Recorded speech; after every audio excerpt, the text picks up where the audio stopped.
The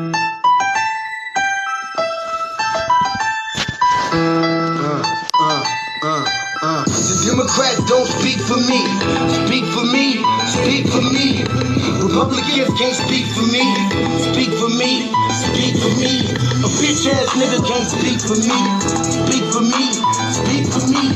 You coon ass niggas can't speak for me. Speak for me. Speak for me. Listen here, this is a fact of life. I be rapping like Nat Turner came back to life. Grab Donald Trump by the pussy, he ain't acting right. I never run from a conflict, I be glad to fight. It's a very cold world that we live in. Somebody please tell Elizabeth you're not an Indian. You just trying to con them people to get the benefit. Just another immigrant, stealing from the Indians. That's some punk ass shit and that's too lame. Now we finna step over to Andrew Yang. And you a sucker, you could never speak for black folks. Fake ass pandemic, trying to get the black votes. The Democrats don't speak for me. Speak for me. Speak for me. Republicans can't speak for me. Speak for me. Speak for me. A bitch ass nigga can't speak for me. Speak for me. Speak for me. You coon ass niggas can't speak for me. Speak for me. Speak for me. You know your boy be high off sativa. Kamala wasn't popping, so we said bye, Felicia. She ain't had a right policy. We ain't trying to meet her. Y'all can take Biden too. Bye. We don't need him. We don't need Roland Martin or that coon Al Sharpton. Didn't need Cory Booker from the start, man. I don't fuck with police and no snitch. You know I'm coming with the heat when I spit it. The Democrats don't speak for me. Speak for me. Speak for me. Republicans can't speak for me. Speak for me. Speak for me. A bitch ass nigga can't speak for me. Speak for me. Speak for me. You coon ass niggas can't speak for me. Speak for me. Speak for me.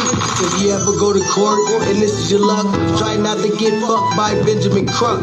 I know it's hard. You and go is hard. But who the fuck is Amy Cloak? Put her picture up on the bullseye and start throwing darts. People cut our organs out our bodies, that's a stolen heart. They can't save us from the flood like Noah's Ark. Black lives always matter, we finna go for ours. So then we savages, we don't need to pot the piss. Mike Bloomberg is suck thick with that stop and frisk. You ain't speaking for us, we don't know you. Bernie Sanders, and get your funky ass on too. The Democrats don't speak for me. Speak for me. Speak for me. Republicans can't speak for me. Speak for me. Speak for me. A bitch ass nigga can't speak for me. Speak for me. Speak for me. You coon ass niggas can't speak for me. Speak for me. Speak for me.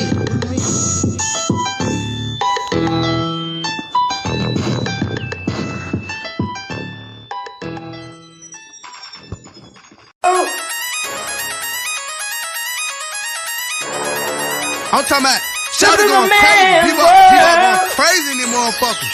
Run that shit back, man. But it's nothing. Nothing. Got a woman on the bed.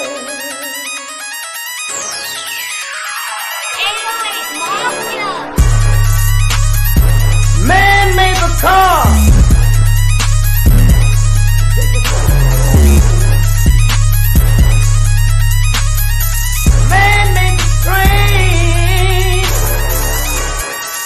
Carry the heavy load.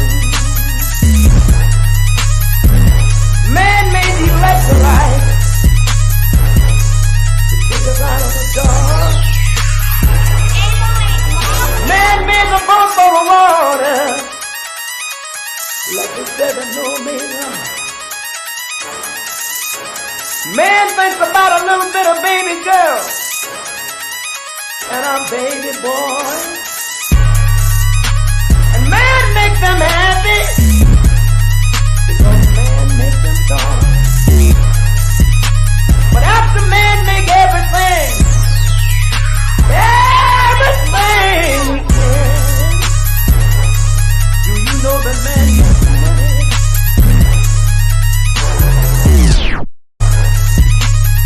To buy from other men. This is a man's world.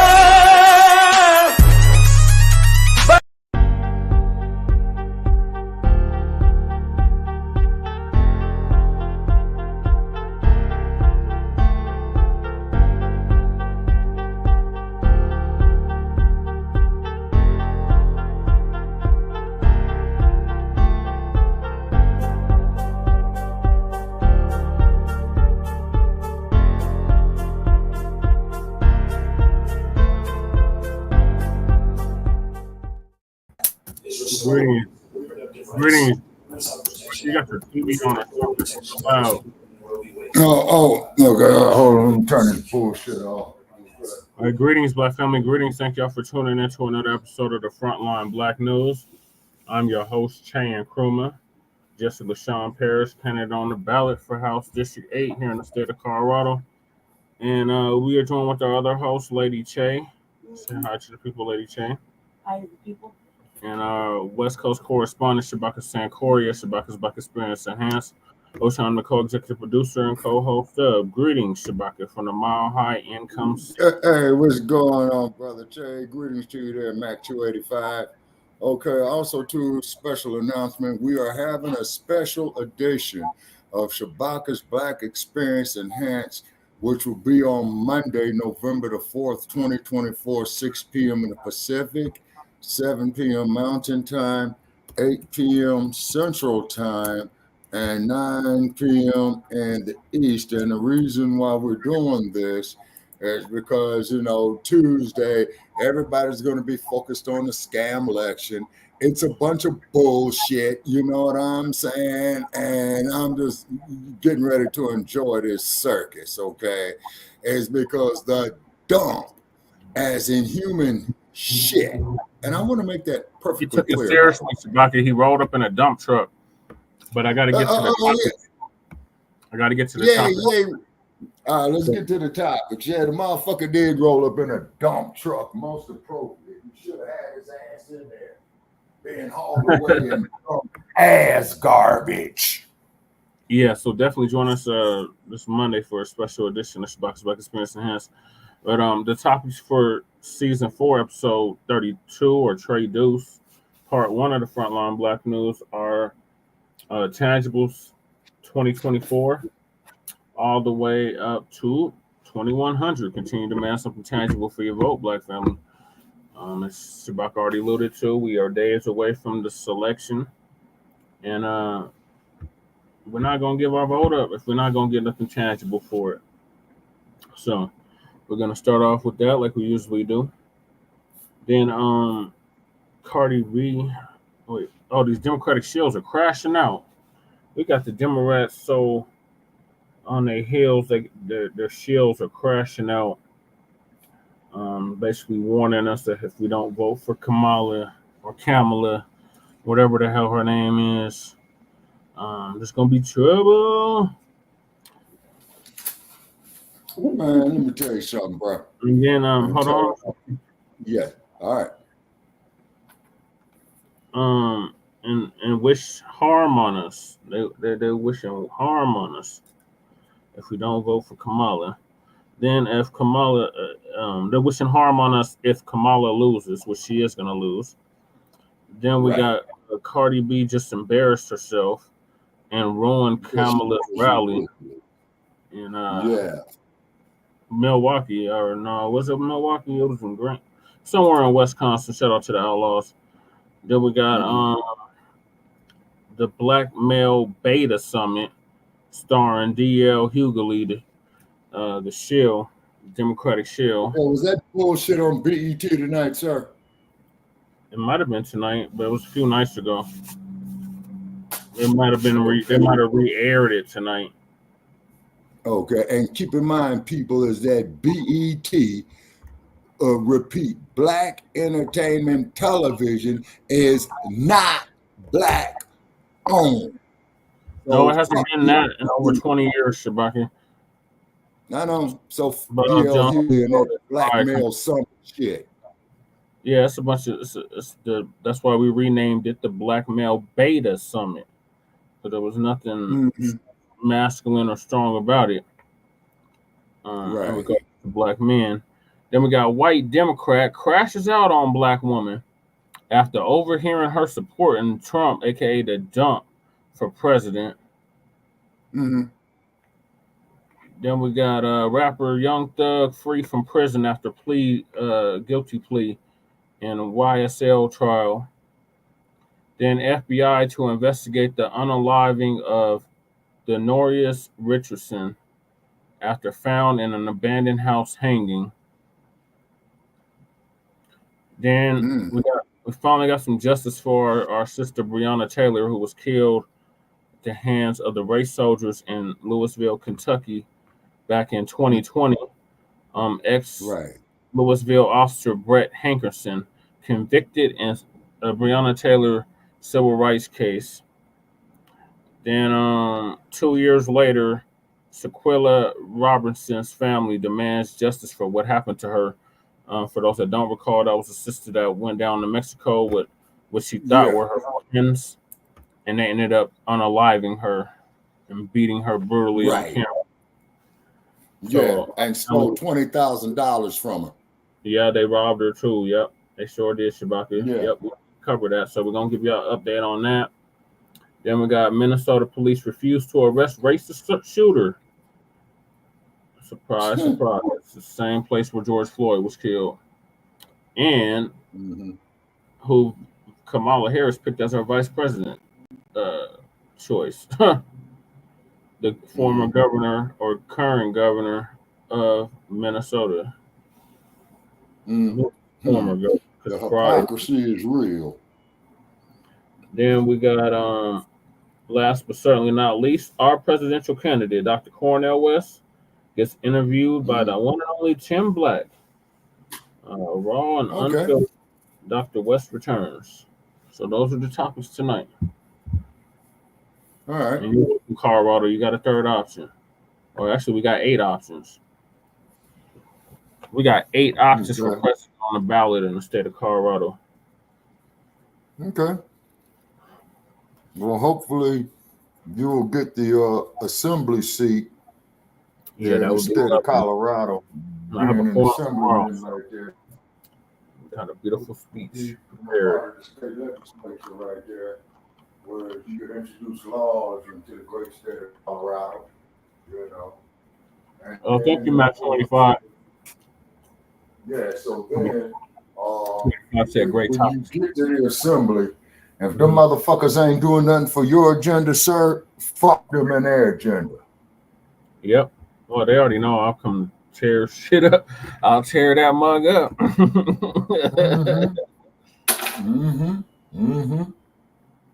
Yeah.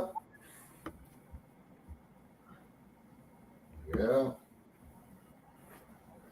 Okay. Right, so we're gonna hop right into it. So, tangibles. It's the year and a decade of tangibles. Continue to mass up the tangible for your vote. All the way up to 2100. Yeah, for the next 75 goddamn years, yes, sir. I might not get there, but we as a people are gonna get our tangibles.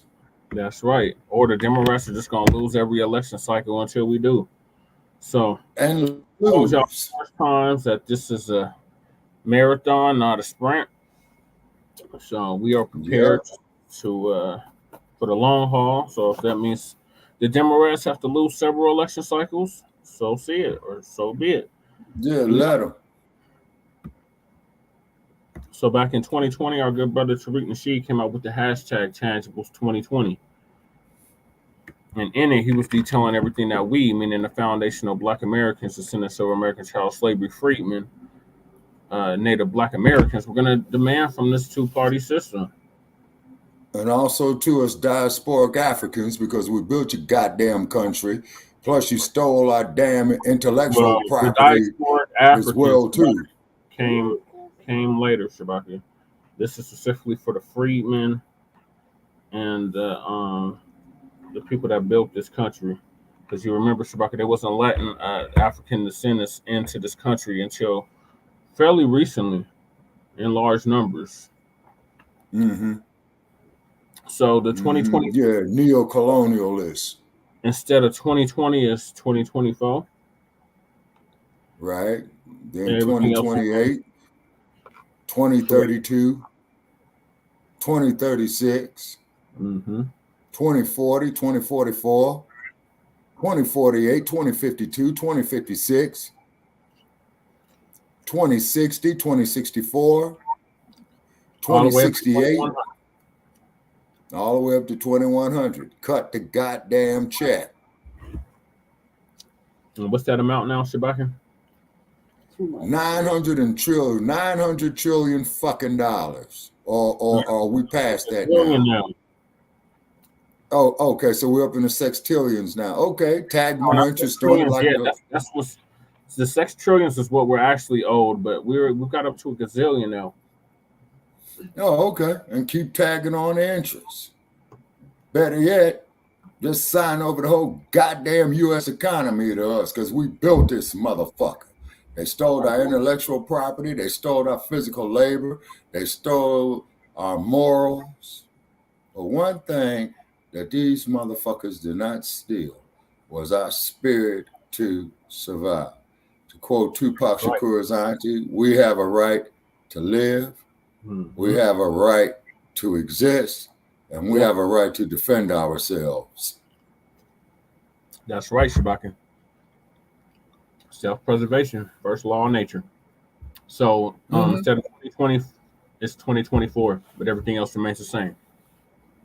So the 2024 presidential elections are coming up. We're literally days away.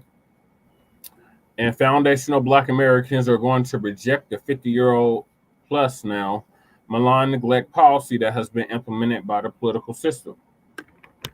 This malign neglect policy mandates that Black Americans should be ignored and only mentioned in vague and non-specific terms, lumping foundational Black Americans into groups with minorities, immigrants, people of color,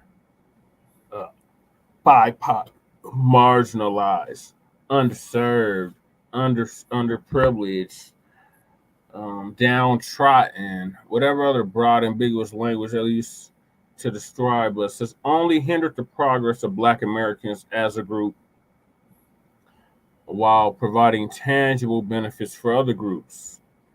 In this election cycle, meaning the 2024 election cycle, Black Americans are going to insist, I repeat, we're going to insist that our needs are specifically met by politicians who are seeking our vote. Foundational Black Americans want tangible benefits, specifically for us. We do not want down, secondary benefits that are provided for every group. So no lift-offs, Kamala. Every group has not been systematically marginalized and disenfranchised in every area of society as foundational Black Americans. So we refuse to be lumped in with groups who often assist in the exploitation and disenfranchisement of Black Americans. So politicians must offer tangibles, specifically the foundational Black Americans, or we simply will not vote for them. Be sure to spread this message far and wide on social media using the hashtag Tangibles2020. And since it's 2024, it's Tangibles 2024. And then December the 1st, we're going to make it Tangibles 2025. Well, the next presidential election will be in 2028, and so on and so forth. And we're also applying it to the midterms. So the midterms will be in 2026. Yes, sir. So every 2 to 4 years from now on, it's tangibles. All the way up to 2100. Exactly. All right. Exactly. What are your thoughts on the tangibles? Okay, the thoughts on the tangibles, it is a debt that is due. It's because every other fucking group has been coming into this goddamn country, okay, either legally, illegally, underground, overground. Yeah, Mac 285, show us the goddamn money. Everything else is bullshit. Right. Okay.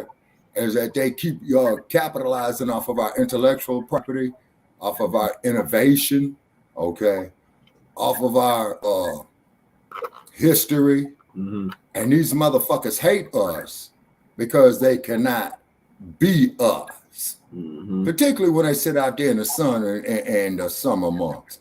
Now, with this fucking winter coming up, you Caucasoids, Scandinavians, or whatever, what the fuck y'all want to call yourselves, y'all can have this cold ass shit.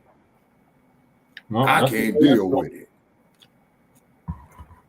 That's what they used to. Chewbacca that was in them caves for all them thousands of years. Now, at the time And we went over this here before, and also to comment on this here too, Mac 285. It's always a pleasure having you. See, when they were in caves, we were building pyramids. We was giving the world the concept of navigation, feminine hygiene, medicine, brain surgery. Repeat, brain surgery. The But how Medu did Nature. pharaohs get cocaine in their system, though? How did the what? How did the Nesets, otherwise known as the pharaohs, get cocaine in their system? Hell, they was probably growing as shit too, because you got parts of Africa on the same on the same geographical parallels as Peru. Yeah, but that means they have to have been going to Peru. Probably. That only grows in certain that only grows in that part of the world. Yeah, right. It grows high in the Andes Mountains. Mm-hmm. So the altitude of the Andes Mountains, Brother Che, is higher than that of the Rockies. Mm-hmm. Yeah, it is. Mm-hmm. So, like you said, it was circumnavigate the globe, all of that. Yep. Mm-hmm. And gave the world a concept of geography and what have you. And then also, too, our people had to show the rest of the world of how to wash their nasty, stinking, funky asses. Yep. Sure did. Say, this is Because the it was part. outlawed by the Catholic Church. Yeah, By the exactly. Roman Washing Church, your it was stinking, outlawed. nasty, funky ass where shit It was a comes sin out today. of. It was a sin to them back then, even to the Europissons as well too. Man, can you imagine how funky a motherfucker was, man? He didn't wash his ass like for 6 months.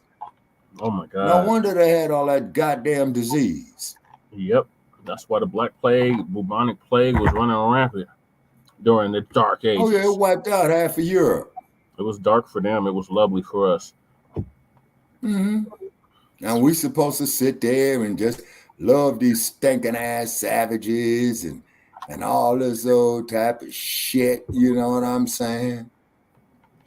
You know, I'm supposed to sit up there, worship Barbie dolls and 6 o'clock bimbos. Yeah, like Taylor Swift. Yeah, right. And no, we are not all the same. Well, Dr. Layla Africa taught us that. Mm-hmm. We are different. Mm-hmm. Yeah. So is that your final thoughts on the tangible, Sparky? Okay, yeah. Then also too, one last thought, then we can go ahead and proceed. Shout out there to Dr. Boyce Watkins of what he's emphasizing about financial literacy. Yeah. Yeah, shout out to Dr. Boyce And Watkins. we would like to, and I did relate to the good doctor that we would like to have him on our platform one time. Yeah. I met him back in 2018. Okay, so you probably might want to reach out to him, man, refresh his memory a little bit. You know, it'll be a pleasure to have you.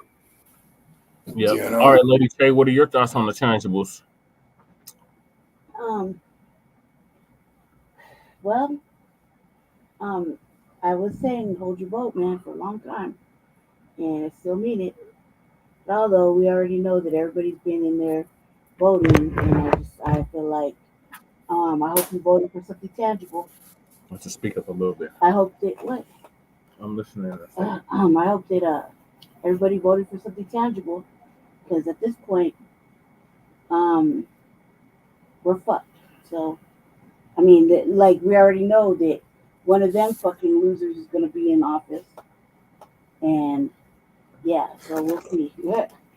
I'm so looking forward for it to be over, and we can just get this show on the road, and their first 100 days of us, talking shit again to what they may or may not do, what they will or won't do, what they have done, what they won't But I just like, goddamn, man, if this was our only choice, it's our only choices, and they literally, the Democrat Party literally threw trash in our face and made us felt like we had to, or else, you know what I mean?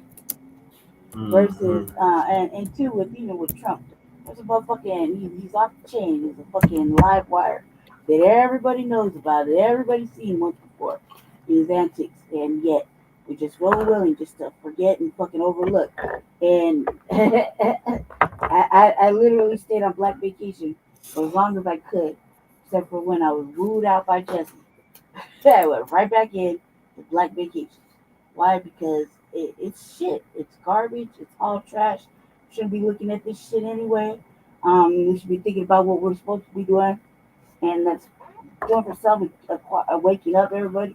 But goddamn, man, we're gonna see. We're gonna see what amount of Black people went and voted for Democrat and what age ranges they were. If they even had a clue.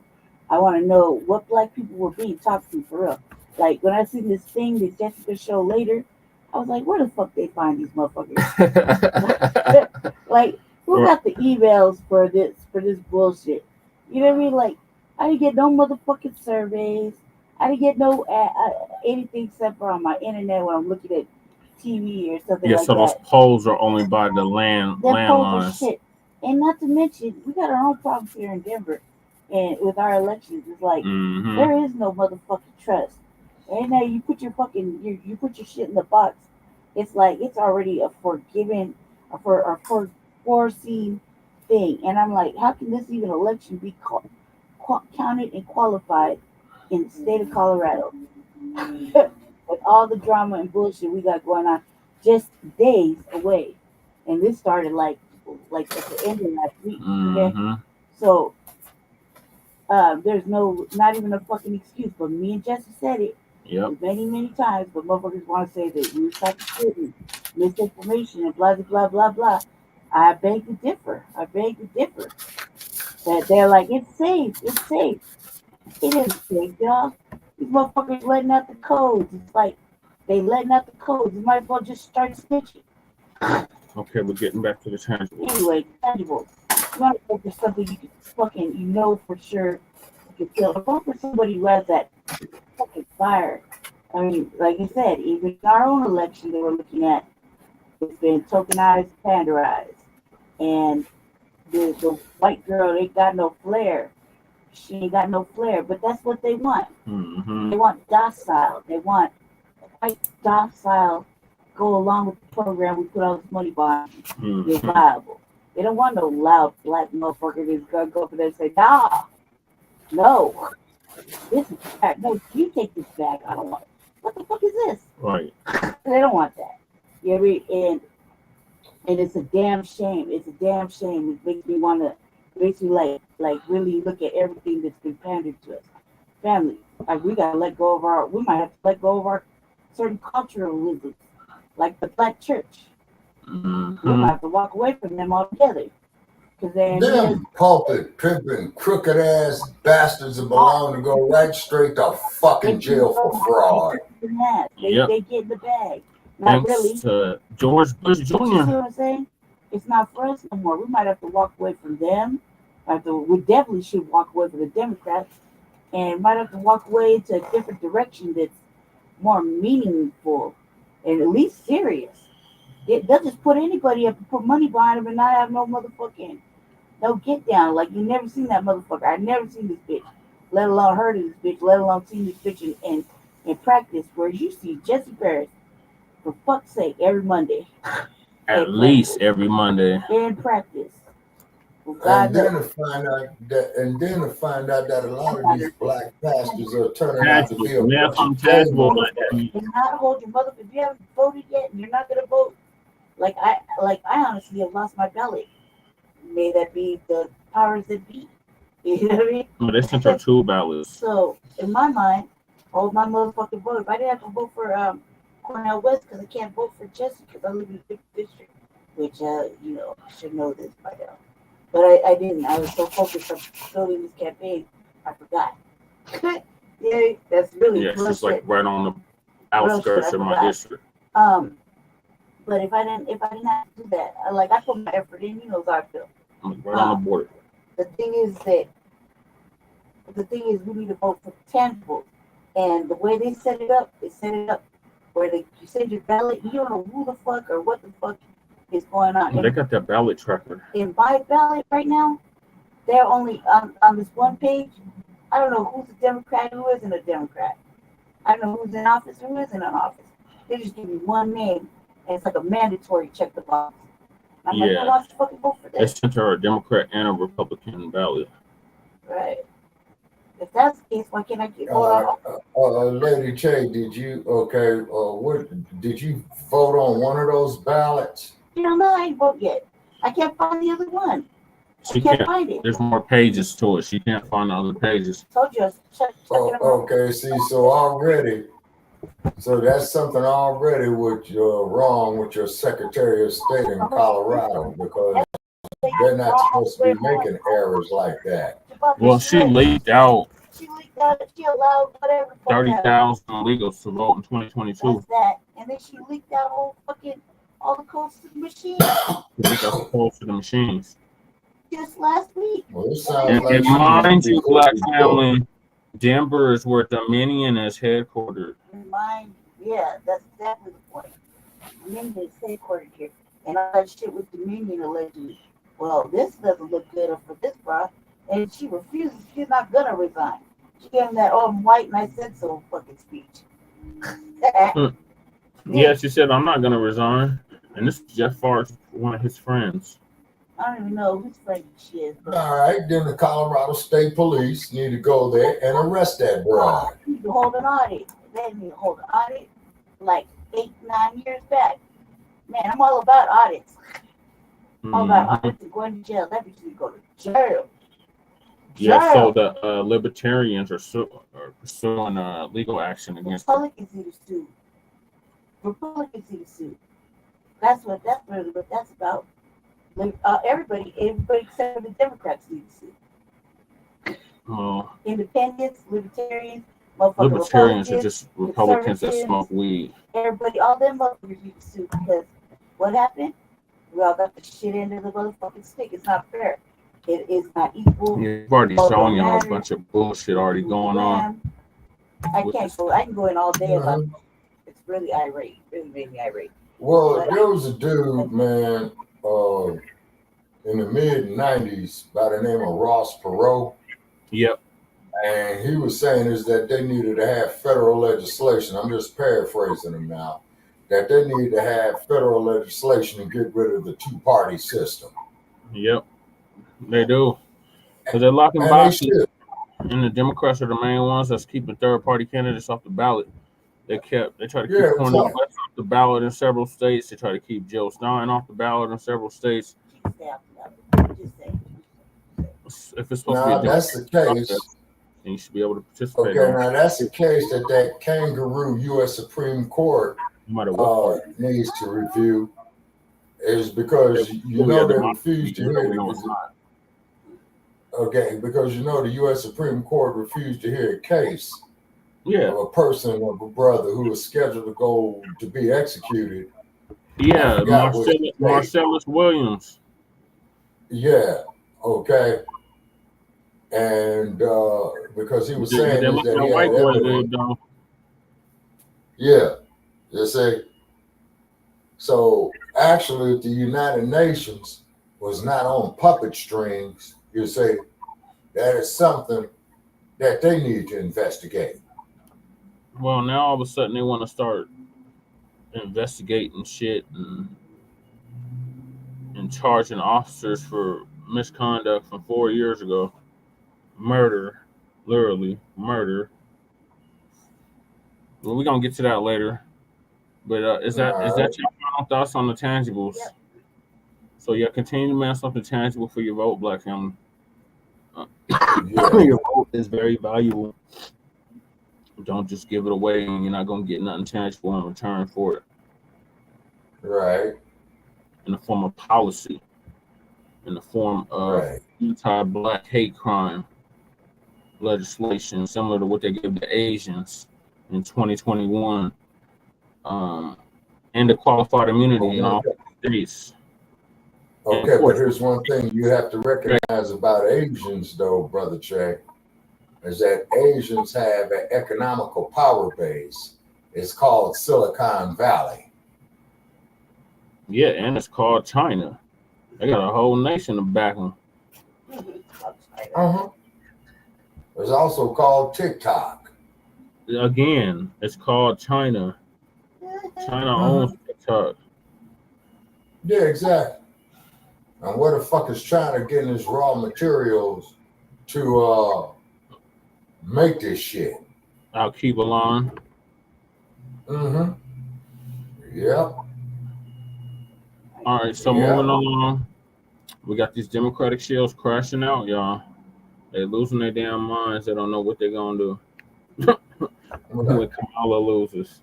So now they're warning us. They're saying that they warn harm on us if VP Kamala Harris loses.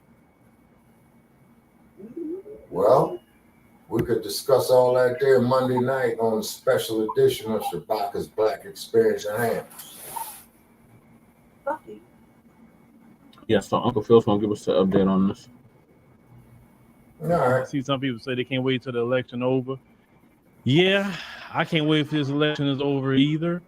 And one of the two things is going to happen with this election. Either the candidate that you want in the building is going to be, get elected or not. That's basically what it is. So we have to see what happens, right? And if it's Trump, well, the crash out crying sessions are going to begin. If it's Kamala, then the Shills going to think they won the Super Bowl and they're going to be acting the fool, and talking crap to black men and everybody else. So interesting things are happening right now. Interesting things are happening, ladies and gentlemen. All right. So, and then I hopefully don't have no kids coming to my door because, I got my dogs downstairs and that's probably what's going to happen tonight, y'all. Is everybody's coming to my door looking for candy. This is not a good night to stream. Maybe I should not have streamed tonight because my dog's going to go crazy. Let me see here. I got to check my cameras, y'all. And my little girls at Halloween. Yes, Adeline. Talking about candy. Speaking about make Aurora Public Schools a destination district without raising taxes by voting yes on 5A and 5B. There is no time like now to create the schools Aurora deserves. Vote yes on 5A and 5B. Talking bullshit on it. Fuck the goddamn product they want to sell. Fuck the goddamn commercial. Sorry, y'all. I don't have premium, so gotta deal with the commercials.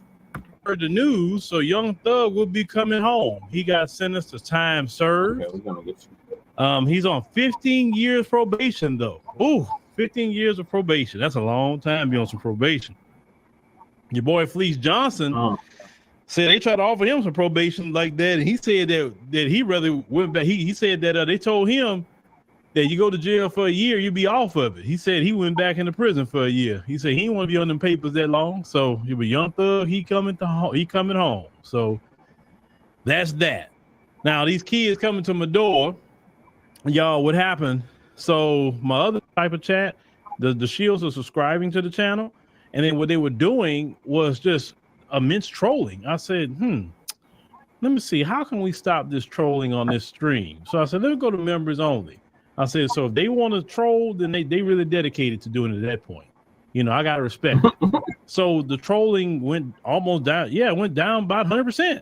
We went to members only. So that's that. So we have these Shills over here, ladies and gentlemen. We have some Shills. And these particular Shills is just wishing the worst and crashing out at the same time.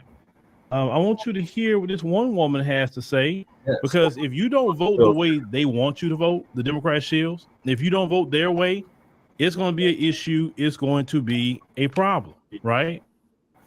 It's going to be a problem. Motherfuckers is welcome to I want you to call listen to what Monday this particular woman says. that she wants to happen to black men in particular, but she talking about black people, but for sure black men. Won't you listen to this? Listen to this. Yeah, I'm finna say this on my chest. If you don't vote in this election or you vote the wrong way and you're black, you deserve everything that you don't get. Lady, kiss my motherfucking ass. How about that, bitch?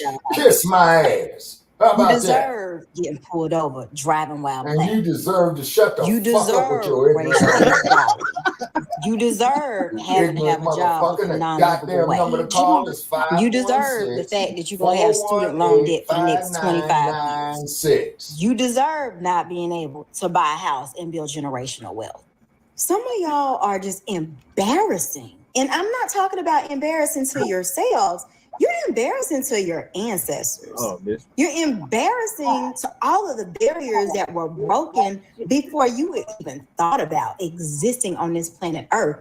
Y'all are embarrassing to your children and to your grandchildren that you've not even met. Take yourself to hospital bed when you stinking. Fuck you. Put back on the table. Go ahead, bitch. She advocated for literary tests. All right. I want to start over with her before we go to that crash out. Hell no. So I don't know if you heard toward the end what she was advocating in the area of voting. Right. That would all sound about. So let's go ahead and start this over again. Oh my God.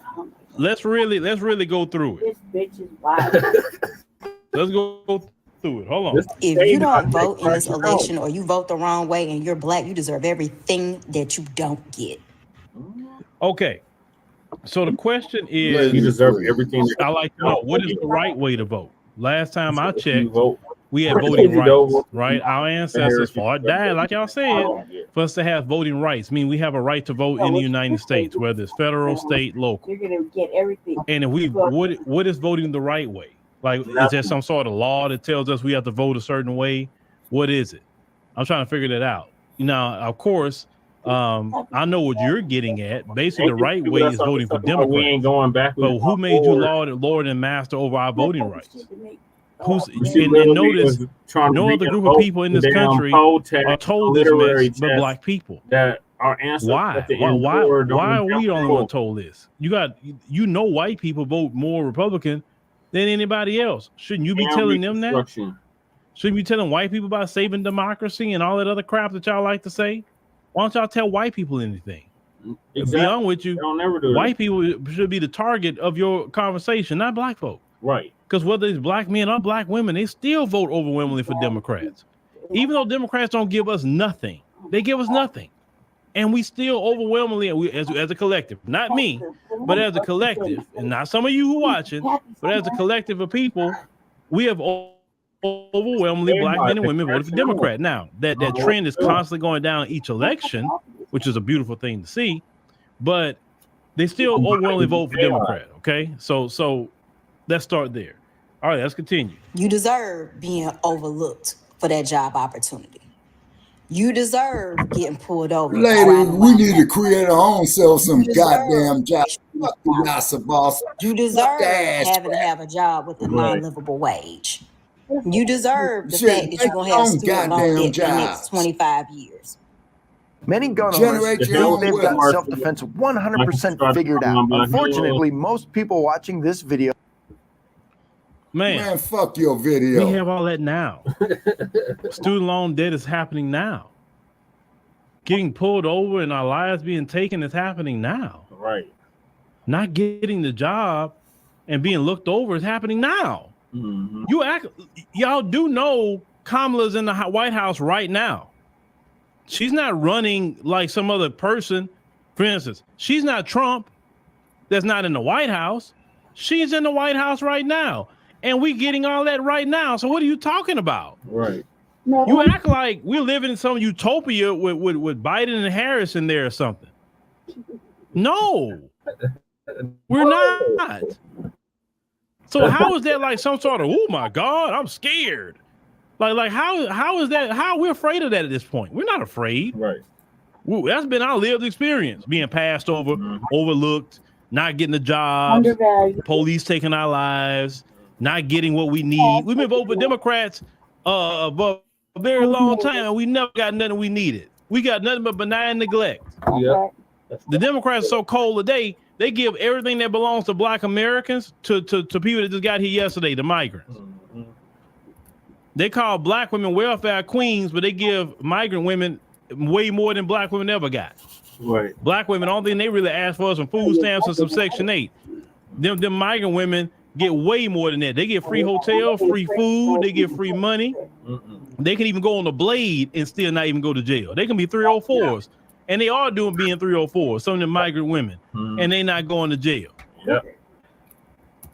You know what I'm saying? Just right here in Houston, they just, let me tell you, I don't know what it is, but they had this big sex trafficking operation happen right here in Houston. They had about 8, they said Latino clubs. They had migrant women in there. It was brothels. It was a front like a club, but it was brothel. They said they had some of them women had 30 men a day. Some of these women. They say behind the club or whatever. It's still in the same building. There was a bunch of rooms, bedrooms. Only I think they say 2 people went to jail, and everybody lost their liquor license. Now you imagine if there was 8 clubs ran by FBAs, and that we had some women in there doing the same exact thing, right? Running a brothel. The liquor license would have been the last thing that we would have been thinking about. We would have had Homeland Security. We would have had the FBI. We would have had the SWAT team. Oh my God, it'd have been all over the New York Times. All these Black people with all this sex trafficking. When them migrants do something, when them Asians right here in Houston be doing the same thing with them massage parlors, they're allowed to run criminal enterprises, true RICO charges. Where them RICO charges for them Asian massage parlors? Right. That's RICO right there. Organized crime. Right. It's very organized, but no RICO charge on them, but you won't go put a RICO on Young Thug. Yeah, that part. You won't go put a RICO on Diddy, but you're not gonna put a RICO on these migrants that come in here. The diddler. See that's the stuff I'm talking about. Yeah. Them migrants are allowed to get away with organized crime. Black people barely commit a crime. Pookie and Ray Ray, they barely commit a crime, and they gone. You ain't seeing Pookie and Ray Ray no more. Yeah. But these other ones, they right here every day committing federal crime. Twin said Houston is full. And I'm gonna tell you this much: it don't matter if it's Democrat or Republican. They're not really coming down on them like that. So it makes me think that because these people are attached to an embassy and they're attached to a country, that they real careful about how they deal with it, right? But since we're not attached to no embassy because we're here, right? And Black people are fair game, they can do whatever they want to do to us, but there's no international blowback from doing something to Black people. You understand? So what is this woman talking about? We're mass incarcerated. We have been mass incarcerated by Democrats too, right? Thank the as Black people. bosses. Democrats have always mass incarcerated us, just like Kamala Harris has mass incarcerated us. Right. Joe Biden has wrote a crime bill to mass incarcerate us or keep us in there longer. Right. Like, yeah. Thank the just want to mention voting the right way. They let crime in this country when they in charge too. They import the criminal element into this country. I just seen the president El Salvador, was it Bukele? Man, that dude there got this country running right. Man, he had posted a thing on TikTok, and he had about 2,000 like either it was soldiers and police, and he very serious about the gangs over there. So old boy say he was taking all 2,000 of them people. He had them lined up. They were running the neighborhood, going to get the gang out. It said it was only 10 of them, but he got a force of 2,000 to go get them out. He ain't playing with them. I say, man, I like a dude like that. Now that's some serious law and order right there.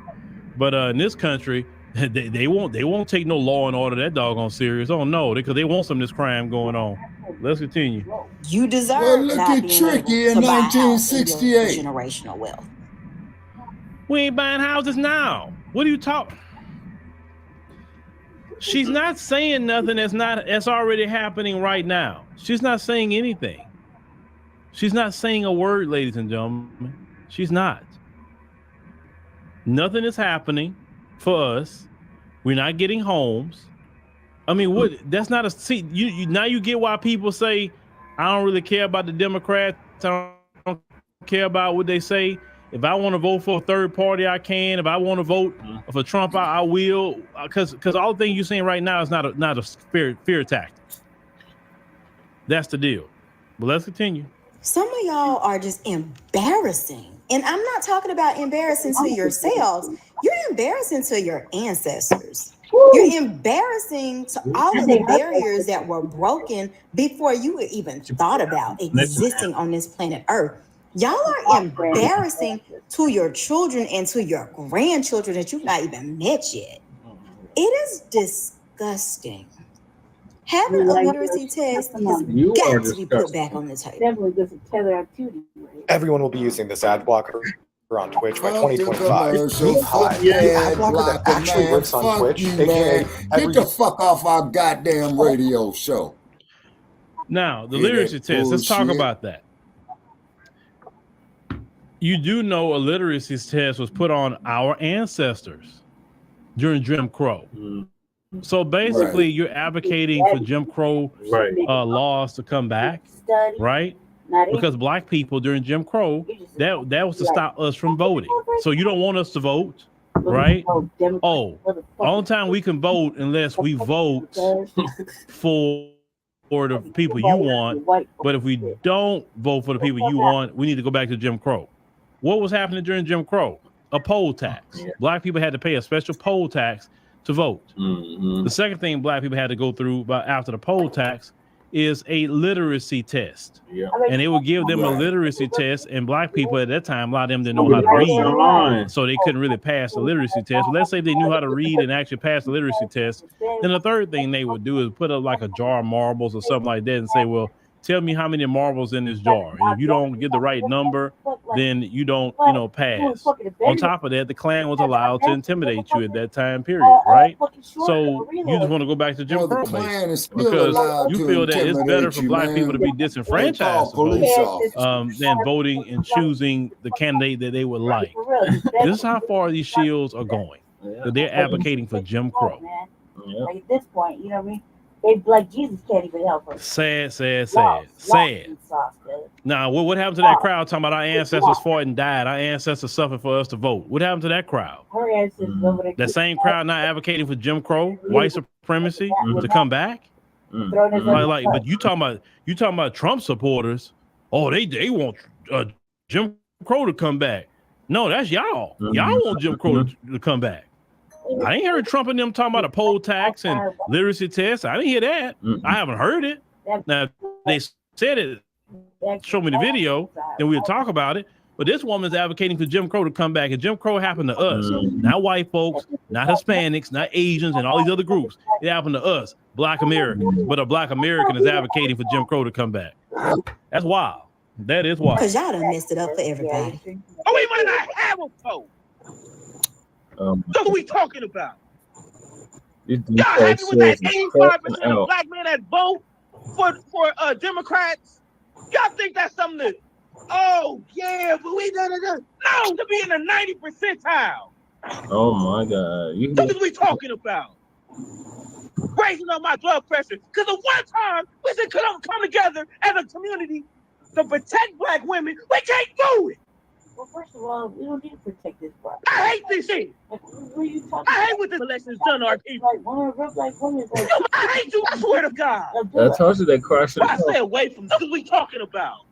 There was one that was on Tariq's Twitter space. They trying to tell us that we need to get our gear. He was crying. That's all we've been doing. In hilarious. How dare you? All you, I don't even give a no more. Damn shame. Boss, shit. None of you got $1,000 that you're going to put on your line for this election. So set the up, coming at me any kind of way, unless you're going to put some bread up on this election. I'm willing to do that.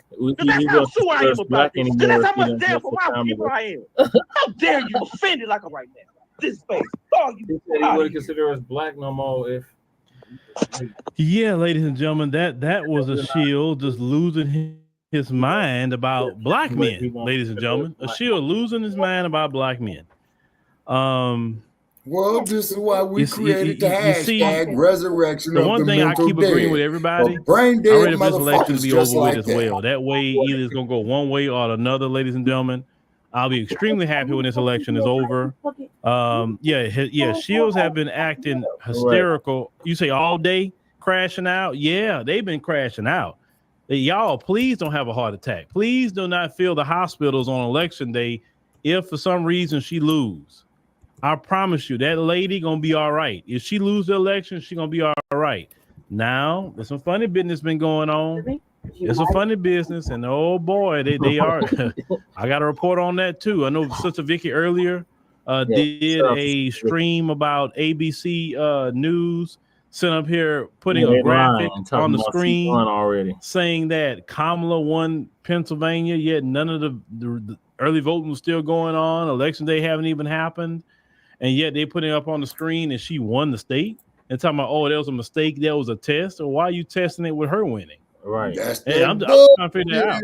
So now a lot of people saying, what is going on? Then you're hearing about, you seen on TikTok, people, I think I saw one video out of Kentucky, the guy was filming, he was trying to vote, and every time he pressed it, it switched automatically to Kamala. Oh, hell no. That's what he kept switching to. He kept switching to Kamala.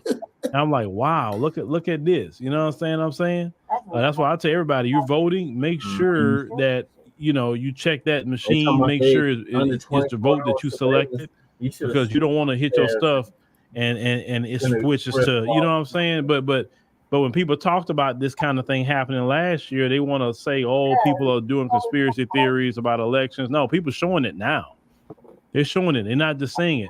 And I tell anybody that if you see anything that's not right, record that jump, because the media gonna lie and say you're making up conspiracy theories, you're trying to subvert an election and all kind of other things.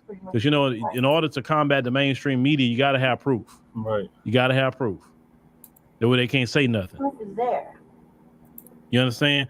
Well, they had some states that want to do paper ballots. They say, look, we just go old school paper ballots and we just hand count it. Nothing wrong with that, right? Right. But I think the Democrats wanted to sue. I think a couple of Republican states, they wanted to go to straight paper ballots, because paper ballots you can't get away with that, right? And y'all have to understand, anything connected to the internet takes a risk of being corrupted, hacked, or whatever. That's anything that's connected to the internet. Your phone, your personal computer, no matter what it is, it takes a risk of that happening. It takes a major risk. That's ladies and gentlemen, the special a major risk. So I don't think I'm saying if you're voting and you haven't voted yet, that's why I early voted. I'm not in the midst of all that. Mine is over with. I'm done. Right? I'm just sitting back and just waiting to see what happens next Tuesday. But these people are crashing out. And the thing is, I'm asking the black people who are crashing out, what do you get out of it? Seriously, what do you get out of Democrats being in office? What do you actually get out of it? I'm trying to figure that out, because you're just a regular black person like me. They're not papering you up like that. Right. You're not getting papered up. You're not getting millions upon millions of dollars. They're not benefiting you like that. So why do you got to act that way with people? You know what I'm saying? Because if the Democrats are so great, they'll always win elections. The thing is, when you get to the point that you're wishing harm on black people because they don't want to put the Democrats in office, that's crazy. But this is what we got going on in our community. And then I seen one brother down there saying, I'm not going to put this all on sisters, because that's not true. But some of these Democrat sisters out here that act like that, that's why a lot of men don't want to fool with them. That's going to blow up with. Because you got some of them Democrat women like that will not even date a man if he did not vote Democrat. And I'll tell a man in a minute, if a woman acting funny about anything related to you with the Democrat Party, not like a core belief about your character or, not a character flaw, something that's important, right? No, the Democrats, if she looking funny at you, talking about, oh, you didn't vote for Kamala, and you told her, nah, I didn't vote for her. Not at all. Well, who'd you vote for? I voted for Dr. Cornel West. Oh, that was a wasted vote. If she talking crap like that, fellas, this is what you do. You like, check please. Huh? No. I'm not dealing with that, because that right there and that party, that mindset they have, no, no, not at all. Choose from thousands of realistic voices to use in your content. Change your goddamn commercial. There. What are your thoughts on this Democratic shield crashing out, Shabaka? Okay, well, you know, it's going to crash and burn. Don't be surprised if the dump, as in human shit, and I want to make that perfectly clear, will pick it up. Now, you know, we as a people, as Dr. Phil said right here, we ain't going to win with Kamala. We damn sure ain't going to win with the dump. So this is what we're going to be talking about on Shabaka's Black Experience Enhanced. What we as a people need to do is go up there and pool our economical resources and start controlling our economics. 4 years from now, 8 years from now, then the motherfuckers will start paying attention to us real fast. Oh, they already paying attention real fast now. That's why they crashing out. Because, like I said, Brother Chad, I've seen this bullshit, man, for 50 goddamn years, man. You can only take so much of this bullshit. Right. 50 years, man, we've been going through this bullshit. I'm sorry, 60 years. 60 years. 1964. Yeah, exactly. And what did old LBJ say? You convinced the poorest white man he's... This act gonna have Negroes voting Democrat for the next 200 years. Yeah. He didn't say Negroes. He said niggers. He said niggers. Yeah, no, LBJ, and I never forget as a kid when I saw him on TV. Yeah, when he says, "I will not seek nor I accept the nomination of my party for the presidency of the United States." So then in comes Robert Kennedy. Okay. Robert Kennedy, you know, senior. Yeah, RFK Senior, right. He comes in 1968, okay. He crashes out in Oregon, okay. And I remember when he made his famous speech, well, if I'm to die in Oregon, then let me be resurrected in California. Then, of course, we all know what happened with him on June 4th, 1968. Yeah, he was assassinated. At the Ambassador Hotel in Los Angeles, over there off of Ardmore and Wilshire Boulevard. It no longer stands there. They tore down the Ambassador Hotel, and what they have up there in place now is Robert F. Kennedy High School in Los Angeles. Oh, we got a John F. Kennedy High School in Denver. Well, you got John F. Kennedy Highs everywhere. Yeah. See, you got a JFK University. See, you know, and the thing is you see black people, okay, they've been bumping our heads, man, for the last 400 years, okay, on the slave ship, on the plantation, the Reconstruction era, Jim Crowism, the Civil Rights Movement, the Black Empower Movement, the disco era, the rap era, the millennium, the crack era, the mass incarceration era.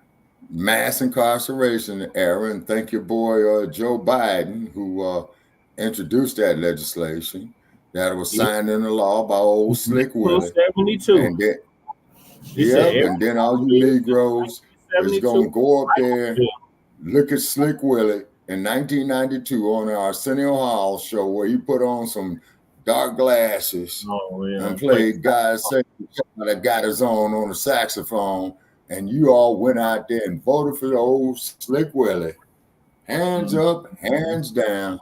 Then the United States Senator from Delaware, your current president, Joe Biden, what the first lady at that time said, oh, these Negroes are super predatory. Oh, mass incarceration bill. Hillary Clinton.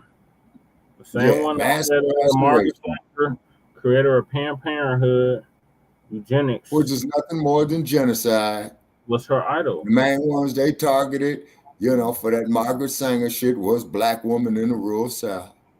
Mm-hmm. Who's the main ones that they targeted in rural Alabama with the Tuskegee experiment? Foundation of Black Americans. Telling them that they're giving them injections, for flu shots or some bullshit. Yeah, and it was up there and injecting these men with syphilis, mm-hmm. using them as guinea pigs, just to see what it would do. Human rights violation. Yeah, and they got away with that for 40 years. Yes, sir, to 1972. And it happened down there in Alabama. Alabama.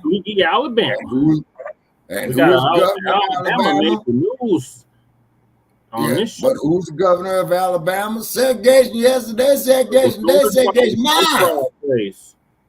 Oh, frog face. And somebody dumped on that motherfucker in 1972, put his ass in a wheelchair, and the son of a bitch kicked the bucket. Fuck George Wallace. All right. Yeah, I said it. Don't like it? Call the goddamn number Monday night, 516-418-5996. November the 4th, 2024 at 6 p.m. Pacific and 9 p.m. Eastern, and let's argue. All right, Shabaki. All right, Lady Che, what are your thoughts on this Democratic shield continue to crash out on black men and wish harm on us if VP Kamala Harris loses? Probably that bester. And, for her sake, I hope that she does lose so she can reap the rewards of everything she done cursed us with. You know what I mean? It'll just backfire right on her stupid ass. That's what I hope. If hope is such a thing. Keep hope alive. Mm-hmm. That's the only motherfucking thing they're going to do is tell us, keep hope alive. Keep ass scratching. Keep yassa bossing. And we shall overcome. And our problems will get better. Racism, white supremacy. Yes, sir. And the X-Man told you that your situation is not going to get any better unless you make it better. Understand? Mm-hmm. Economical power. Stuff we're going to be talking about on Shabaka's Black Experience Enhanced on our special edition Monday night. Repeat, Monday night. This coming Monday. And because we're taking Tuesday off because everybody going to be looking at this scam election shit. You know what I'm saying? And I just want to sit up here and look at when Kamala crash and burn, and then the dump, as in human shit. I hope I'm wrong, but then again, what fucking difference does it make, black people, to us if either one of these no good motherfuckers make it? It sure in the hell ain't gonna change our goddamn situation any better. Hell no, and ain't neither one of them promises anything tangible. Exactly. Oh, vote blue, no matter who. Now the third parties, they got some policy for us. Yeah. So now is the time to start shifting the momentum for the third party candidates for the upcoming elections in 2028 and 2032. See? Oh yeah, we're already doing it in 2024, but yeah, definitely. By then, yeah, and you really got to do it, and the main thing is to start flooding the state legislatures with third-party candidates, you see, and then this will pick up a momentum of getting the word out. My party is on the ballot here in the state of Colorado about 5-6 times, at least. Okay. And is your momentum picking up? We won't know until Tuesday, Shabaka. Okay. All right. Okay. And hopefully your momentum will pick running up. in several races in the state, both the state and federal level. Right, because aren't you all getting ready to select one of your U.S. senators? And I know y'all gonna be selecting Congress people, because the Congress folk got to run every 2 years in the House of Representatives. That is. Yeah, Jason Crow is up for re-election, Democrat, and I want to say no, Hickenlooper's stepping down. I met that sorry motherfucker. And then what's his face stepped down? Tim Buck or Ted Buck. So they're saying Bobart gonna get that seat. CD4. Okay, but we got probably CD4. We got somebody running in like almost all the congressional districts, all the House of Representative districts. So it should be a good year for the Unity Party. All right. Okay. Well, hopefully you all can break the ice, man, and get 2 or 3 candidates in there. Then 2 years later, get you 4 and 5 in there. Start a momentum going on. Mm-hmm. So yeah, Colorado Unity is on the ballot. We actually got 8 candidates on the ballot, including with the write-in. There's space for 8 candidates on Denver, Colorado's ballot. So yeah, you got choices, you got options, Colorado. You're welcome. All right. And then from what I'm looking at over there in that state I used to live in, they got the same bunch of bullshit up there. You know what I'm saying?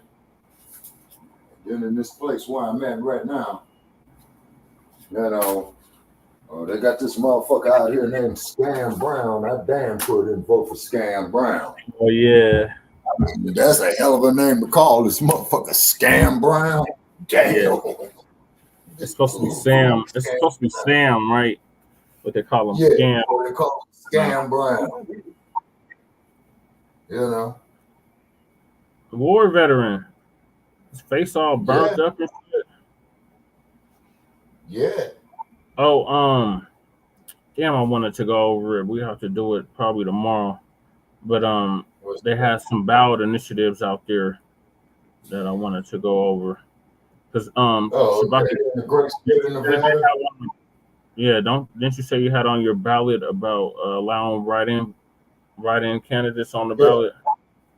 Yeah, I voted for that, to allow the write-in candidates. Yeah.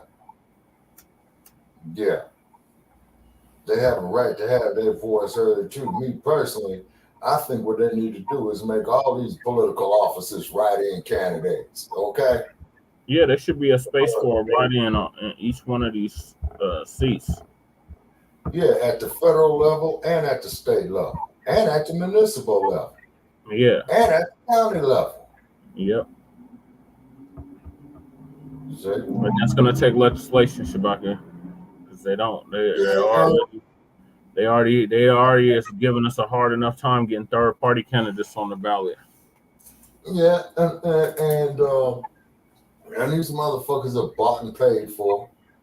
You know, they give them drugs, they give them alcohol, they give them prostitutes. You know what I mean? It's called bribery and extortion. Yeah, I call it corruption. And corruption. Yeah, definitely corruption. Yeah.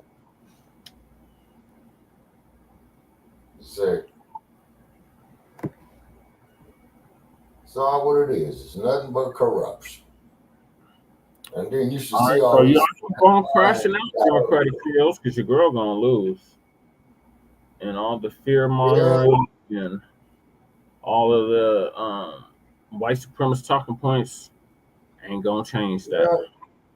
Okay, now if both the dump as in human shit, and I want to make that perfectly clear, by the way, okay, and Kamala had to walk up an incline for the presidential election victory, Dumpster is going up a 45-degree incline.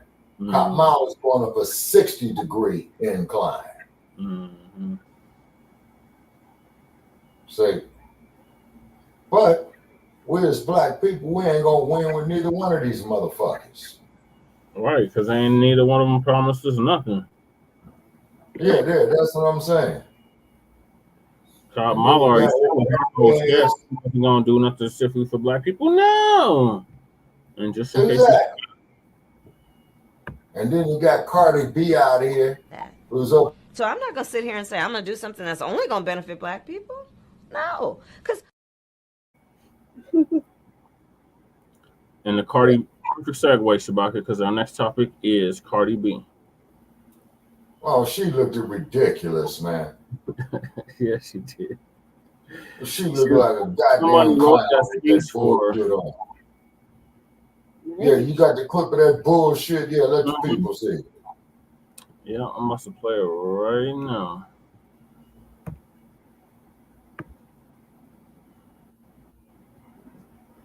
People ask me all the time, Chris, if you could only take one supplement for the rest of your life, which one would it be? Man, the answer is easy. Some goddamn and then weed, right man. underneath Charlemagne, the lesser charged God, obviously it's Cardi B. And now that Cardi B has hit the stage endorsing Kamala Harris, clearly Kamala Harris is going to win the election because Cardi B has spoken. So let's get into this, man. Let's dive into whatever foolishness she's getting ready to talk about. What's up, Milwaukee? Yep, she was in Milwaukee.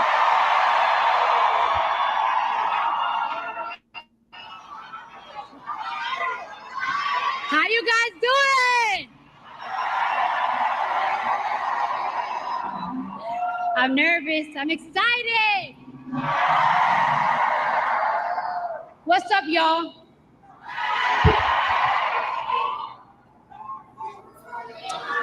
One second, guys. 1 second. See, everything else. I don't care about none of that. I ain't got time to Terry.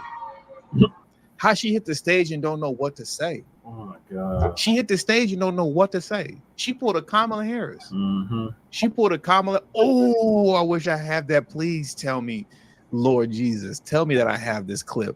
She pulled a Kamala Harris when Kamala Harris's teleprompter cut off, and she was just sitting up there going, 32, 32, 32. It's gonna be 32.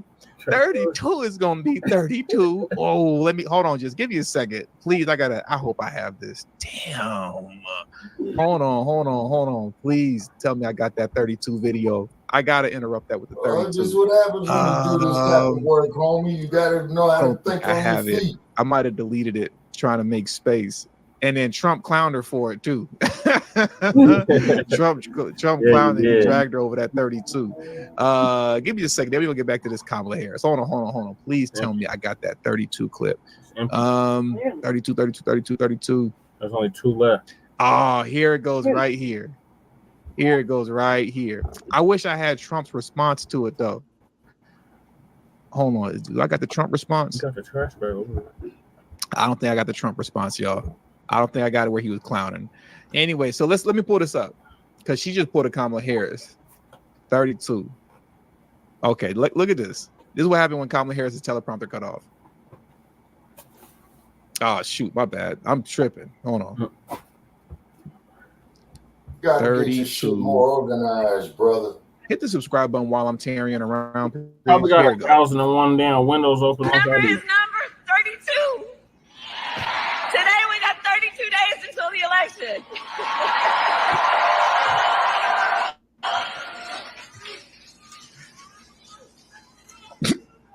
So 32 days. 32 days. Okay, we got some business to do. All right. 32 days. And we know. Lady, you a goddamn prosecutor and you can't add no better than that. I think you had better skills ad-libbing when you sending motherfuckers to the goddamn penitentiaries and care about none of that. Very, and we are the underdog, and we know we have some hard work. Shut up. I wish I had the Trump reaction to it. We're about to get back into Cardi B in a second. Please give me on stage dancing 15 seconds. I want the Trump reaction. Give me 15 seconds because Trump was clowning her about that 32. And I'm gonna be so mad that I don't have it anymore. But then we're gonna get back to Cardi B. And everybody need to clown his ass. She ain't gonna win shit with neither one of these She has some bad motherfuckers. moments. Her moments are almost as bad as his. I think his are worse, actually. Yeah. But She seems pretty senile too. she speaks in rhyme. It's weird. It's weird. But she has bad moments. And in rhyme? What do you? Well, the way she talks, the bus will go here and then the bus will go there because that's what buses do. And it's weird. The whole thing is weird. This is not a president of the United States future. Oh, she don't sound no more goddamn I think they probably have some kind of a primary. I love the black population of this country. I've done so much for the black population of this country. I have been the best president for the black population since Abraham Lincoln. Remember, Shabaka, you part No of one black. spoken. We got to get back to Cardi B, y'all. I ain't got time to Terry. Let's get back to Cardi B. Since Abraham Lincoln. Okay. So I don't take the call. Sorry, I'm nervous, guys. I've been waiting for this moment my whole life.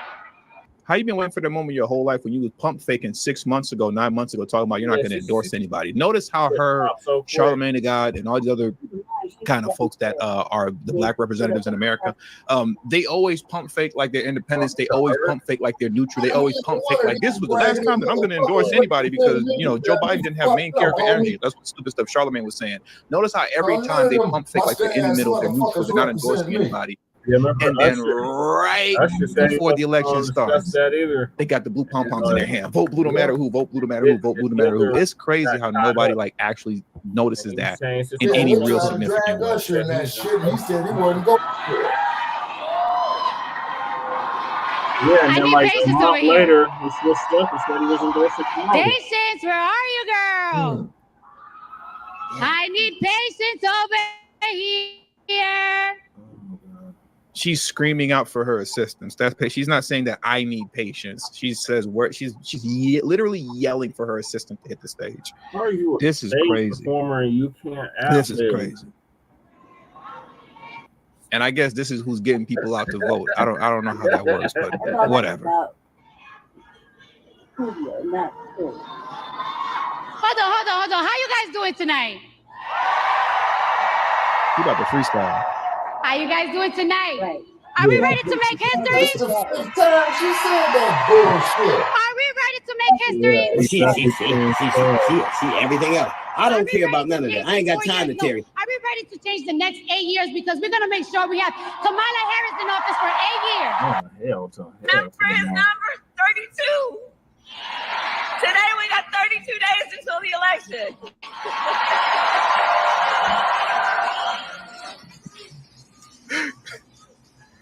And now we got 2 days. So 32 days. 32 days. Okay, we got some business to do. All right. 32 days. Shut up. Let's get back to Cardi B. Thank Her assistant gave her the cell phone. Notice how neither one of them can speak without a script. That's crazy. Never Trump. That could never be Trump. That could never be JD Vance. That could never be Byron Donalds. None of them can speak without a script. And what happened to Tim Walz? They got him locked in a closet basement somewhere. Like they don't let that man speak at all. you. All right. Vice President Kamala Harris, thank you for having me. I do not take lightly the call to show up, the call to speak up, the call to deliver a message that's been on my heart for a hot minute now. If that was true, you would have been able to speak without the script on your cell phone. That's how we know you lying. See everything else. I don't care about none of that. I ain't got time to Terry. Whenever you got something that's been burning in your heart for a long time, you want to say, you don't need a script from your cell phone. You're not yelling out for patience. Patience! Patience! I need patience! Right.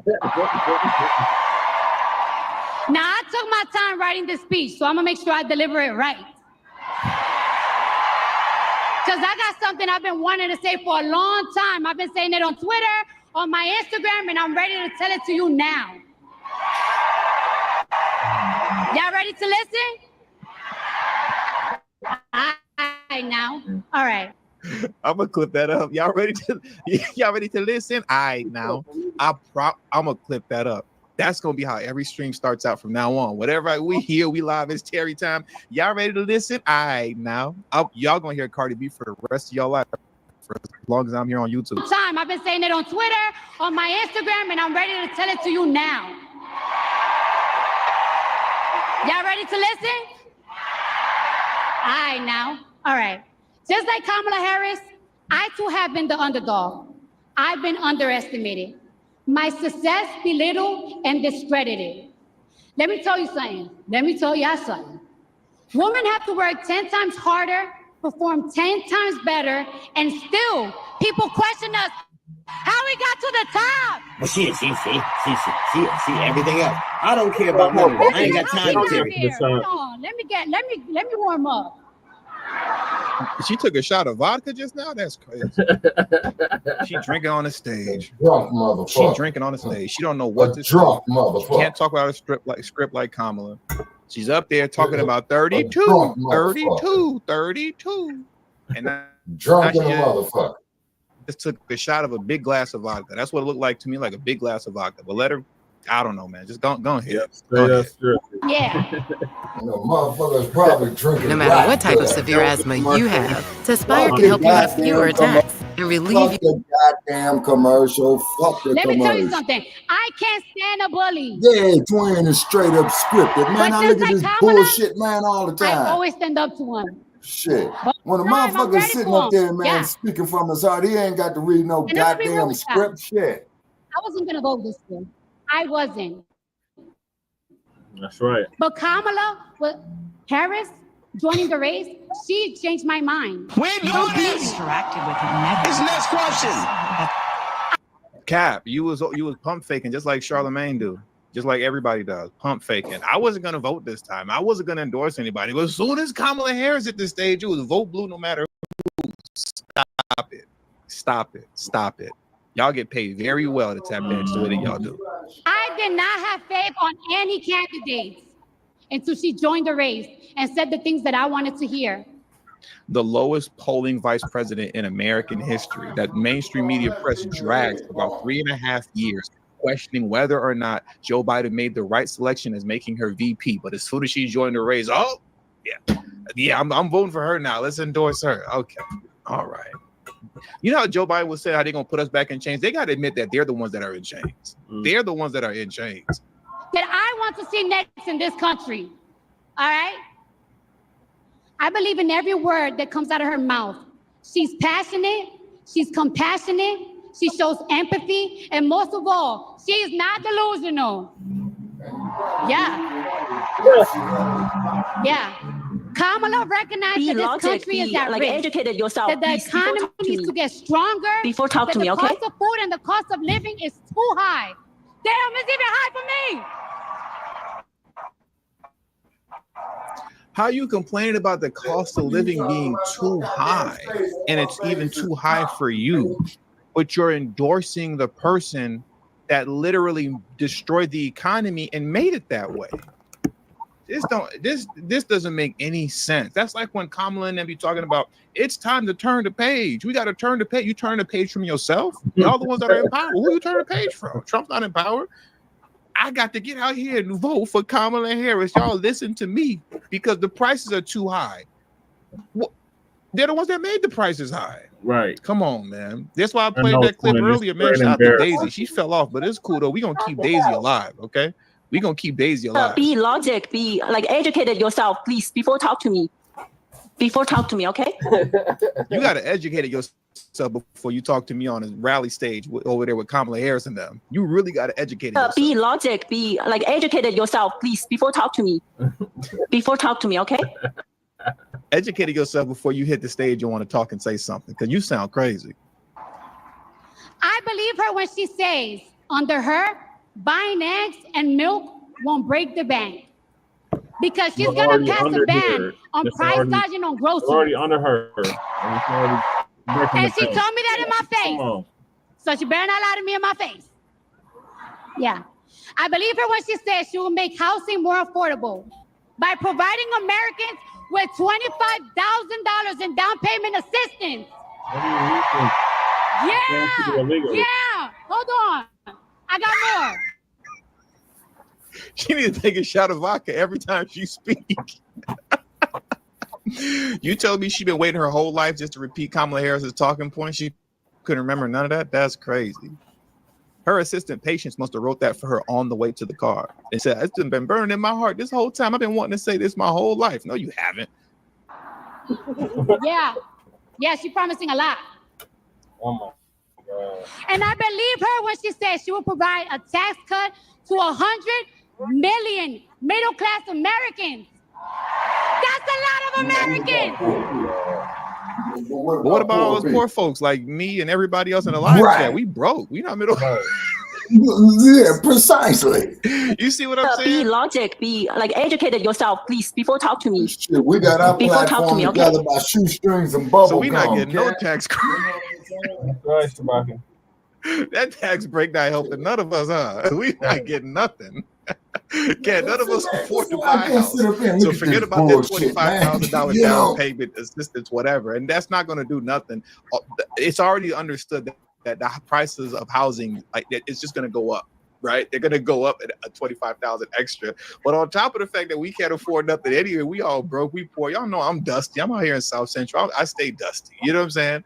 You know, I ride in a little hoopty. Y'all might think I'm just joking and being silly, but I do. My car is crazy. You ever see somebody driving around in cars that look like they've been in 100 accidents and they can't afford to get it fixed? That's the car that I ride around here. Now, for the record, I do have a good car. But my wife takes the good car because she has to drive out farther to go to work. And I'm not going to let my wife drive out in the hoopty, okay? So she takes the good car to go to work, right? And I spend my days riding around South Central LA in my beat up hoopty that look like it's been in 1,000,001 accidents and I can't afford to fix it. Real missing and all that. Got the padlock on it because folks kept stealing my battery. Y'all think I'm joking. I promise you I'm not joking. You guys know how many times I run into people in public, which isn't too often, but every now and then I run into people that recognize me. You know what I mean? And they'll be like, "Oh, TD," you know what I'm saying? Whatever. And I chop it up with them and they're like, "Oh, what's up, man? Okay, cool. I'll see you later." I promise you, I'll be leaving the store looking like, yeah, they can't see me driving in this. He out here somewhere? I don't see him nowhere. I turn the car on, he'd be like, out of here. No, I can't go out like that. And I promise you, y'all think I'm joking, but I'm not. I promise you guys I'm not. The only reason, and I'm tempted to even take a picture of it of my car and show you guys too. Yes, Miss Andrea, I got the padlock. Got the padlock on the front of my car. They kept stealing the battery. They kept popping the hood and taking the battery out my car. No, man, that might look. LP, what's it? El Pinchia said that car won't tarry long. That car been tarrying for a long time. I'm not gonna lie. I don't know how it's tarrying that long. It's a little Toyota Camry, so I mean, Toyotas is good. You know, they last long. So that I don't know how it's tarrying, but it's tarrying. Y'all know something else funny too before we get back into this video. Whenever I pick up myself from school, my car is so raggedy, it is so loud that all his friends know when I pull up. Like nobody will be looking in the direction that I'm driving, but as soon as I hit the block and they hear that, they're like, "Oh, hey, Anthony, your dad is here." Your dad is here. Damn. I promise you, that's what my son told me. He said everybody knows when you pull up, Dad. Everybody knows when you pull up. They know your car. Nobody even has to look. They're not even looking that direction. I hit the block, they hear, they're like, "Oh, your dad is here. Your dad's here to come get you." Oh man, but let's get back into this, man. Let's get back into this Cardi B, man. We've been tarrying for too long. We 5 minutes in. I don't know. Are we gonna make it the next 5 minutes of this? I don't know. Let's see. And that includes $6,000 for parents in the first year of child's life. Can I get that 6K now for a new car?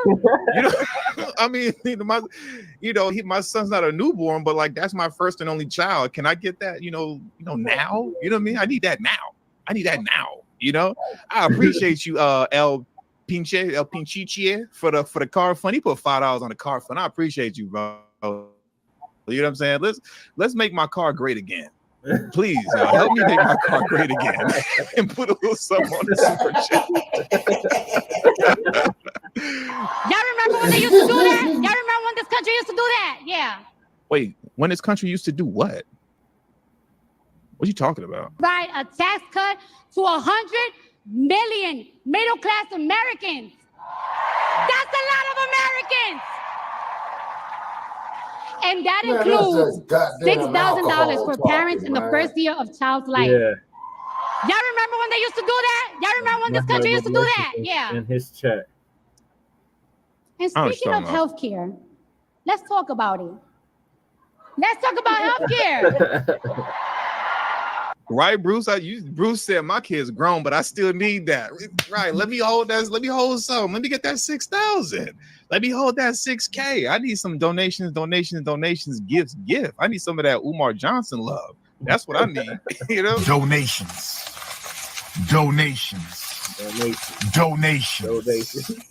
If Kamala get back in, I need some of that Umar Johnson love. I need that 6K, even though my son done aged out. You know, he's got to be a newborn. He's not a newborn anymore. You know, Bruce Robinson said his kids are grown. My son's not grown. Yes, they definitely aged up. But me and Bruce, we hurting out here. We could use that 6,000. Did you hear what Donald Trump said the other day? Y'all heard what he said? I heard exactly what Donald Trump said the other day. This is what he said. I love the black population of this country. I've done so much for the black population of this country. I have been the best president for the black population since Abraham Lincoln. That's what I heard Donald Trump say. I don't know what MSNBC lies you about to come out of your mouth. Let's hear it. I'm gonna tell you right now. Let me drink my water. Yeah, and several other. Yeah, stay hydrated. That's alcohol. God. He said he's gonna. She belong on this Terry time. She belong over here with me. She belong over here on YouTube with me, just cutting up and acting a fool. Like what you're like, what she's tearing on stage at a political rally. Shit. Bro, the goddamn drunk. Fuck the commercial. Fuck the goddamn commercial. Fuck the commercial. She's tearing. Fuck the commercial. That's what you're looking at is tearing. That woman is on stage tearing it up on stage at a political rally. I got this gnat in here that's driving me crazy. That's tearing it up on stage. She need to be over here on YouTube with me. All right. I'll send you the stream. Oh my God, what's going on? I'll send you the StreamYard link right now. I'm gonna drop the link in the chat. If Cardi B, if you're here, hit the link. Hit the link. To protect women whether they like it or not. Well, wait. Donald Trump saying that he was gonna protect women whether they like it or not is bad. What is she talking about? Let me drink my water. Yeah, drink it up there. Water. Yeah, stay hydrated. He said he's gonna protect women whether they like it or not. What the fuck you doing? He said he's gonna protect women whether they like it or not. I'm repeating it. That shit like it was. So now he's not allowed to protect women. I thought we were supposed to be protecting women. Isn't that what they say? I could have swore like. Let me take a swig of my water. First off, shout out to love myself. I appreciate you to love myself 100. She said this airhead Cardi B says she believed every word that comes out of Kamala Harris' mouth. Shake my head. That's crazy, right? That's crazy to love myself. I don't know how you believe anything that come out of Kamala Harris' mouth. That's how you know Cardi B must be getting paid good. But I was told, and what the internet tells us, men, is that we're supposed to be protecting women at all time. We're supposed to take responsibility for, all their actions. And they're not supposed to take responsibility for everything. Oh, here come those manosphere talking points. But that's what we're told. So now when Donald Trump says, I'm going to take care of women and I'm going to protect women, whether they like it or not, now it's a bad thing. So you just can't win either way. So if you protect women, you're being misogynistic. But if you don't protect women, then like you're just a demon, right? You're misogynistic who doesn't care about women. You're doing like manosphere talking points, like I low-key started doing. But then I caught myself because I noticed women showing love in the chat. You know, I just got a super chat from To Love Myself 100, and I said, well, let me fall back. Let me fall back. Look at how I sold out for the super chat. I sold out for the super chat. I was about to get into some manosphere talking points, and I said, I remember To Love Myself showed love, and I said, uh-oh, let me chill. Let me sell out for the super chats. Let me be quiet. Let me be quiet. Donnie Dunk, please. Protection for women, especially if we're talking about maternal and mental health care, isn't telling them what to do with their bodies. It's supporting them and giving them the care they need for what they choose to do with their bodies. I don't play that.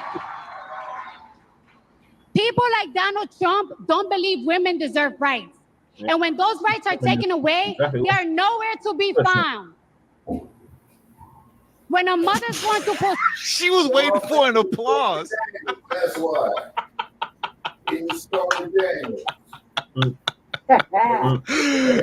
She thought she was about to get an amen. She said, when they're taken away, they are nowhere to be found. Hard pause. Yep. Okay. And nah, that's crazy. When the applause didn't come, when you thought it was gonna come, that's crazy. We gotta say that again. I don't play that. People like Donald Trump don't believe women deserve rights. And when those rights are taken away, they are nowhere to be found. We ain't doing this. When a mother's going to postpartum, he's not there to hold her hand. When a child is in foster care or in a shelter because their mother is not mentally stable or financially stable to take care of them, they're not there. The people outside planning, they're not there. What? They're all gone. Those people outside Planned Parenthood, women and women's business, they don't be there when women go through stuff. They don't. It'd be women that be outside of Planned Parenthood protesting. They don't even be dudes like that. It'd be women. So you don't know what you're talking about. Abortion. It's not that she don't know what she's talking about, homie. That motherfucker is drunk. I honestly, I'm not following her anymore. Because does anybody know what she's even talking about right now? I don't know. What's happening? You know what I'm saying? This is why you be long, like educate yourself, please, before talk to me. Before talk to me, okay? You got to educate yourself before you hit the stage next time, Cardi. No, she needs to put that and goddamn everything is vodka possible. down. Shout out to the moms out there. It's hard. Put that vodka down, Trump says he's going to. She's struggling. She said, She ain't struggling, homie. That motherfucker is drunk. Trump says 32. 32. Well, like a hammer. 32. Yeah. Said women whether they like it or not. Well, if his definition of protection is not the freedom of choice, if his definition of protection is making sure our Miss Andrea, she definitely lost her place on the phone. She was like, damn, where was I at just now? Fuck. 32. Here we go. 32. Bet. daughters have fewer rights than our mothers, then I don't want it. Wait. Protection is not the freedom. He's going to protect women whether they like it or not. Well, if his definition of protection is not the freedom of choice, if his definition of protection is making sure our daughters have fewer rights than our mothers, then I don't want it. I don't want it. Yes. I don't want it. I don't want it. Yeah, 5 shots. 5 shots. We on you, Trump. Listen, man. Shots to the wind. Man, that broad need to get off that goddamn alcohol. This is so retarded, ignorant. It's not even funny. Yeah, I don't know what that's she's what I'm talking about. saying. It's 5 shots in, unbelievable that that people motherfucker like this dead get drunk. brought on stage. Like, can you imagine me, like, with all my retardedness doing Terry time? You mean the fire I water? got up on the stage and I started talking like yeah, how I'm doing now, but on that level of a stage at a political rally. That's what you're looking at right now. You're watching me tear it up on a live stream as we're watching her tear it up on this political stage. She's acting like me right now, but I actually do a better job acting like me than she acts like me. But she's acting like me on that stage right now, looking, talking, and sounding crazy. The only difference between me and her is that I'm doing it in the appropriate place, which is on YouTube, and she's brought up on the stage of a rally to corral black voters to vote for Kamala Harris while tearing it up and acting foolish like me. Let that sink in. All right. And this is a regular common thing. When all right. I'm getting high, right? Denise Grant said, "T, you'd still be better." Yeah, I'd definitely be better. Y'all know, y'all wouldn't get if I hit the stage, y'all not getting no Terry time, TD. Y'all get if I hit the stage, y'all for sure getting TD Media Group TD. You know what I'm saying? If I hit the stage at a Trump, hold on. If I hit the stage at a Trump rally, I hit the stage at any of these goddamn rallies. That's when this come out right here. You know what I'm saying? That's when this come out. Hold on. Yeah, like they paid Beyonce. They paid Beyonce what? Let Trump $1 million for and say, "I'm gonna fly you out." Hey, TD, you finna get flew out. You finna get flew out at this rally in Wisconsin. We need you here. You already know how I'm showing up. I'm showing up like this. Y'all already know. I'm showing up with my full TD Media Group costume on and everything, you know, broken brim and everything, a little broken brim hat and everything. I'm pulling up like this. What's going on, everybody? Thank you all for joining me today. If you haven't already, please hit the like button. Just go straight into the intro at the Trump rally. That's exactly and like and subscribe. I'll be a lot Frontline more Black News. I'll tell you that much. They got Terry time, Cardi. Trump hit me up. He gonna get TD Media Group. TD. I appreciate you, Jet Black, for coming through with the super chat. Thank you. Jet Black said, "I got 5 on dropping the manosphere talking." She said, "I got 5 on dropping the manosphere talking point bullshit." Jeff Black said, "I got 5 on it. Drop it, ZD. Drop it." Y'all know I'm gonna sell out for that check.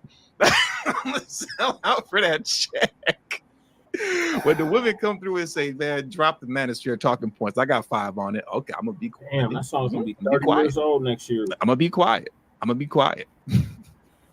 Trump was a hustler, but hustling women and I'm a hustler too. Yeah, but hustling women out of their rights to their body is.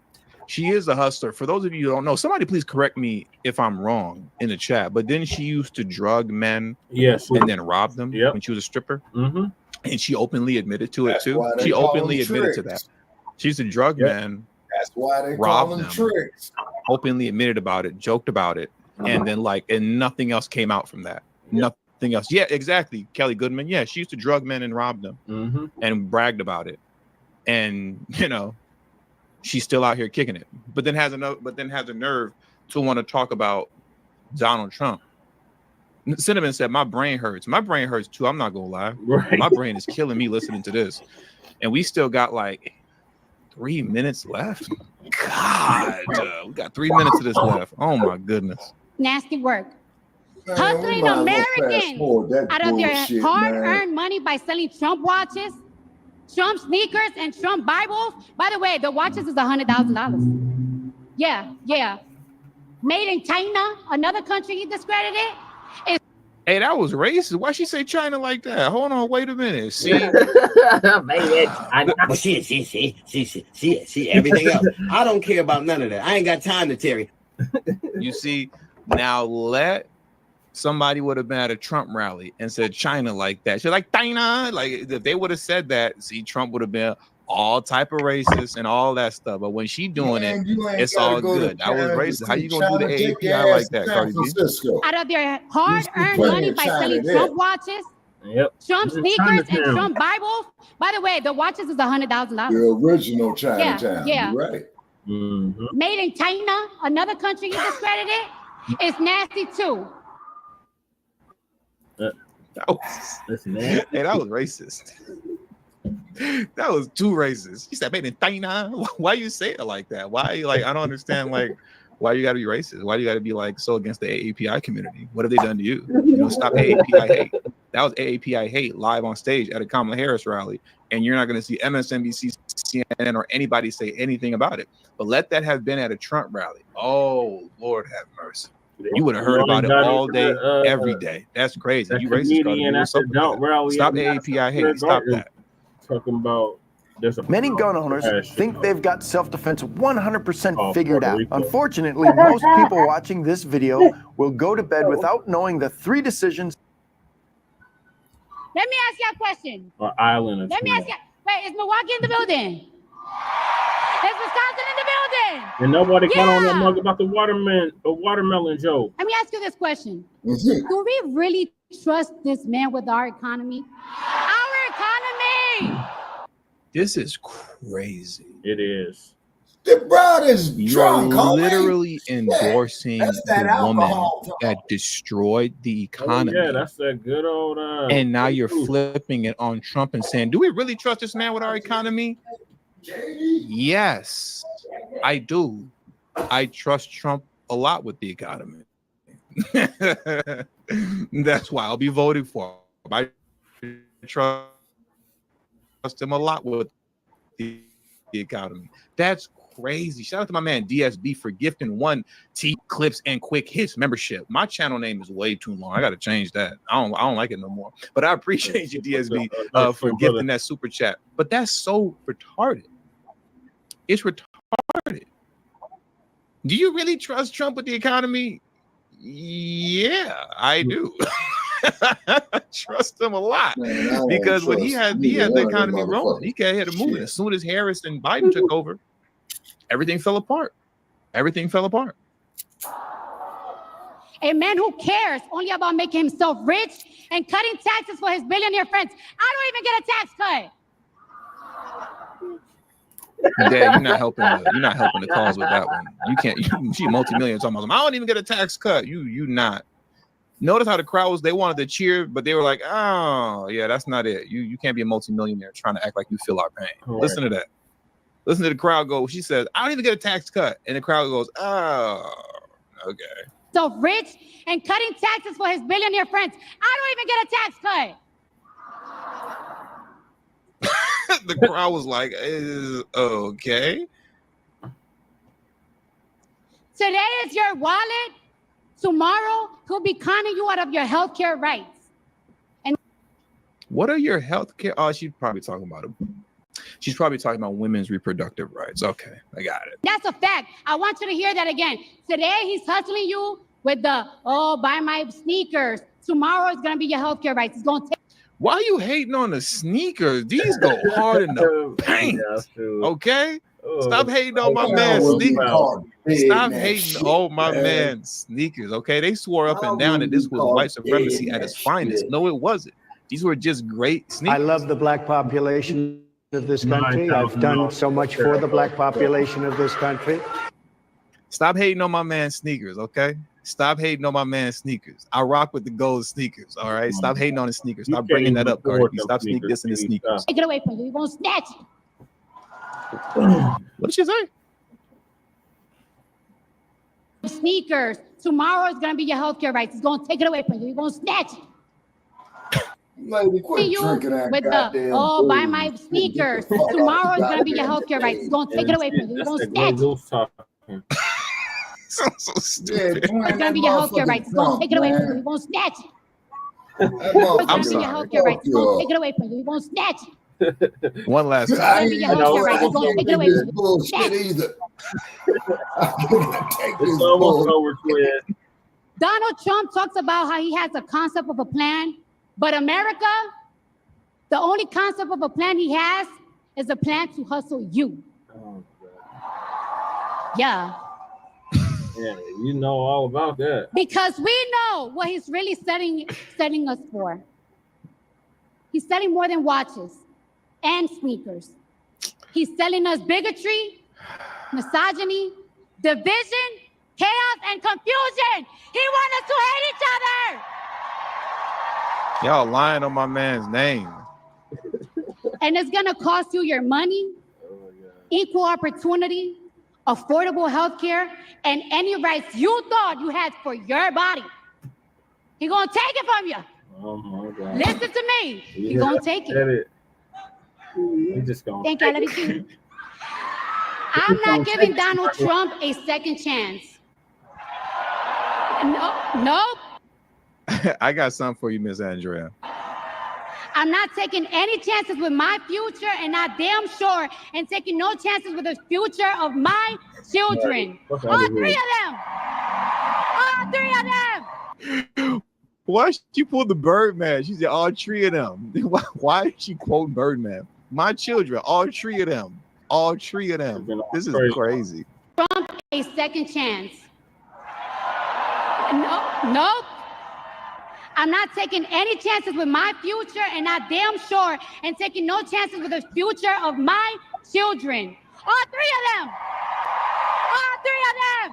I'm not giving him the chance. You're not giving him the chance. Yeah. I'm with Kamala. I believe in her.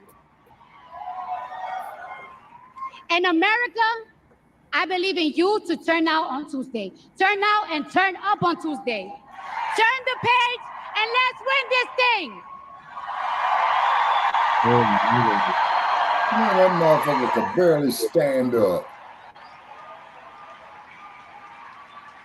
Ladies and gentlemen, please welcome to the stage elementary school teacher Adrian Culver. Okay. Whew. So we got through it.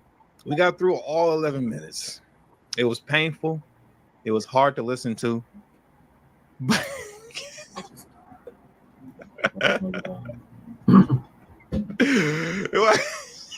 Kelly Goodman said, "Dumb heifer." I don't know why that was so funny to me. Dumb heifer.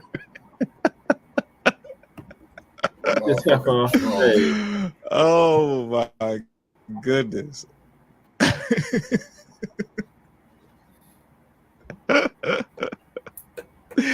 Anyways, man, that does it for today's show. That does it for today's show, man. We had to tear it up a little bit on a Saturday. But that does it, man. I want to thank everybody that showed me love today on today's stream. I appreciate you guys, man. We had a great time. We got through the 11 minutes. It was rough, but we did it. And that. All right, y'all. So with y'all thoughts on Cardi B embarrassing herself and rolling in Kamala's rally in Milwaukee, Wisconsin? How did they say she did? Sir, that shit was disgusting. I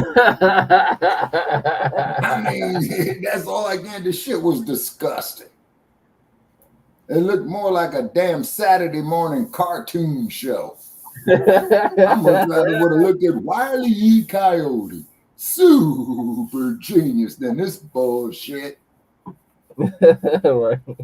Yeah, Wile E. Coyote get inventive because that motherfucker be coming up with some shit. Yeah. And somehow the damn roll runner beep beep, it just be missing it. Fucks him up every time. But he's a super genius. Beep beep.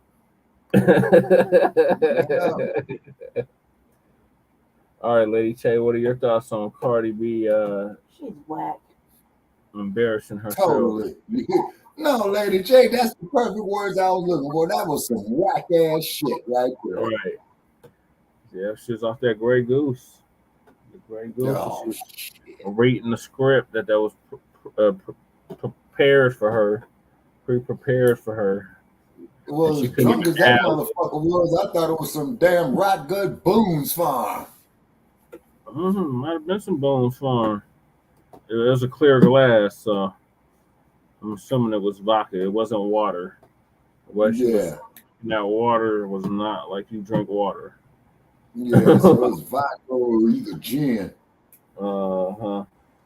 That Bombay or that damn Grey Goose had her gone. All right. Yeah. Well, only thing I can say, if you're gonna be a drunk, drink some good shit. Right. Instead of that rot gut, like that shit coming out the Napa Valley and gruesome Newsom state. And then, by the way, folks, you know that's where your ripple comes from, because after they make the prime wine and shit like that, what's left in the bottom of the barrel, that's your ripple. And your MD20 and all that shit. Yeah. So this is what the Democrats have to resort to try to get our vote. Putting up a hood red Dominican. Talking about. Okay, so in other words, so the Democratic Party, what they got representing them is a flatbacker and a drunk, and the dump, as in human shit, has a dump truck and JD Vance. Yep. That sums it up, Shabaka. Okay, so basically what we have here, people, is Boone's Farm versus Jack Daniels. Okay. All right. Okay. All righty. It's a damn circus. Waste of time. You know. Yep. So moving along, the Democrats called themselves having a black male summit on BET, which is not black owned, and we renamed it the Black Male Beta Summit, starring D.L. Hughley. All right, now what's up with this bullshit? Oh my God! If you thought this was embarrassing, wait until you see this. Oh man! Wow! And putting all bullshit aside, I hate to see our people go out like this. Really, it's really sad. Hold on, y'all. And I'm just saying is, what about the ones who made the ultimate sacrifice for the civil rights movement and the Black empowerment era? They damn sure will not look at this bullshit and call it progress. We come such a long way, Shabaka. Man, what we did, brothers, got up out of the damn toilet and went back into the fucking sewer. That's a good. And I hate to put it like that, man. I really do hate to put it like that. And I'm just wondering, what are the families of those of the civil rights workers, man, you know, who made the ultimate sacrifice? What do they have to say about that? I'm talking about the nephews, the nieces, the children of the civil rights workers, of those who made the ultimate sacrifice. You see what I'm saying? What do they have to say about that? You know, a dude going around shoving ketchup up his ass, talking about he's menstruating. Got Al Sharpton up there, a so-called civil rights activist, waving a rainbow flag, putting a banana in his mouth, looking like he's sucking a dog's dick. I mean, come on.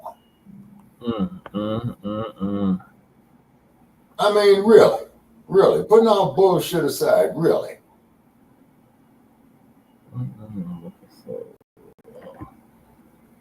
BT Black Men Summit. On Google Paramount, man, BET should be in their link because it's Paramount that owns BET. Yeah, I don't want to play the whole damn thing. It's a whole hour.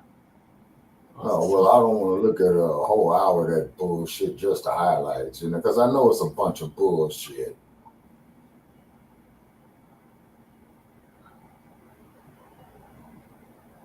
Big mess. BET holds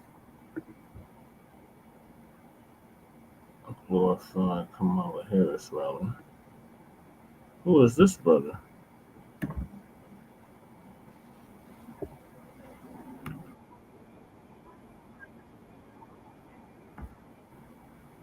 What is this brother talking about?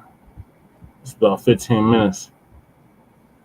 All right, then this will probably be it for me.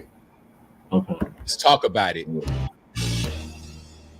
How's everybody doing? My name is Anthony Brian Logan, and today we got to talk about Black Entertainment Television, also known as BET, holding a Black Men's Summit. Now, you would think by the title of this event that it would be a really diverse group.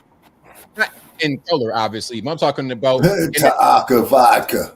Yeah, twin. Some liberals, everybody in attendance talking about the election. But that's not really what this was. As I said from the jump, this was a glorified Kamala Harris rally. They may as well call themselves Black Dudes for Harris, because that's what this was. Now, before I go any further and get...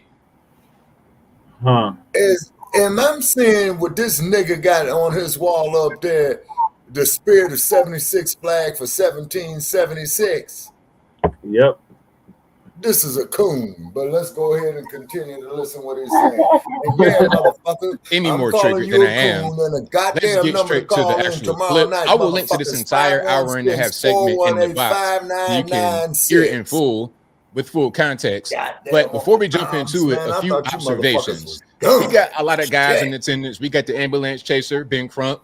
Right next to him, we have the late 1968 politician who is 29 years old, Justin Pearson, part of the Tennessee Three. We got D.L. Hughley leading the way. We got Vic Mensa, Jermaine Dupri, Michael Ealy, who plays a domestic abuser in every film. We got Louis Scrappy. We got a whole lot going on. There's a lot happening here. But before I go any further, let's just jump straight into it. We're going to play this intro. Then we're going to get through some selected clips. And without further ado, let's go ahead and roll it. Every time a presidential election rolls around, they're telling you that this is the most consequential election in generations. This time for us, it may actually be true. When was the last time America asked Black men what we wanted? And I know what it's like to not be asked what you want. I'm married to a Black woman. But I promise you, it's not a trick question.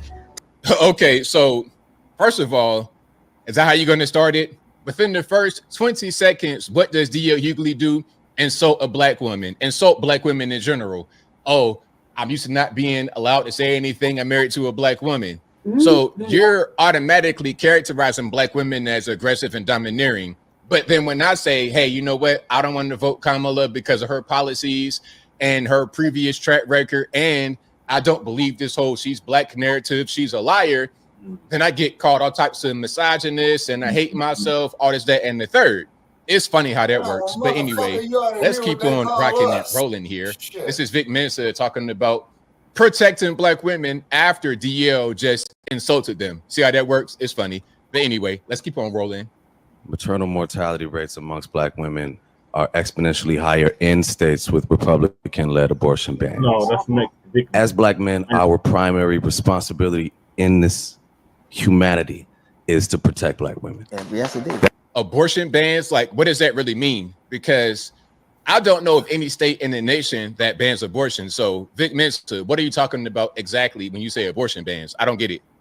The hell with this commercial.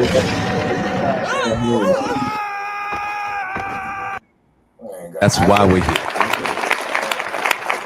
And I think protecting Black women begins and ends with listening to them about what makes them feel safe. And they overwhelmingly support the right to choose what happens with their body. A majority of over 75 to 80%. I remember when Trump was president last, and my sister was living in Memphis. I'm from Chicago. All right, I got to pause because I know BET is going to want to try to copyright. Hey, BET, listen, hear me very well. Let me just react to this. Please don't copyright me because I will fight it and I will beat it. There was a KKK rally in Memphis, Tennessee at the time. And I just remember how unable I felt to protect her. Did anybody get hurt? Did anybody get deleted during that rally? Now, on the flip side, Memphis, how many Black folks get deleted every day by other Black folks in Memphis compared to that Klan rally? Let's just talk about it. I mean, you're talking about danger, all this, that, and the third. Where is the danger coming from? All right, I'm getting triggered. And that's a direct correlation. And this guy right here, Pearson, I think he's from Memphis. Felt to protect her. And yeah, I think he's from Memphis. That's a direct correlation to that becoming another possibility. Just the emboldening of the people who seek to destroy us and to destroy our mothers, sisters, nieces, and the women in our lives. So I think that it's an issue of paramount importance to us and to me. Okay, so yeah, protect Black women, although Dio insulted them straight from the beginning. That was his opening statement. Okay, Black women are domineering, aggressive, and everything else. And before we get to some more, we got a lot more clips to get through. I'll work from our sponsor. Online data brokers sell your information to scammers, hackers, and anyone who wants to use that information against you. You're fooled. I learned it the hard way back when I came, and I'm willing to bet whoever filed the false claim purchased my information from a revealed that over 73 million existing and former customer records were released to the dark web. Now, AT&T recommends that you use a stronger password or monitor your breach. Just download Aura, activate it, and eliminate your /Anthony Logan through the link on the hair. Fuck you and your goddamn download. I think that there aren't some men out there who simply don't want to vote for a woman. It's disingenuous to say that. It's disingenuous. Exactly. There are some men who don't want to vote for a woman. It's not a lot. I don't believe it is a lot at all. You don't? I don't. I think that it's unfair to say that it's men who think that way without including the women, because I know a lot of women who don't want to vote for a woman to be the president. So let's talk about that. Don't just put it on the man. It's universal. Right. Not in our community. Well, now what I will say is, again, to what we were talking about in terms of parity earlier. The founders of Project 2025. Here we go. Now look, before he continues, Project 2025 is a thing that was created by the Heritage Foundation. They are not linked with Trump. This is not Trump's people. They did that on their own. And what the media did was launch an astroturfing campaign to make you be afraid of it. When you ask someone, hey, why is Project 2025 bad? They're not going to have an answer. All they're going to do really is say, Orange man bad, I hate Donald Trump. And that's it. Really don't want a woman as president. Right. And their women don't want a woman as president. Sure. That is not being held to the same standard. So there is, and they justify it by using Christianity. Yeah. So there is look at the do you hear the applause and all the admiration for what he's saying? They love what he's saying. This is what I'm talking about. There's no other dissenting voices. Now I could name some guys that should have been there, but I don't want to get the name and names and forget anybody. But there's a lot of strong guys who are libertarian, conservative, even some Black liberals could be in there and give an opposing view from what they're doing right here. Yep. There is a sense here that what the president, who, let's be honest, he put his life on the line, he put his family's life on the line, and inherited a recession and got us out of that, and single-handedly handed Donald Trump an amazing economy. He's right. We're now looking at him and probably saying, got one of them damn radios hearing about all the traffic accidents and probably when got in reality, that's not what he was saying. If in fact you are one of those individuals who believe that a woman should not be president, speak on it. Don't. I mean, really, at the end of the day, her policies are the main thing that drive me away. That's the thing. I don't care what she identifies as. I don't care nothing about nothing. Your policies are what matter. She could be a computer virus. I don't care.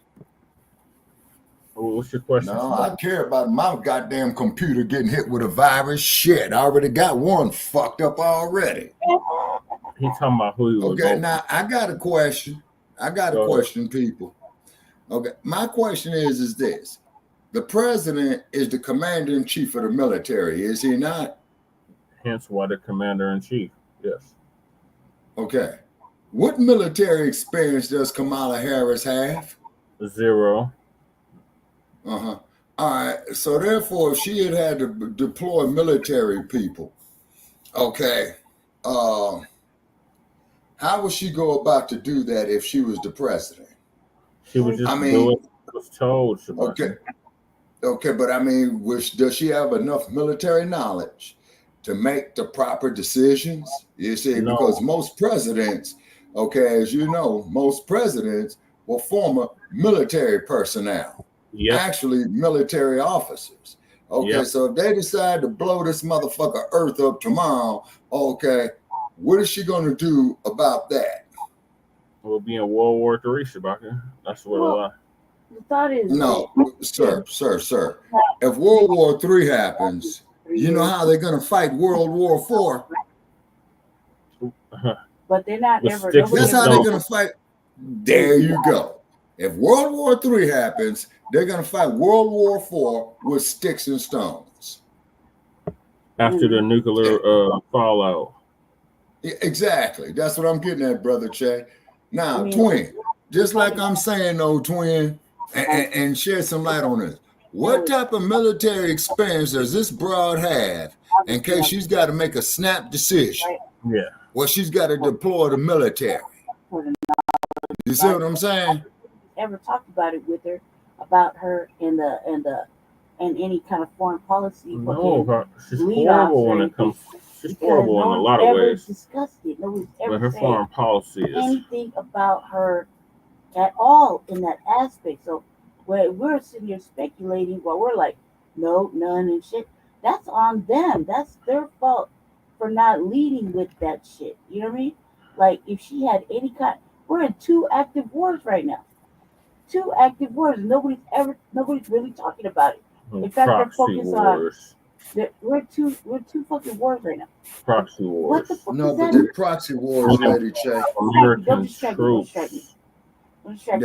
involved in those wars. There's 2 motherfucking wars. But we're supplying them with weapons. Right. Okay. So stop. You're gonna distract me. And so what I'm saying is, no one's really asking her. Nobody's asking her any of these fucking fundamental motherfucking questions. No, that's why I brought it up, Lady Che, because I ain't heard that one motherfucker. So it's not really on us to be thinking about. Like, look, as far as we know, she's ignorant to the fucking fact of what's going on, because they didn't do their due diligence to highlight anything that she has or hasn't done. First of all, we hadn't seen her at all. Yeah, we haven't seen her in 3.5 years. It was just during this motherfucking election campaign. So it's like they needed to. If they failed in that aspect, foreign policy, war, whatever, they failed her. They failed her. Her own party failed her. See what I'm saying?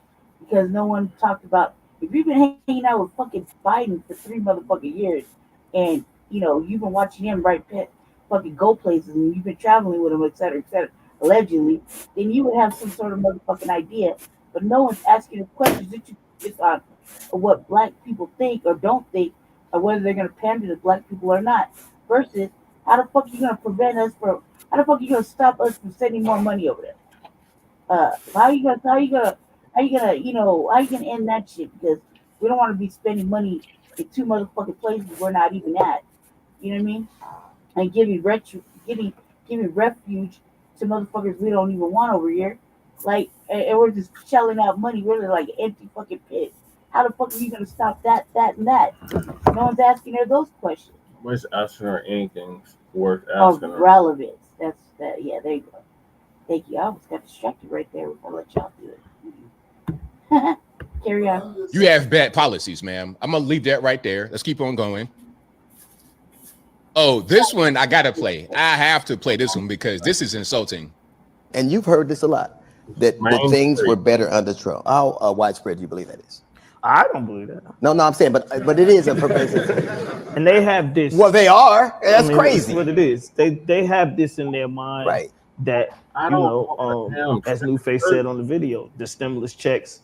They're paying attention to things like that, and they're not hearing the information that needs to be heard. Right. The stimulus checks. Now look, awareness, right? When we say that the economy was better under Trump rather than Biden, they say, oh, well, just because you got a stimulus check doesn't mean anything, and it wasn't him that gave you the check, it was Congress. It's like, whoa, wait a minute now. I did not say a word about the stimulus check. I said the economy was better.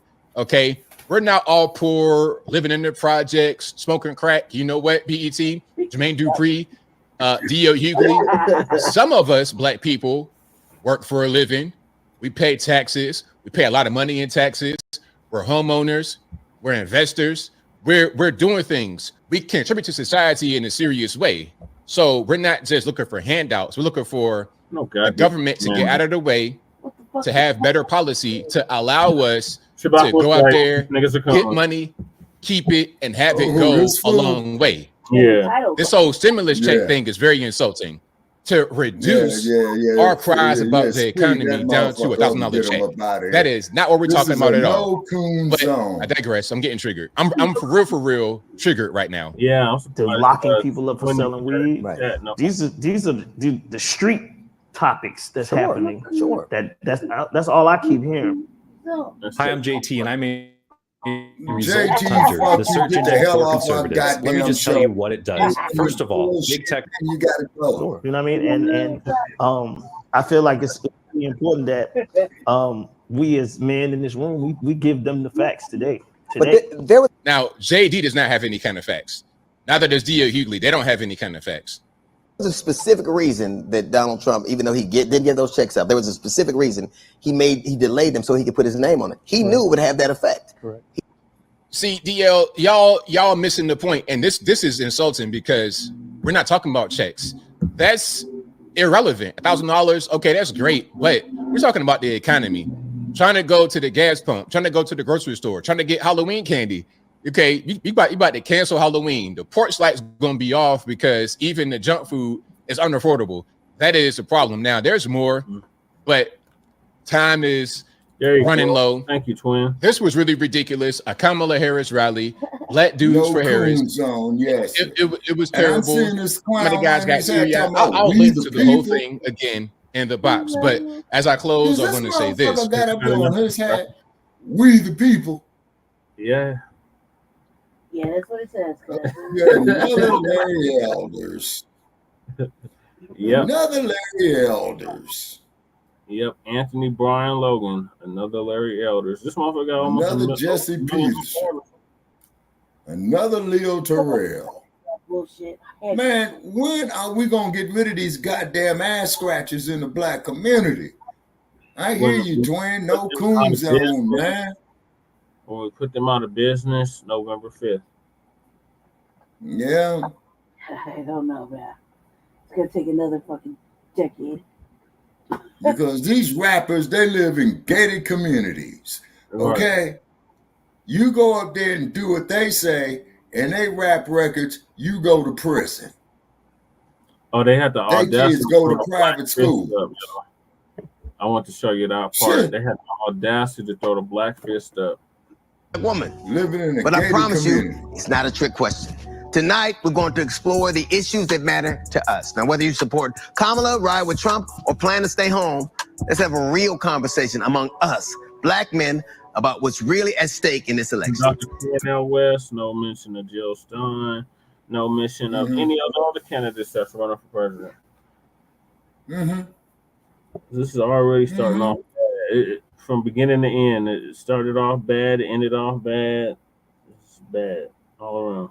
So in other words, what we're seeing right here currently with Mr. Hughley and company is a bunch of bullshit. Throwing up his gang sign for the whatever fucking sorority he's a part of. Wow. And then they had the audacity to throw the black fist up, though. Speaking to men directly. Be on a major party ticket as a DEI hire. I didn't know she was black. But polling shows that some black men are considering voting for Donald Trump. Black men are like any other voting group. You gotta earn their vote. Tonight, with the future of America on the ballot, BET is bringing together an extraordinary group of black men to elevate their voices for real talk about the issues they say are most important in this election. The state of the economy, economic opportunity, reproductive rights, protecting our communities, and Vice President Kamala Harris's record as a prosecutor, and more. This is the BET Black Men Summit. Here is DL Hughley. Thank you. We are just days away from a razor-close presidential election. So tonight, in this room full of black men, we're going to ask tough questions about the economy, immigration, protecting our communities, and much, much more. With me on the stage, we have civil rights attorney and my frat brother Ben Crump is here. Community, you live in a gated community, and you got the ambulance chaser right there. Did you see what he threw up, y'all? Fucking old chocolate ass. Look at that shit. What did he throw up? Look. All right. The Ben Crump is here. Oh my God. Grandstand. Mason or Greek fraternity. I want to say like Kappa.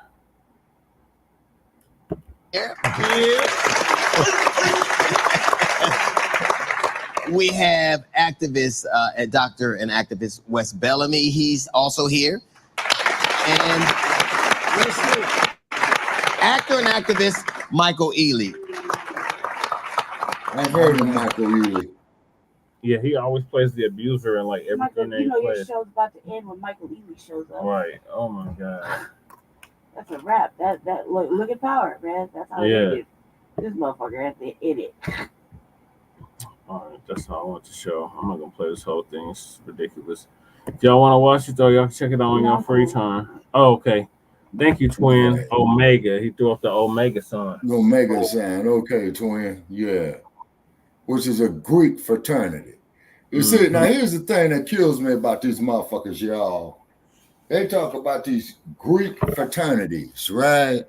Now, as we have stated, on Shabaka's Black Experience Enhanced, just like when we argued with Sarge's ass, right? Oh my God.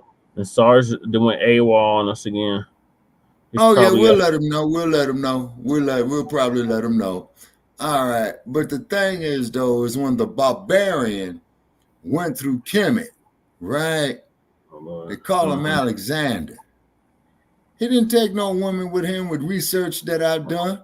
He took little boys. Yeah, that was part of that culture. He was a pedophile. All of that was depicted in vivid detail in Buckbreaking.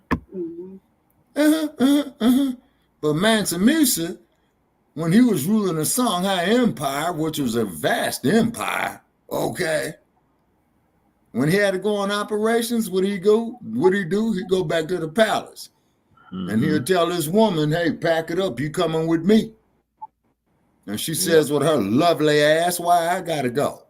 Because if I'm gonna die in battle, I'd much rather die with you by my side than allowing you to be here and this place gets overran and you get violated. Right. That's true love right there. Yeah, but hold on. Let's look at Her Majesty Queen Nzinga of Mutamba, which is current there in Angola. The Portuguese come, they leave, they come back. Yeah, shout out to Sarge. Oh my God. Okay. yeah, twin. Okay. So the Portuguese come back to Mutamba and they tell Her Majesty, well, you are now a colony of Portugal. She says, motherfucker, do you care to repeat that? And he did. And she put the work in on they stinking asses for 50 years, her whole adult life. Queen Amina of Zazzau, which is modern day Nigeria. Okay. She went to her father to ask permission to be a warrior. And her father says, you're a girl. What do you want to do with this? She says, check me out. She commanded 20,000 troops. Same thing with Her Majesty Queen Hatshepsut. She commanded her troops in the field. Same thing with Queen Tai. Yeah, exactly. See? You know what I'm saying? Goes on and on and on. But these motherfuckers want to sit up there, they're in Tinseltown, come up out of their gated communities, talking about something you're going to do for black men as a whole, and you got the biggest ambulance chase up there in the world. So the only thing I got to say about this here twin pyramid, and I hate to use this term, niggas, please give me a break with bullshit. That was a Boule summit. That was a black male boule summit for the Dennoriss. Yeah, ain't gonna do shit for the black community. I didn't hear nothing about no reparations in there. I didn't hear nothing to end no police brutality, starting with the LAPD. Qualified immunity. I didn't hear them demanding that she enact the George Floyd Policing Act, or their favorite go-to, the old boy that got beat upside the head, John Lewis Voting Rights Act. Talking about good trouble. Talking about good trouble, and he laid out there and knocked the fuck out like a motherfucker. Straight stretch, toes point north, lights out. Mm-hmm. That's good trouble. And how long was he in the Congress, Shabaka? I believe that motherfucker was in the Congress, man, a minimum of 30 years, Brother Che. He was in there for quite a while. 32 long. Mm-hmm. And when the dump was in office, he was caping for the illegals then, talking about, you putting the kids in cages. Yeah. Going up there, sitting on a goddamn floor in the House of Representatives, sitting on the floor. Sitting on the fucking floor.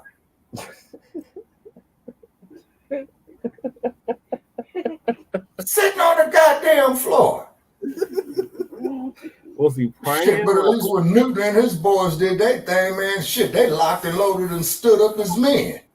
Right. Was he playing the white baby Jesus? Like, what the hell was he doing sitting on the floor? Yeah, I mean, what is that? I mean, I could see if he went there and took a detail with him and stood up there, stood up on his feet, you know? Okay, brother, I halfway recognize your point. But to go there and sit there on the floor, man, sitting there looking like a goddamn kindergartner and at 5 years old sitting in kindergarten. He was sitting Indian style. Yeah. Hell no. See, hell to the no. Well, we got to get to this next topic before you no.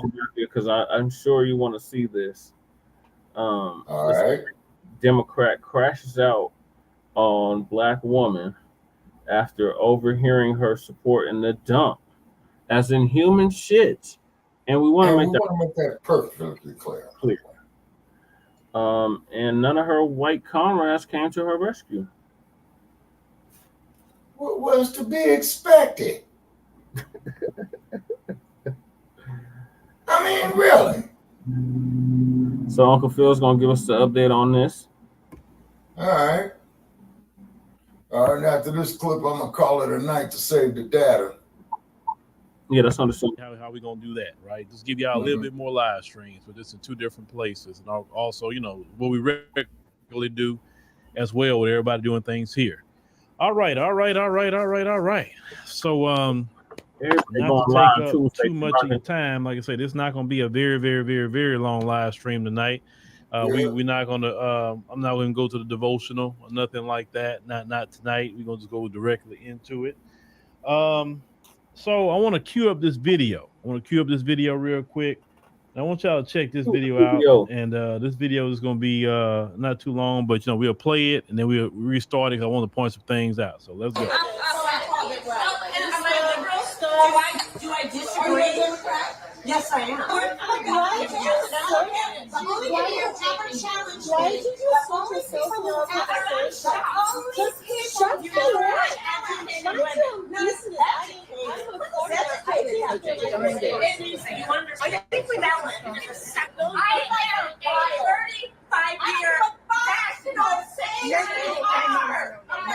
nationally expert. Oh, you're so. Everybody can leave what they want to leave. No, thank you. Will you tell her we were having a private conversation before she came over in my face saying, "Am I serious?" So no, don't talk to me. Talk to her. You and I already know who is the one. You and I already know. So take your attention right over there. Denial. Watch out, lady. You're a cheese guy. Peter, Why are you looking at me when she's the one agitating it? No. If you're going to be a mediator, then do it correctly. Address the person who you clearly see got up and got in my face. Man, go sit down somewhere. Right. Sister, that's why they got something called a left hook, a right cross, and an overhand right. Yes, it was mixed. Both of those. Yes, I am. Okay, it kind of start over. So let me stop it. Okay, so you seen the gist of it, right? So basically, this woman sitting here minding her own business with her friends. They discussing politics. I'm talking about the black woman, Never mind. And she supports Trump, and the white Democrat kind of heard her talking in her own space, her own business, and then she starts to just interject, into their conversation, which they weren't even talking to that woman, right? And so let me point out a few things that I did not, like about this video. Do I disagree? Yes, I am. Why did you switch yourself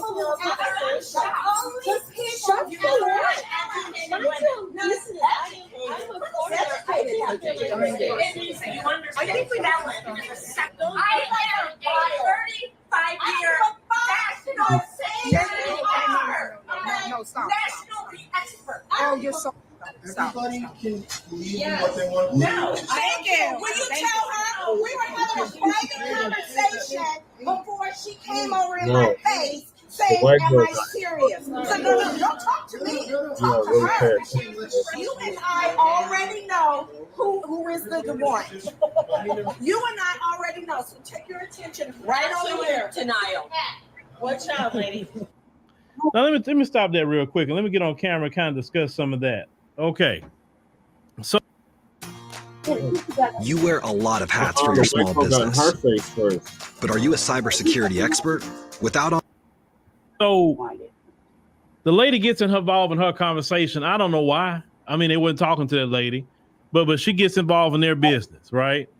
And she said that earlier, and we'll play that part. We say the only people that really challenged me is basically like white, Democrat women that challenged me more, I guess, than black people probably would challenge her on anything.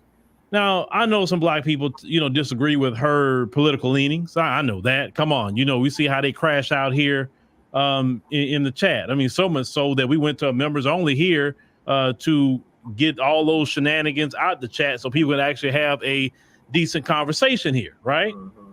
So the white Democrat, or as Malcolm X would call him, the white liberal, they don't like black people getting out of the default setting of how you should vote, how you should think, how you should move. They don't like that because y'all have to understand racism, white supremacy has to keep black people in certain positions. You have to spend your money a certain way.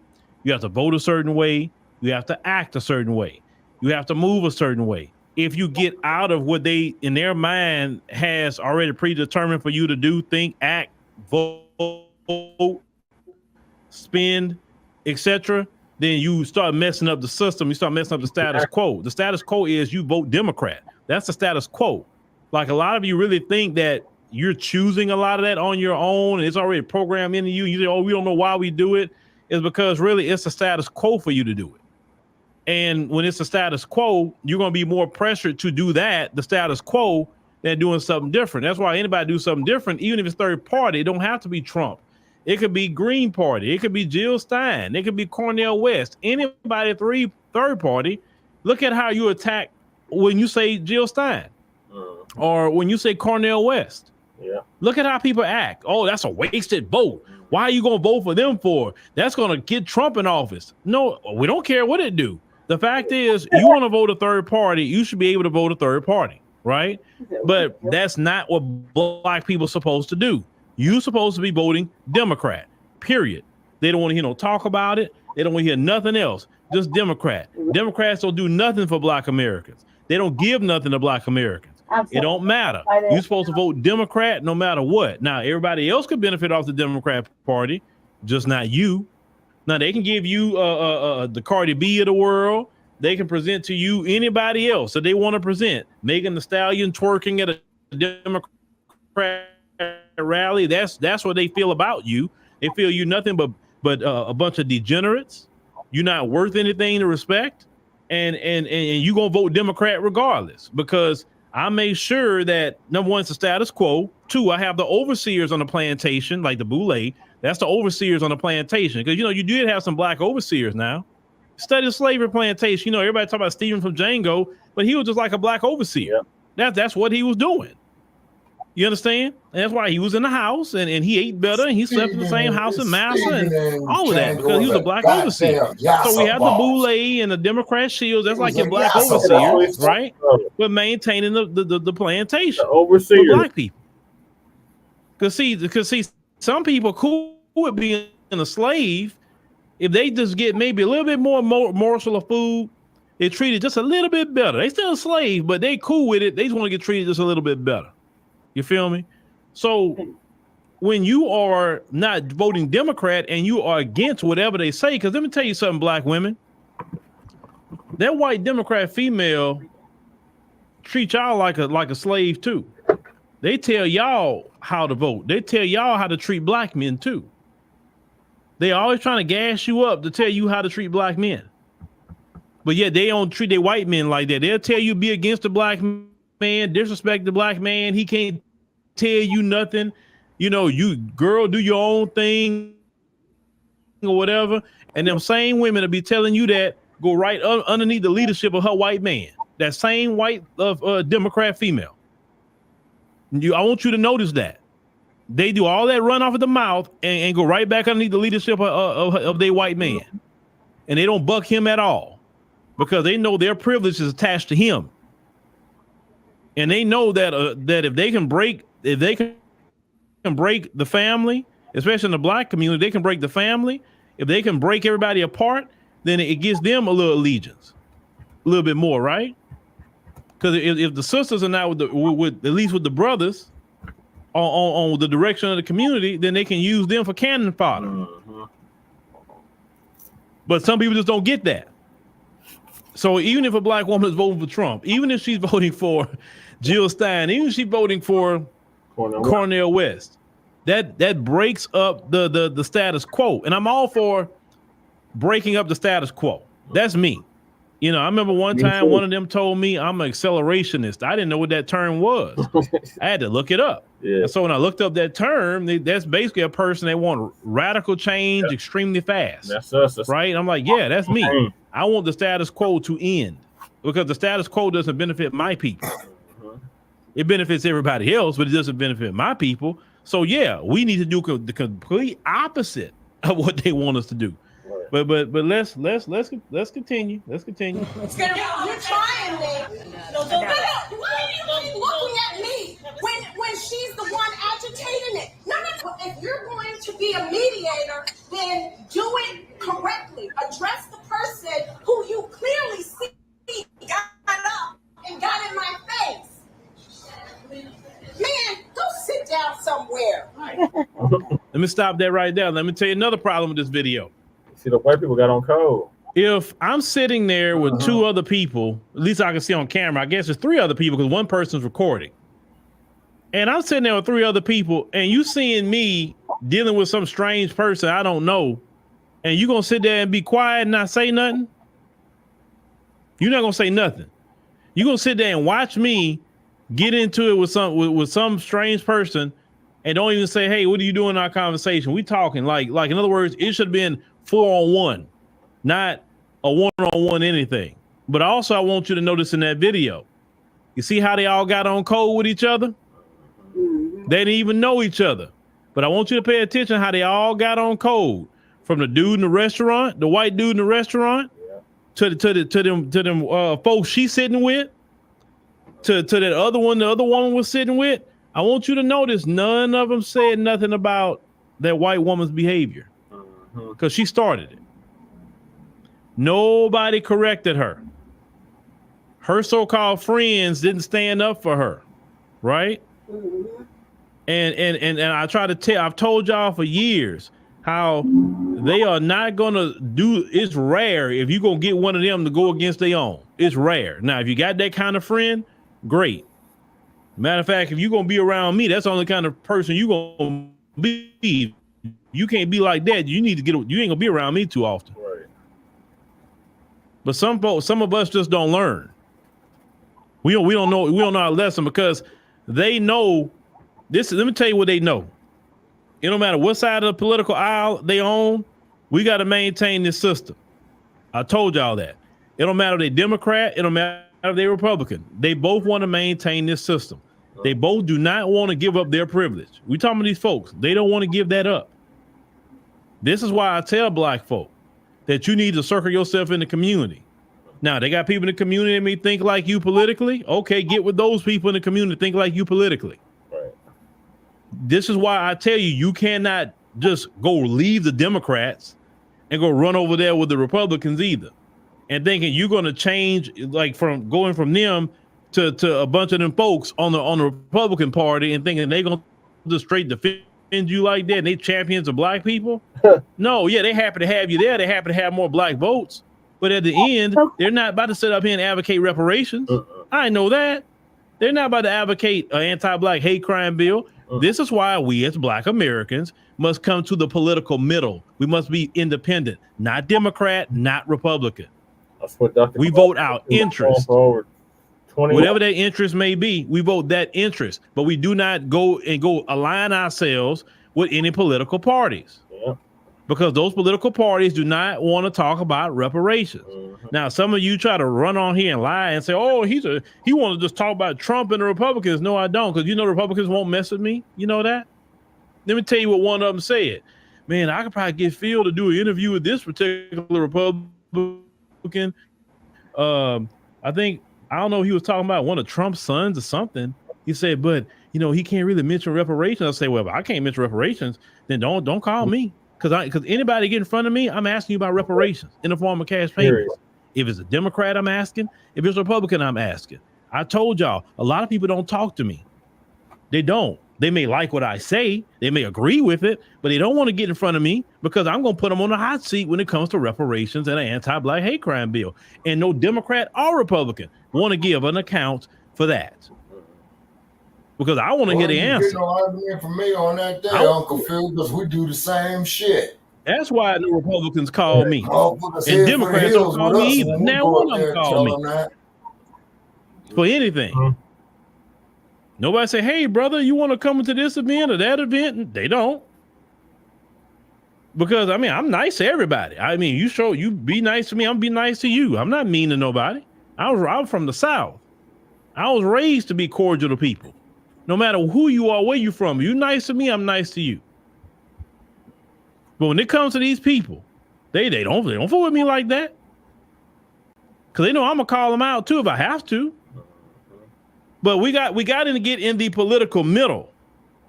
Yep. Not Democrat. Now, can I see some black people talking about, I'm going to be a Republican? I'm like, bro, leave that Republican Party alone, bro. Right.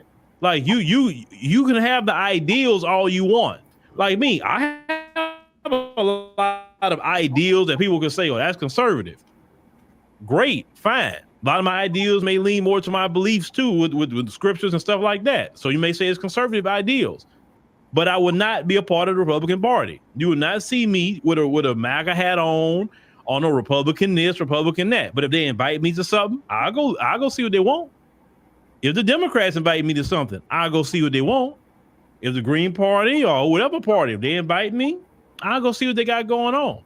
But once again, I'm going to ask them, what you going to do about these reparations? What you going to do about the anti-black hate crime bill? What you going to do for our children and their education? What you gonna do with our black entrepreneurs? They getting screwed over. They're not getting the money in the capital that all these other groups are getting. Yeah, You're not letting them get the information that they need.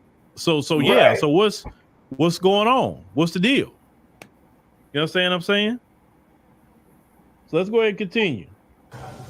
Placating to these people. Right. So that's the main thing, ladies and gentlemen, with this is that they always gonna stay on code with each other. You understand? And to be honest with you, of course that woman's wrong for getting involved in her business, whatever she's discussing. She's wrong. But to be honest with you, America has become so toxic with politics. I tell people all the time, if I'm not on this microphone that you see, I don't discuss politics with nobody. And that's a person who discusses it all the time. I don't discuss it. You know, I tell people, hey, you know, I don't discuss that. Not because I don't know, because I know how people are. People act so silly when it comes to politics and religion. Yep. That is the two subjects that people think they're experts in and don't know much or nothing on. And then if you show that they don't know nothing, they get mad, they get angry, they get emotional. Do you know people have started wars? People have taken people's lives behind politics and religion. That's the two things that people have taken a lot of lives over: politics and religion. Yeah. That's why I tell anybody, before you think about getting involved with any kind of politics, political commentary, running for office, are you sure you want to do that? Yeah. It's so much easier talking about sports, entertainment, stuff like that. You want to be a comedian. It's so much easier to do that because because you get involved with politics and religion, you're flirting with being canceled and people threatening your life and all kinds of crap when you speak about politics and religion. Champion of the world, so I always tell people, discuss politics with the people that's in your circle that you can have a discussion with where they don't get emotional or tense or nothing. Only speak politics if you're a political commentator on your microphone. If it's not on your microphone, don't discuss that with nobody. That's just the best way to be.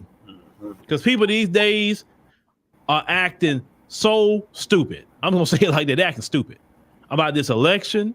They're acting silly about these political parties. Yeah. It don't matter what side it is. They both acting that way. Yep.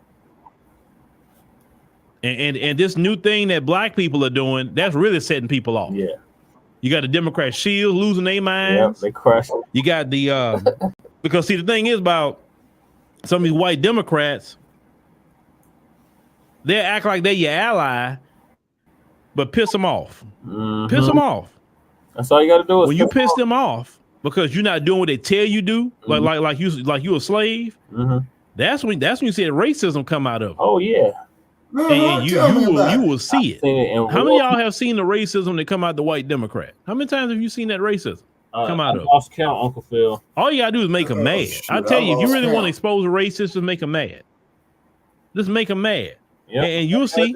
You'll see, because see, when somebody's mad, they can't really be fake. They can't conceal. Only a person who's extremely in control of their emotions know not to say or do certain things in the midst of their anger. And usually if they're angry, you won't even know it. Because they've mastered control of their emotions. And I always pray every day for God to continue to help me master my control of mine. Yeah. I never want to be so emotional where I just say something out of turn. Or be so emotional where I'm just, acting out of character. I'll always seek to master my emotions. Right. Because one thing about black people that I've learned, you are not a master of your emotions. Nope. You let your emotions run wild, literally. And that's what gets you in so much trouble. Yeah. And that's how people can manipulate you and get you to do all kind of things because of your emotions. You're an emotional buyer. That's why they run certain kind of advertisements to you, because you're an emotional buyer. You move in certain ways in your relationships due to emotion. It's just, we got to learn to be masters of our emotions. We got to learn that, ladies and gentlemen. We'll see on that there, Uncle You Phil. say it'd be nice to see you and Savvy Savs have a nice, that's gonna piss you off. Cordial conversation. That's the best. I've seen the sister's platform. Have I ever talked to her? No. I've seen her platform. This situation is gonna piss you off. Avoid. No, shout out to her. We just never had a conversation. It's one of them things. I mean, we all do this, but we don't all talk. Whatever the reason, it's not no beef. It's just we all don't talk like that. 'Cause a lot of times, we busy running. Like me, it's hard to slow me down a lot of times. You know what I'm saying? I got a lot going on. But the best way to defeat the Democrats as black people is become master of your emotions. That's right. See, once they can't get you emotional about racism, they can't get you emotional about, they can't use fear, because fear is an emotion. if they can't use fear, once you learn how to master that, the Democrats like, shoot, I can't fool with him. I can't fool with her.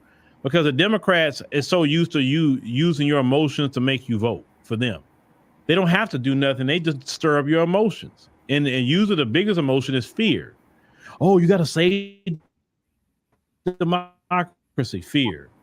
Oh, Trump going to get you. They're going to put you in slavery, fear.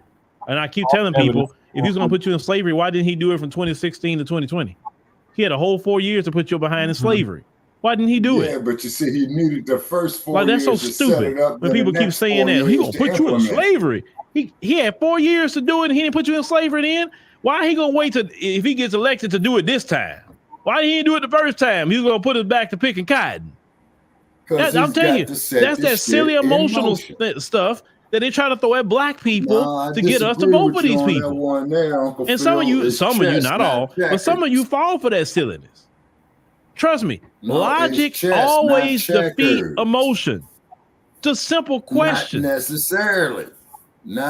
He gonna put you in slavery. Okay. He gonna put me in slavery.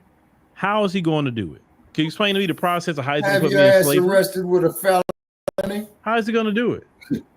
Have your ass arrested. Well, he will revoke the 13th Amendment. How does he go about revoking the 13th Amendment? How does he do that? Through the act of Congress. What's the process of getting an amendment removed? What is that process? All you gotta do is ask questions, logical questions, and they will not be able to answer you. Because most of them don't even know the process of getting an amendment, a constitutional amendment, don't know how to add an amendment, to remove an amendment. They don't even know. So they just say stupid things, and all you gotta do is respond with logical questions. I'm telling you, logical questions defeat emotional people all the time. And when you ask these questions, you just ask them in a calm voice, just very calm, smooth, and just ask and put it on them. Because listen, they have the burden of proof. They made the accusation, so they have the burden of proof. Okay, if Trump's going to put me in slavery, how is he going to do it? And let them answer you. And trust me, out of the abundance of the heart, the mouth speak. And a lot of people in their heart are just ignorant. They're ignorant. So you just let them spew their ignorance and just take the last thing they said and just repeat what they either said to them or ask another question. Take them out here to the middle of this, and they get frustrated. Why are you asking me so many questions? Because you said he was going to put me in slavery. Okay, if he's going to do that, I want to know how he's going to do it. That's all I want to know. Just tell me how. How? The Democrats don't want us to think. I told y'all, thinking is dangerous. Reading is dangerous. Not illegal yet. They don't want you to read. They don't want you to think for yourself. No. Because you start thinking and reading, just logical thinking is going to take over. Then once and it's going to say, wait a minute, this don't even make sense. Right. And wait a minute, since that's not making sense, why you ain't done nothing for me?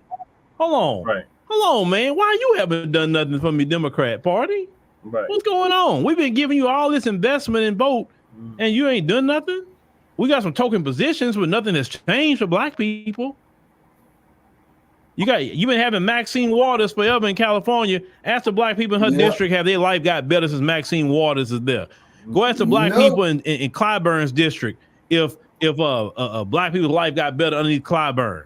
Matter of fact, Clyburn was so cold. Let me tell you how cold Clyburn was. The Republicans took over in South Carolina.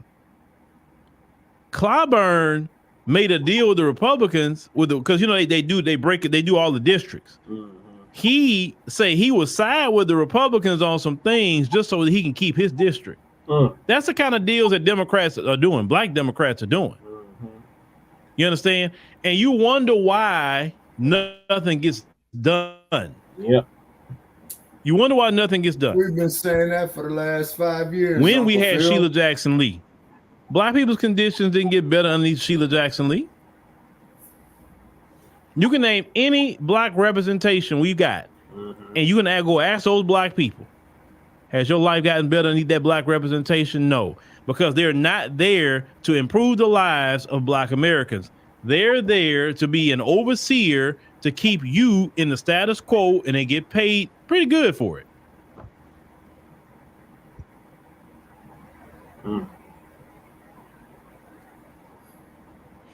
Yeah. Great Black Shark. Yeah, they don't like. Yeah, reading comprehension is also, and listening comprehension. They don't like listening comprehension either, because reading comprehension is one thing, but listening comprehension is another too. They feel that's dangerous. You reading, you listening, you asking questions. Where you come from? Because you're not like that. You're not like that average black person. Where you come from? Who are you? Who taught you to read like that? Who taught you to listen like that? Where did you go to school? I noticed you sound like you have a little education. Where you go to school at? Because they get curious. Let me tell you something about them folks. I know what I'm telling you. You start having a certain conversation with them, they get a look at you, and they get like, man, where you come from? What you do for a living? Where'd you go to school? You know, like all kinds of things. They start asking you because they're like, wait a minute, this dude here know a little too much. You know, that kind of makes me nervous when I run up on them that know that kind of knowledge. Man. The Shills want us to listen to Cardi B with her ignorant tail. Oh my God. That's what they want us to listen to, that ratchet ghetto mess. That's what and that's how they want us to speak too. Just like Cardi B, just a ratchet. Goddamn great. I'm sorry, the majority of black people aren't ratchet. Yep. And Cardi B ain't black, she's Dominican, so that's a separate thing, right? Yes, I concede it now. At first I didn't used to think like that, but now I concede it. Yes, we are black, they are Dominican. They ain't us. I'm with it now. I'm with it. Spanish soul slaves. Dominicans had it right the whole time. They ain't black, they Dominican, and I'm with them. No, I'm not gonna claim nobody that don't want to identify with what we've been claiming for hundreds of years. Because see, one thing I think what people's not talking about, even with that conversation, is culture. Culture is what it is, more so what it is than I think what people's talking about color and nationality is culture. Dominicans have their own culture. Their culture is not FBA culture. It's not. If you have a person from Ghana, Ghanaian culture is not Black American culture. It's not. So that's really what it is. It's just culture. It doesn't mean we can't get along. Doesn't mean we can't work with each other. I work with Africans every day. Every day I work with Africans. That's what we've been told. I work with West Africans, East Africans, Southern Africans. Culture. I work with FBAs. I mean, I work with everybody in this company to make this thing go. You know what I'm saying? I do. And so we all can work together, but the thing is, you just have to respect people's culture and navigate culture and all that, and that's cool. But the biggest issue that we have in America is America threw a bunch of cultures in one place. And when you throw a bunch of cultures in one place, culture's gonna clash. Yep. That's really what a lot of it is. Yeah, like on some people feel like, hey man, like this. That was a lot of the folks are kind of upset. Yeah, that the East Indians anyway, put a huge statue hang it up, man, out in Sugar Land. Okay, so I'll give you a call tomorrow. Statue is bigger than the Statue of Liberty of this Hindu god. Okay, Shabaki. Thank you for joining us. Have a good night. West Coast correspondent Shabaka San Corey. Make sure y'all check us out Monday for a special edition of Shabaka's Black Experience Enhanced. God, they put up by the Hindu temple, right? And the folks are hot about that. They are hot about that statue. They don't like that statue whatsoever. Well, when you import all these people in with a different culture and religion, what do you think is going to happen? Right. These people are going to continue to practice their culture and their religion. So the melting pot thing, people say, oh, it's an experiment, but it's an experiment that causes issues at some time. That's why God in his great wisdom put us all in certain locations for a reason. And the reason is, I just think that when you have a cohesion of culture, it works out a lot better. It's not that you hate people, it's just a cohesion of culture. You say you wish you listen to ghetto Cardi B. Yeah, Cardi B, ghetto Cardi B, who laid up with a man 8 months pregnant. You got another man bouncing up and down on top of you or whatever with another man's baby in your stomach because you're going to get back at the baby daddy of your child for what he did. Like, I'm sorry. Like, there's no excuse for that. That's horrible. That is horrible. And then on top of that, if you did that, why did you talk about it publicly? Right. Like, your child is going to hear that. These children, they do hear things on the internet. Yeah. You know that, right? So you need to be the best representation of yourself online, because what you do online, your children will find out. Their classmates will find out online. Anything that I say, sometime my family, my children or whatever can hear it, or people say, hey, that's your dad, right? So I have to be the best representation of myself. If I'm out here acting like a ghetto fool, acting like a booger wolf and everything else online, then that would be embarrassing to my family. It'd be embarrassing to my children and anybody else I know. Mm-hmm. So you need to be the best representation of yourself. So Cardi B and all the antics that she's doing, her children's going to have a hard time later. With those, because all those kids get devices. Those kids come out the womb know how to operate a cell phone. You can give a newborn baby a phone, and it won't be long. That newborn baby will be accessing the apps. You give that baby a tablet. These kids come out the womb knowing how to operate these things. I'm telling you, it's crazy. They know how to operate it better than some people. These children, they're very smart. Yeah, they are. So be the best representation of yourself. I never understood. Back in the day, y'all, doing her being a 304, that's what she gonna be. But when she get a baby, say she like, nah, I'm a mother now. I don't want to be out here like that. I want to be a good example for my children.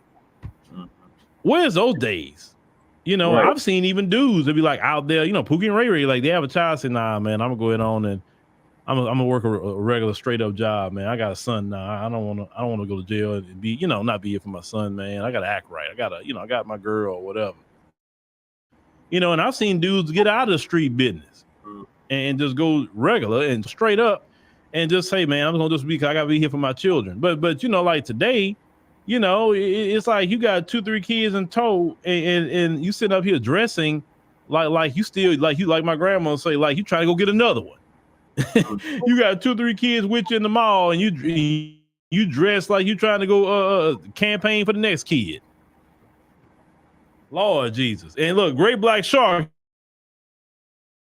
you in Atlanta, you know exactly what I'm talking about, Great Black Shark. You know what I'm talking about in Atlanta.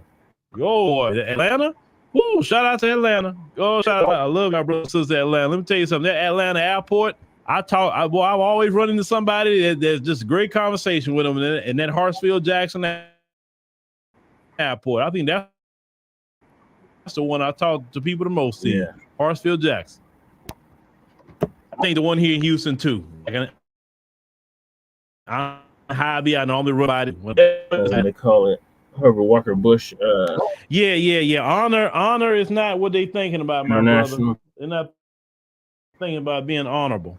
They're not honorable. They want to go look like every other woman out there, and then you gonna leave the fate of every other woman and not get no husband. Because see, today I'm telling you something. Vice President Kamala Harris getting office, I'm telling y'all, we going through a depression. We going through a depression. And just like how some of them start getting some act right and start trying to highlight them brothers, them good job having brothers during that pandemic, it's gonna be the same thing if she get in office. But hey, if y'all got to go through or we got to go through a depression, then hey, I guess so. That's what you want. You say Dallas and ATL, man. Look, Houston too. You see it in Houston. Oh, you see it in Houston too. Yeah, it's like them days of like, hey, I'm a mom. I'm gonna dress like a, it's not say you can't dress trendy, but I'm gonna dress with some respect. No, they'll be out here got little kids too, 2-3 years old, and they showing everything they can with I'm like, bro, obviously I see why you got them 2 kids, right? And you still out here doing that mess. Trophy hunters use dogs and high-tech gadgetry to chase and treat mountain lions. Lord. But here we discuss everything, right? And there's somebody like, why he talking about that? I don't like when he get to that kind of conversation.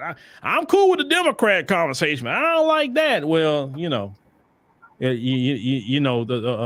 what created some of that modern Democrat is some of that stuff we see today too now. That's why I say bring back honor and shame. We need that back in the community. Bring it back. Oh yeah, New York, man. Yeah, New York, man. But see, the thing is about New York though, bro. New York, y'all got everything underneath the sun in that city. God, y'all got everything over there. It's like if you don't want to travel out to the United States, but you want to see almost every person in the world, go to New York City. You gonna meet them all. Man, everybody I look up got an accent. Now you got some, FBA brothers and sisters there. Yeah. But man, everybody got an accent running around there. That is the immigrant city, New York City. That, man, the immigrants are there heavy. But and shout out to the immigrants. Last time I was there, I was talking to a Jamaican sister that was over there. And, we had a real good conversation. I was waiting on my ride and real good conversation. I think another Ghanaian brother I was talking to, they was giving me and my wife a ride. I think he was trying to go to the airport or something like that, Ghanaian brother. I meet some good people, out there. Just, and some of them brothers and sisters come over here. They truly want to work. They want to work. They're not trying to steal from nobody or nothing like that. One thing I will give Black immigrants is that they when I see them, they working. I never seen a bunch of Black immigrants begging, asking for handouts to stay at a hotel and like these Venezuelans and all these other ones that came across here from Latin America. I ain't see a bunch of Black immigrants like that. I haven't seen it. They doing Uber, they doing taxis, they selling food. I respect that. If you come here to work, I see some of the Black immigrants in Times Square trying to sell, tours and all that, and they hustling. And I'm like, hey man, I respect that. But coming over here with your hand out and demanding something, I don't respect that. Go back to your homeland and build it up. Right. I agree. Yeah. Like, man, look, one thing I love to see is a brother or sister that's hustling. I love to see that. Because I say, hey, that brother gonna make it, that sister gonna make it. They're a hustler. You know what I'm saying? I don't respect lazy people. They got their hand out every 5 minutes. Hell no. Even the scriptures condemn lazy people. Yeah. It teaches you lazy people will surely be in poverty. But this government here should let people go in immense poverty and starve. I would. I'm like, you don't want to work? Well, you're not going to eat. That's what scripture teach. You don't work, you don't eat. So maybe that hunger motivates you to get to work.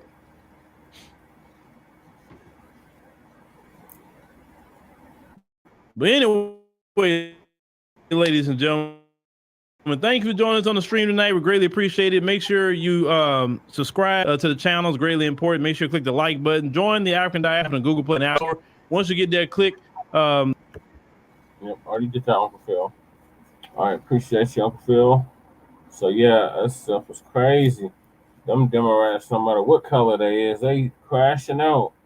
They done went off on the sister. Damn Karen.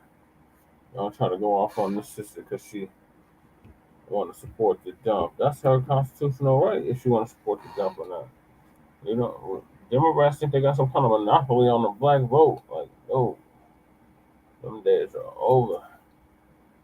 Yeah, I'm about to see on Tuesday. I can't wait. All right. So in other news, we got rapper Young Thug. He is free from prison after guilty plea and YSL trial.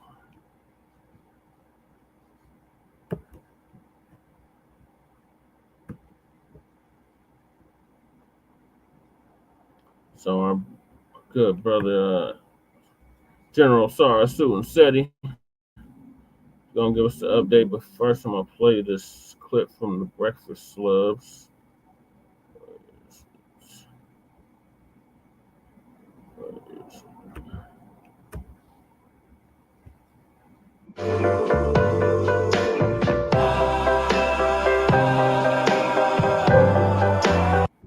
All right, y'all. So I had teased that Young Thug was going to be released. Young Thug is free. So the jail records for Fulton County Jail, which is where he was being held, have him released as of 10/31/2024. And he had been booked in May of 2022. Now, this has been noted as one of the longest trials in Georgia state history, and it has finally come to an end yesterday. Thug and his team, along with the judge, they were able to come to an agreement on a plea deal. So originally what happened, they were trying to come up with this plea deal between Thug's team and the prosecution, but they couldn't come to a middle point. So the judge got involved and said, okay, he's going to plead no contest, and then the judge will be able to make the final decision. So what happened is, and because of that, the state recommended that Thug get a 45-year sentence. They wanted 25 years in prison and 20 years of probation.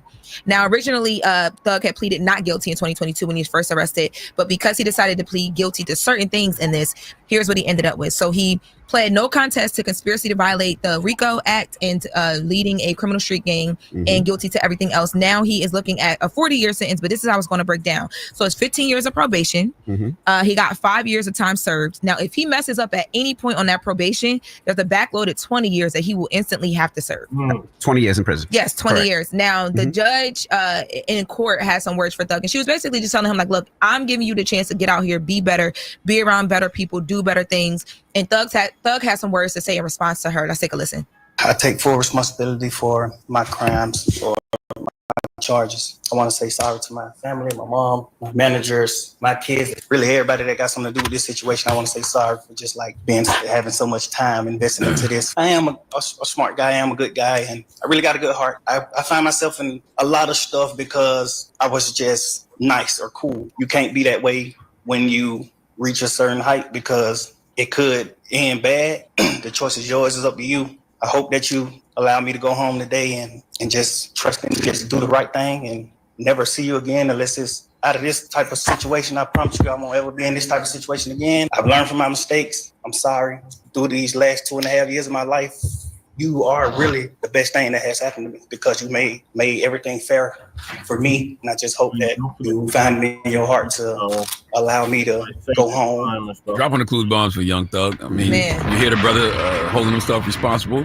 You hear the brother taking accountability. You know what I want Jeffrey to do immediately?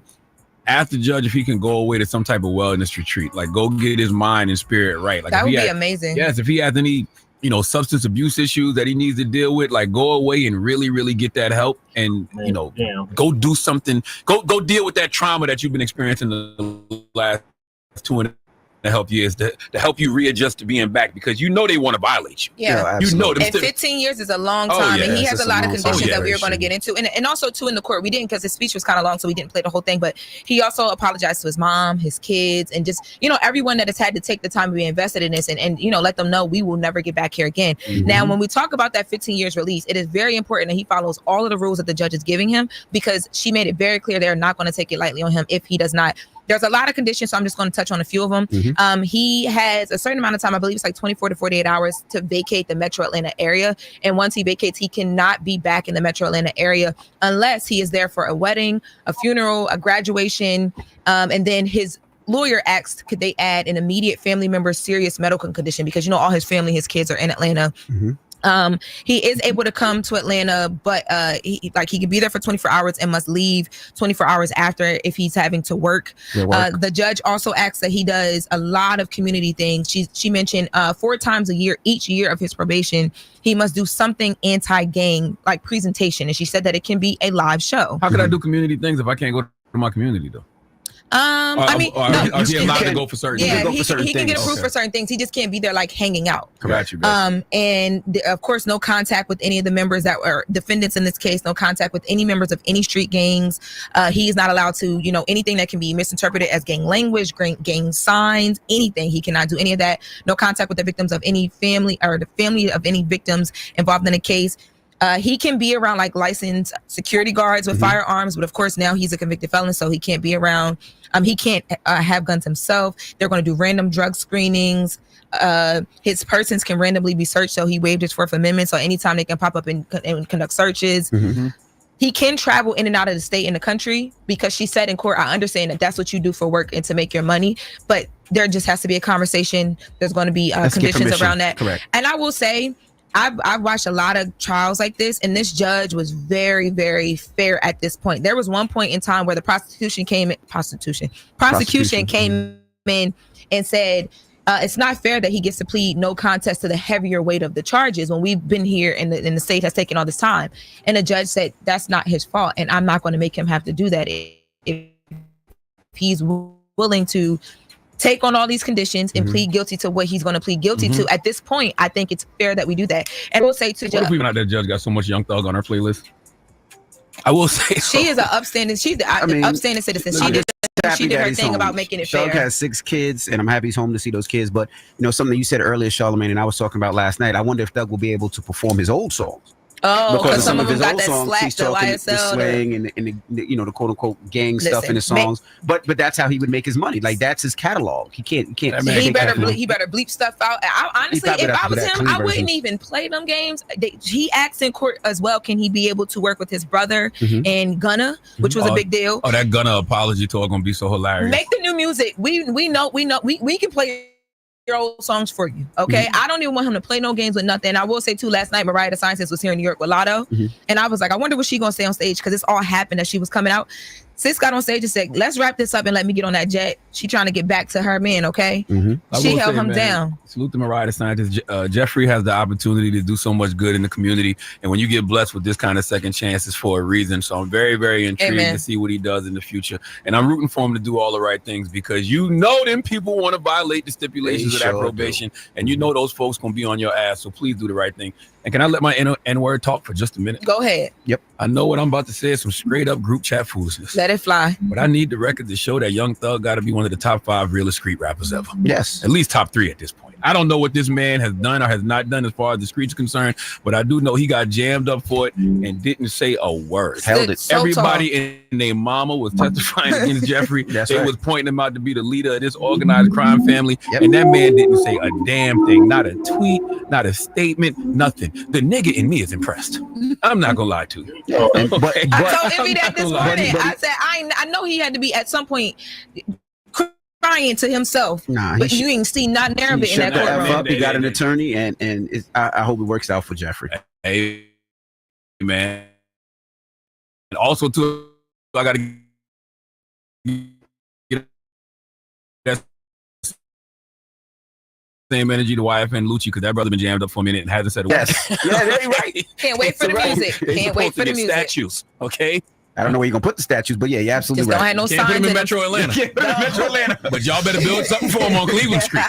Okay? He'll never see it. He may not ever see it, or see it on social media. Pictures. I'm just saying, according to the laws of the street, correct, they're supposed to get statues. That's right. And shout out to Thug. All right. Well, that is Just With the Mess with Law and LaRosa. Now, when we come back, we got front page news. More. All right, I had enough of them. All right, let's see what Sarah Stewart City, General Sarah Stewart City, got to say about this. Shout out to him. I seen you in this chat earlier, twin.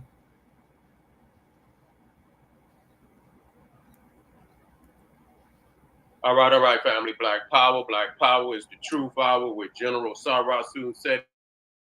Kick back. Get your mind ready for some information that's guaranteed to. I'm excited and delighted to be accepting members to the Sarah Stewart City YouTube page. A dynamic page. Y'all already know what it is. Black Power, Black Frequency.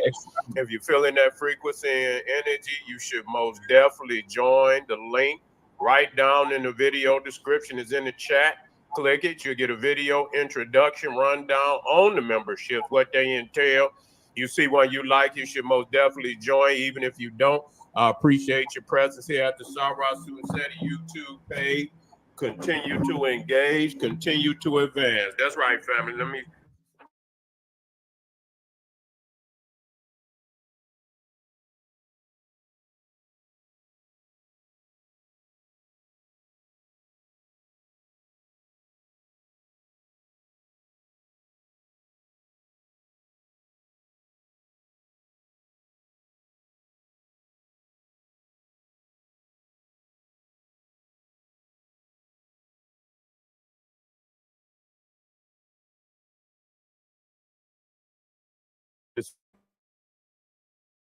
you most definitely want to be down for that. Going up there, become a member family is more than worth it. That's right. Ring the alarm, KingSeti.com online marketplace. Official General Sarah Suit Seti DVD, lectures, t-shirts, tank tops, hoodies, African and Kemetic jewelry, holistic tonics and remedies. We got the Moringa Detox is right up there. The link right there in the chat. Boom, click it. It's gonna take you right where you need to be. Natural Men's Tonic, the sour sop, bitters, yes indeed, black seed, toothpaste, Mizwalk. We got that up there for you, family.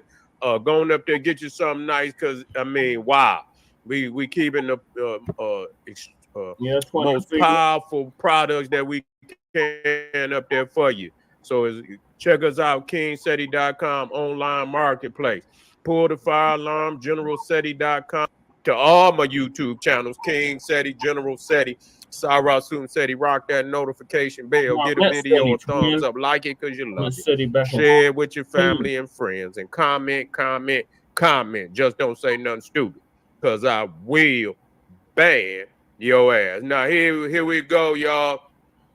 Young Thugger has been released into the public once again after over 2 years of trial. You feel me? The longest trial in Georgia history. You see, and so Young Thugger then pled guilty to a lot of the charges. He copped out on, pled it no contest, but a lot of the charges he pled guilty to and got out.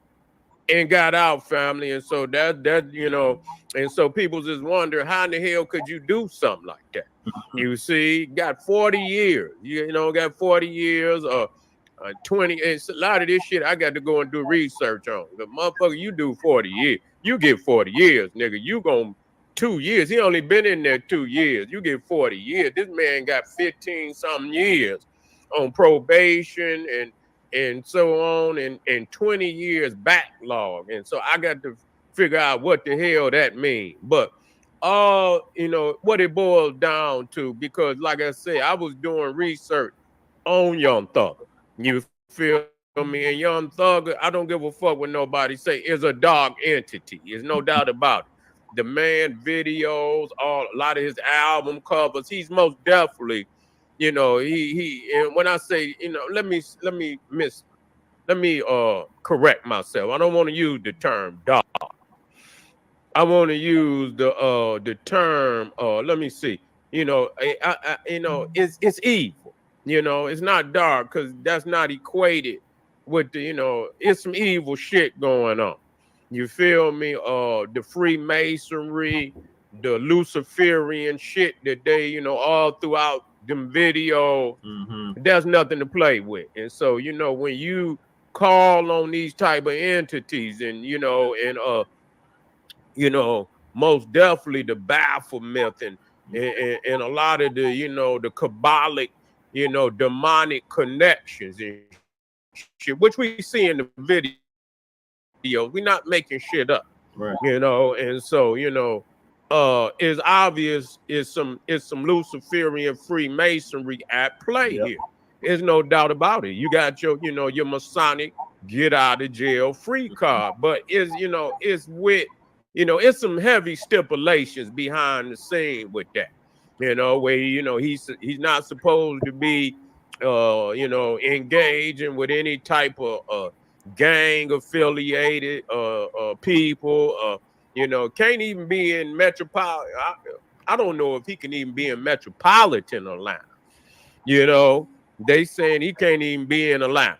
They didn't ban his ass from Atlanta, and unless he going to something like funerals and weddings and things of that nature, he can come in, but he gonna have to get out.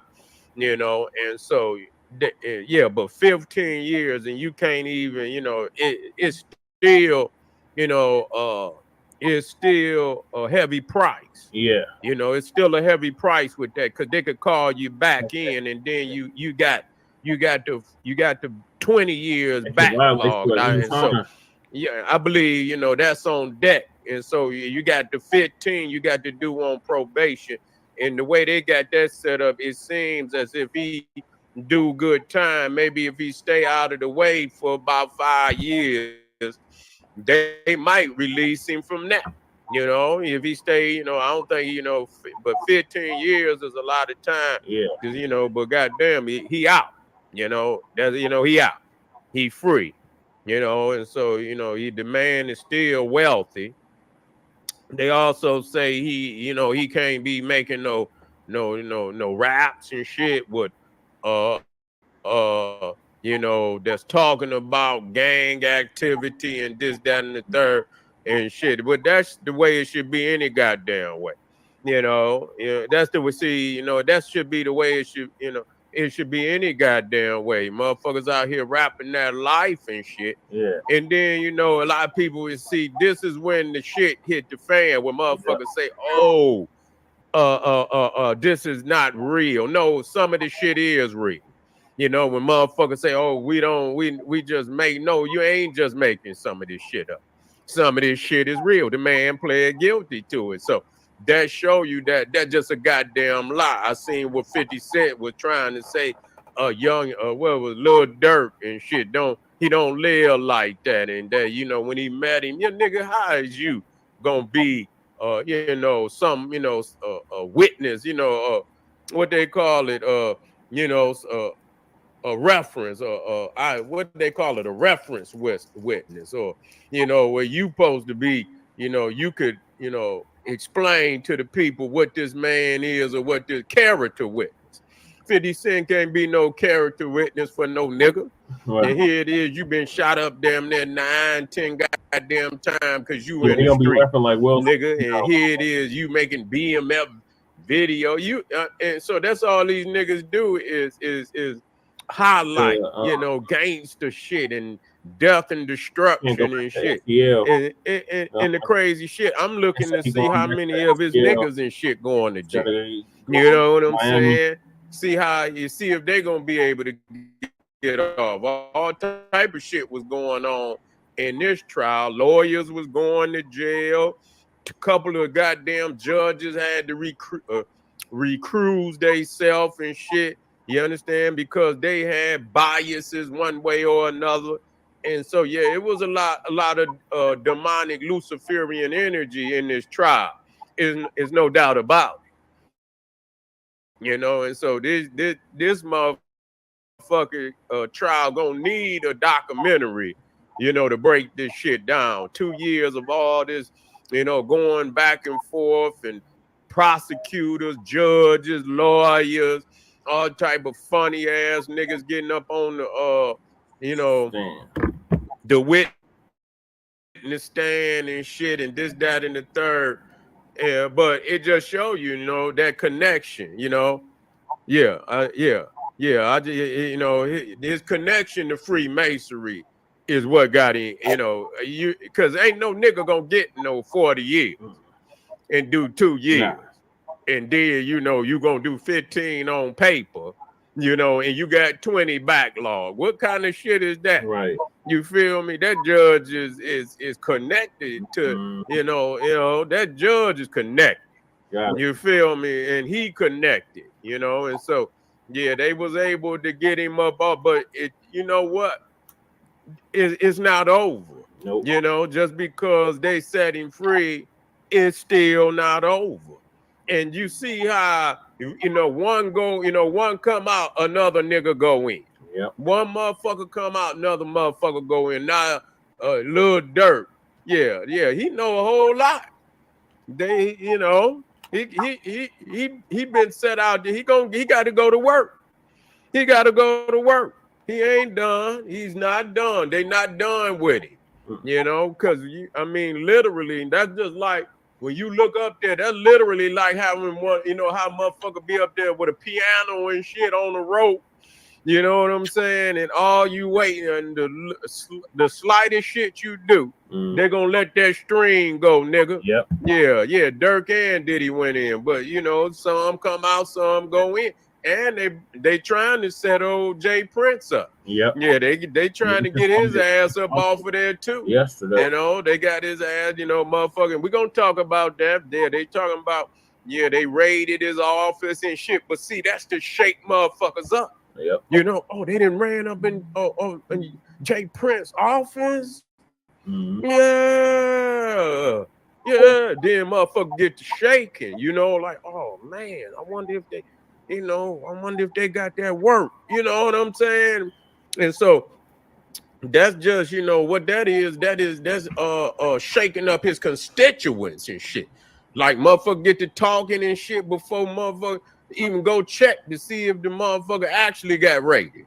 You know, motherfucker get, you know, cause you try to get ahead of that shit. You know, that's what the motherfuckers that's closest to the dirt, they trying to get ahead of that shit, you know, and get to doing videos and shit. That's what they doing with Diddy. All them niggas up there, they trying to get ahead of that work. You understand? You know, them indictments that might come down on his ass. Yeah.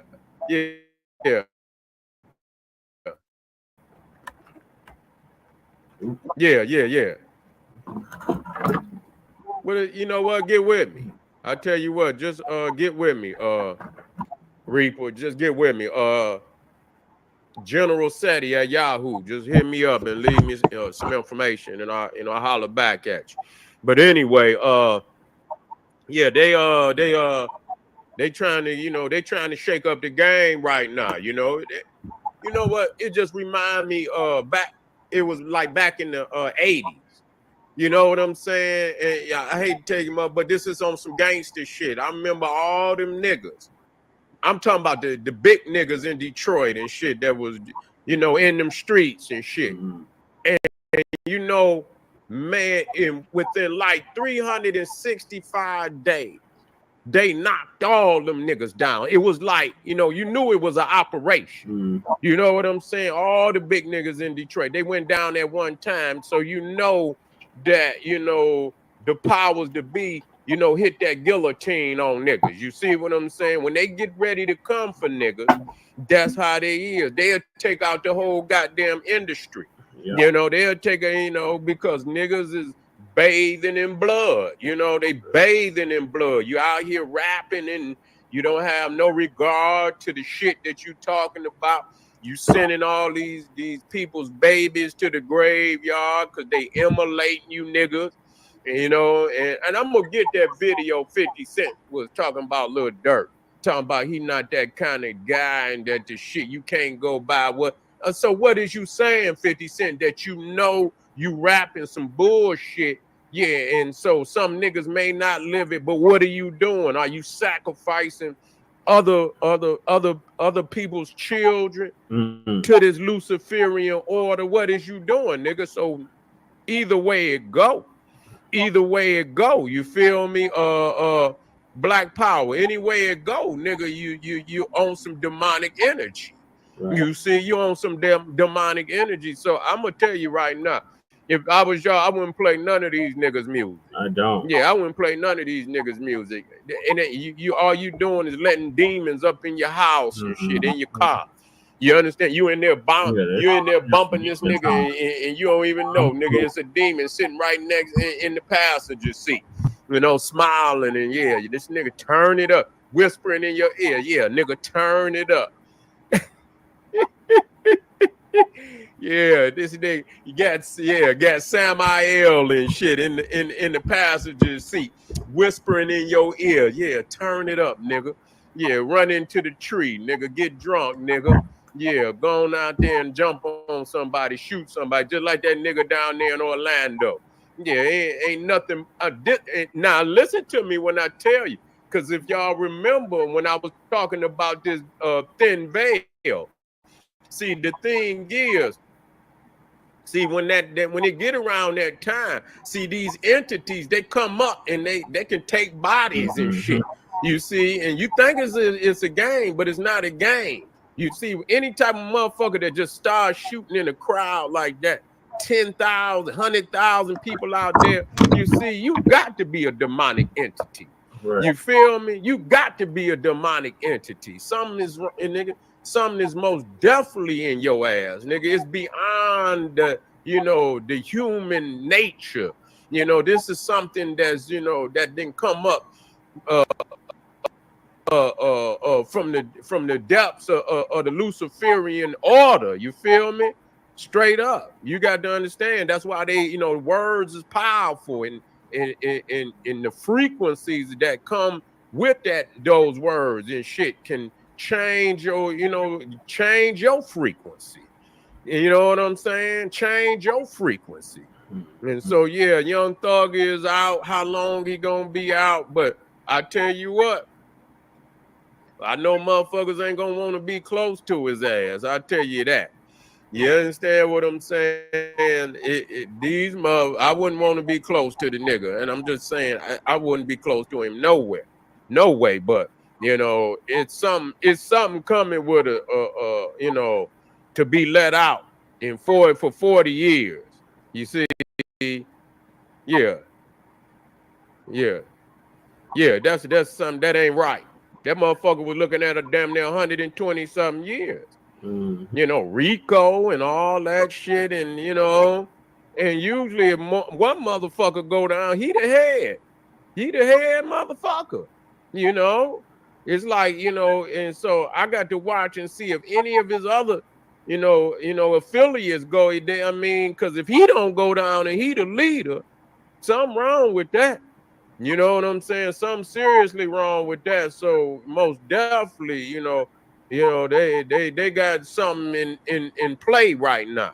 You know, you got something in play right now, and the peoples ain't even talking about what's his name that just died and shit.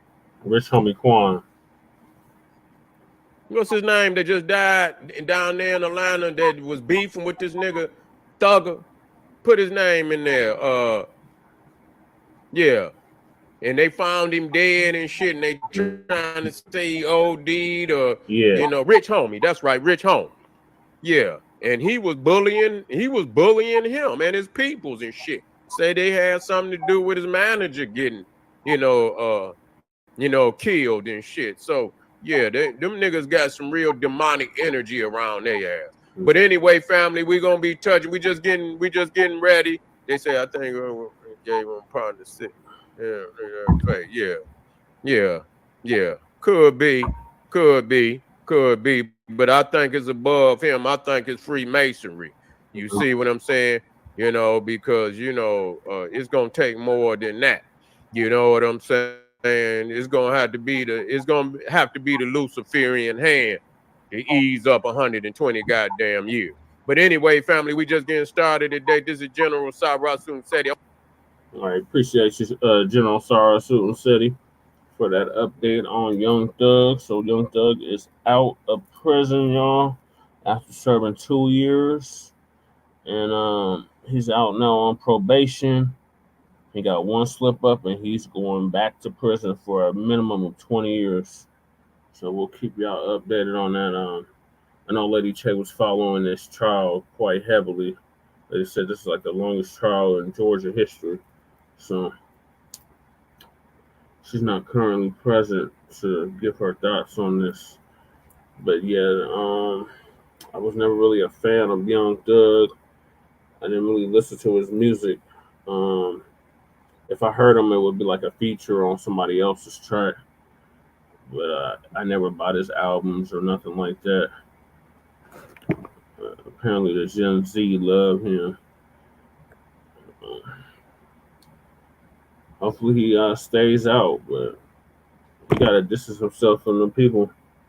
And that's going to be easier said than done, even if he's outside of Atlanta. There's a lot of those type of gang members all throughout Georgia, so they might have to leave the whole state if they allow him to, but they probably won't allow him to because it'll be a flight risk. So I don't know, we'll see. But he did stick to the G code. I'll give him that. He didn't tell. So moving along, I want to play this clip real quick of Wonk Wendy. So y'all know that Kamala Harris and the Biden-Harris administration gave them Asians an anti-Asian hate crime bill back in 2021. And here's what they think about Kamala, one of their very own fellow Asians.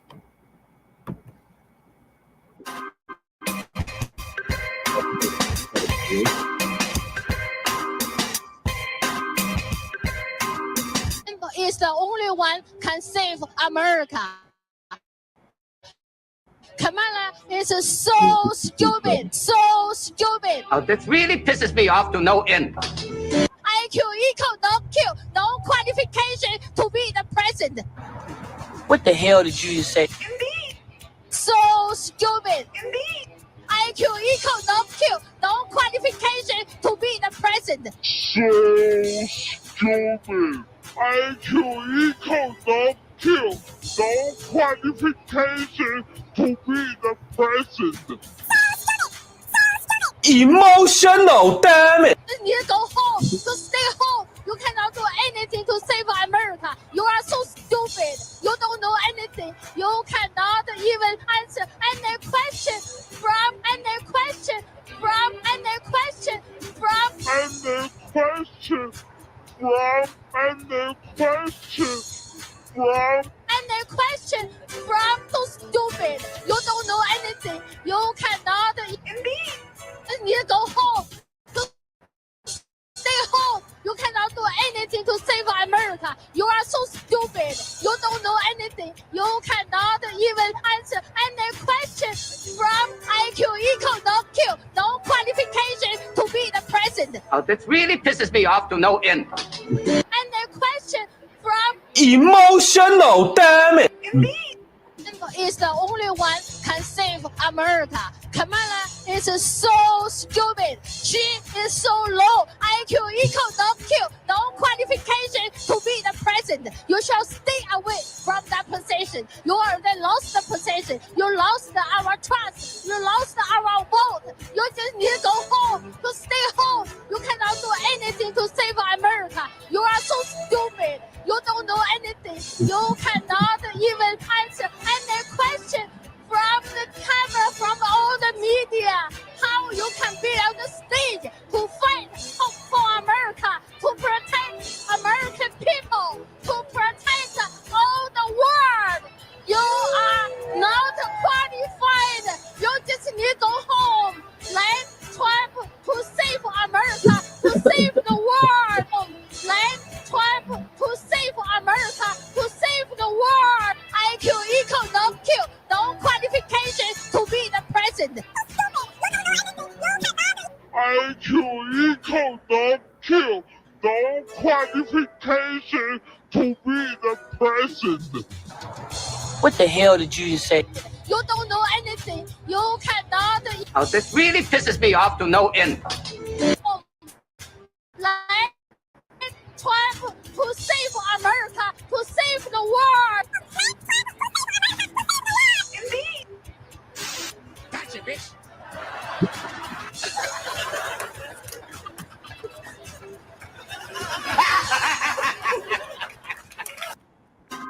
So that's what the Asians think about Kamala.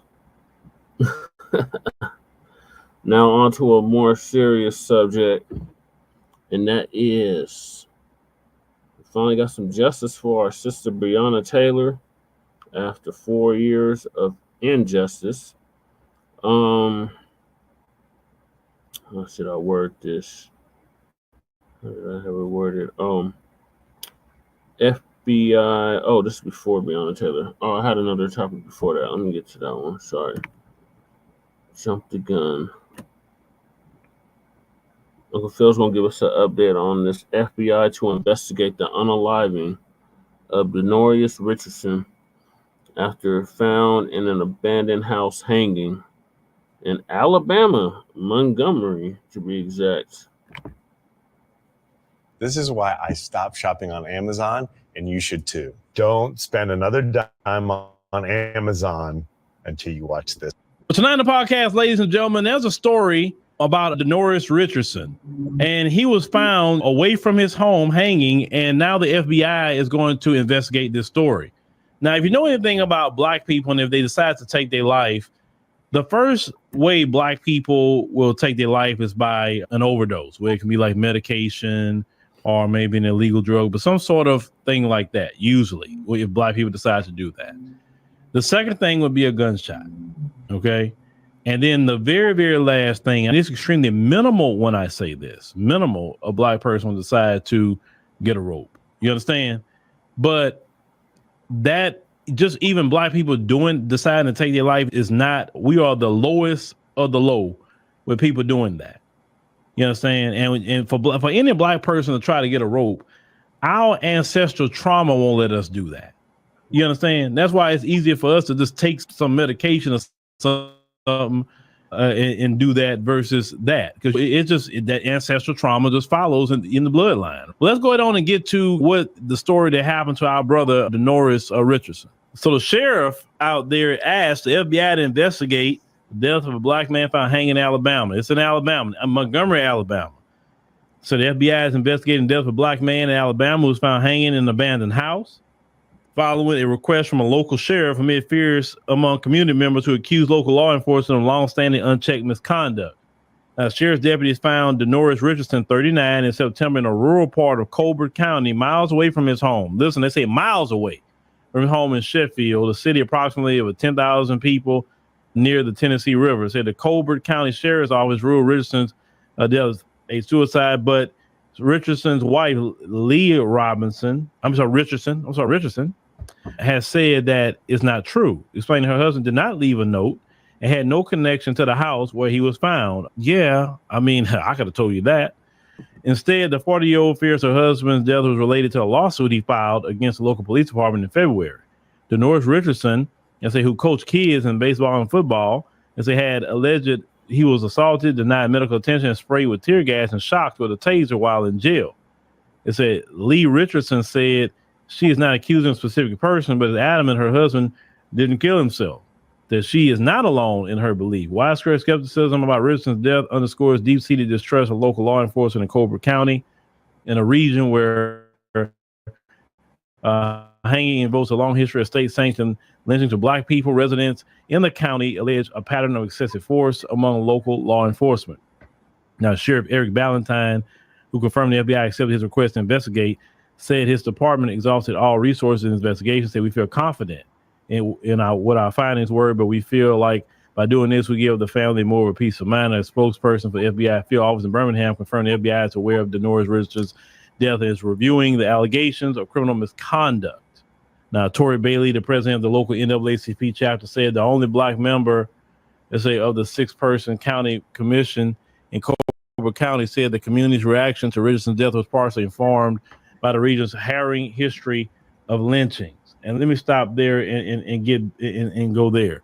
Now, let me tell you something. I live in the South, okay? There are areas in the South that you still got them good old boys. You understand? You still got these Klansmen running around here. Got the good old boys. And when you got states like Mississippi, Alabama, parts of Louisiana, parts of Texas, in these rural areas and things like that, these people congregate in these locations. Mm-hmm. And I always tell black people, you never stay in those locations. Nope. You never do that. Because 1, you don't have enough backup. Right. 2, the police, listen, the white supremacist is on the police department. Mm-hmm. The Klansman is the local police chief. Yep. And they will do all kinds of things to you and drop you off somewhere so their buddies can get you. Mm-hmm. They'll take you from your car, bring you somewhere and just say, hey, get out. Take the cuffs off until you get out, and their buddies are waiting on you. Mm-hmm. You understand what I'm saying? This has been going on. That's why I always tell black people, you need to be in cities where you have a huge population of black people. That way you have some backup. Because you still got some black people in these rural areas, and I've never been an advocate for that. You talk about, yes, there are black people in Jasper. Yes, they are. But it's not the same if you go to Beaumont. You know what I'm saying? Or Houston or whatever. You got a lot of black people. You got to be a place where black people are at. At the same time, when you're dealing with some of these little towns and you're trying to fight back by yourself, yeah, they're going to get at you. They're going to. I'm a firm believer. Look, America's a huge country. It is. And if you don't have enough backup, move somewhere it's at. Because trust me, not every location in America has these problems. Not every location. I say go in a location where it's safe for you and your family as a black person. We still got sundown towns. in the United States of America. We still have that. I'm not going to tell you, hey, go to a sundown town and you go fight them people. Man, let them people have them sundown towns. I don't want to be in a sundown town because their sundown towns are pieces of crap. It's trash. Back an hour, I told you that. It is a bunch of poor trash over there. I don't want to be there. Most of my people's in a big city anyway. So why am I going to be there for? You know what I'm saying? I'm not about to fight with none of them. Nope. Hey, you can have that piece of crap town. You and the dog and your cats, and y'all have your whole he'll have eyes enclave. Go have it. I'm not trying to be with none of you. I'm going to be somewhere I'm comfortable, somewhere it's safe for me, my wife, my children. I am not trying to waste my time around these people. And that's why I tell black people all the time, you got to think about your safety and your family's safety. You got to think about that. They say in Alabama, there was 359 reported lynchings from 1877 to 1943. That's reported. There is way more than that. According to Equal Justice Initiative, a criminal justice reform nonprofit, they're saying Colbert County alone, there were 11. So basically said, although there may be nothing to these accusations, it makes sense the community would have a visceral reaction to a black man hanging and want more thorough investigation. She said some of the officers are trying to do the right thing. In her 12 years as NAACP president, she had documented and investigated many cases of excessive force in the county. It said there have long been a kind of disconnect between communities of color and law enforcement. Unfortunately, many of us do not feel that law enforcement is actually there to serve and protect. They've never been there to serve and protect black people. No. Why you just figured that part out? Marvin Long, let's say a 57-year-old black man and a lifelong Colbert County resident, knew Dennoriss Richardson family growing up. He shared skepticism about the suicide ruling and said Richardson's death has intensified his fear of retaliation. It said, to this day, I hate seeing a police car. It's still more afraid now than ever. It said Long sued the Sheffield Police Department last year after he inquired about an unrelated arrest taking place just outside his property in 2021. Body cam footage appeared to show officers following Long to his house, dragging him down his porch and sicking a police canine on him as he screamed for help. Long was unarmed, according to a complaint. Richardson and Long are among 5 black and Latino men represented by civil rights attorney Roderick Van Daniel, who have filed lawsuits against the department in recent years. It says citizens are living in fear of retaliation. They say in one case, an off-duty Sheffield police officer was caught on surveillance footage punching and pulling a gun on a black man at a liquor store. The officer was later convicted of assault and menacing and reckless endangerment. He was fired from the department. They say in a separate lawsuit, 57-year-old chiropractor claims he was shocked by a taser 18 times while in handcuffs. It said after he asked an officer to help him find his wife's iPhone, photos included in the suit show several burn marks allegedly from the assault. And the Sheffield Police Department did not respond to numerous phone calls and emails seeking comment. Said lawyers for the officer's name in pending lawsuits did not respond to emails. Now they said Ballantyne, he's been a sheriff. It says since 2023, but declined to comment on specific cases. Well, he said based on his almost 30 years in office in the area, he thought residents in Colbert County generally trusted law enforcement. No, they don't. No, they don't. No, they don't. Okay? No, they don't. Basically, all in all, black people in this Colbert County are being terrorized. Still to this day, it is a haven for racism, white supremacy.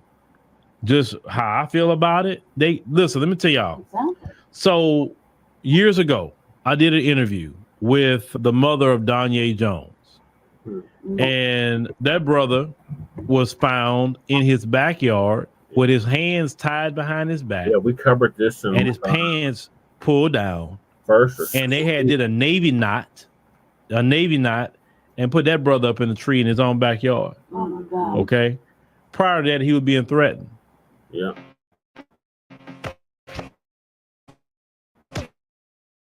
Dominates the rift. Now, his mother, Melissa McKinnis, said his son do not know how to tie a Navy knot without the bed sheet. Didn't know how to tie a Navy knot at all. She said, how in the world he gonna get himself up there? Why would he pull his own pants down?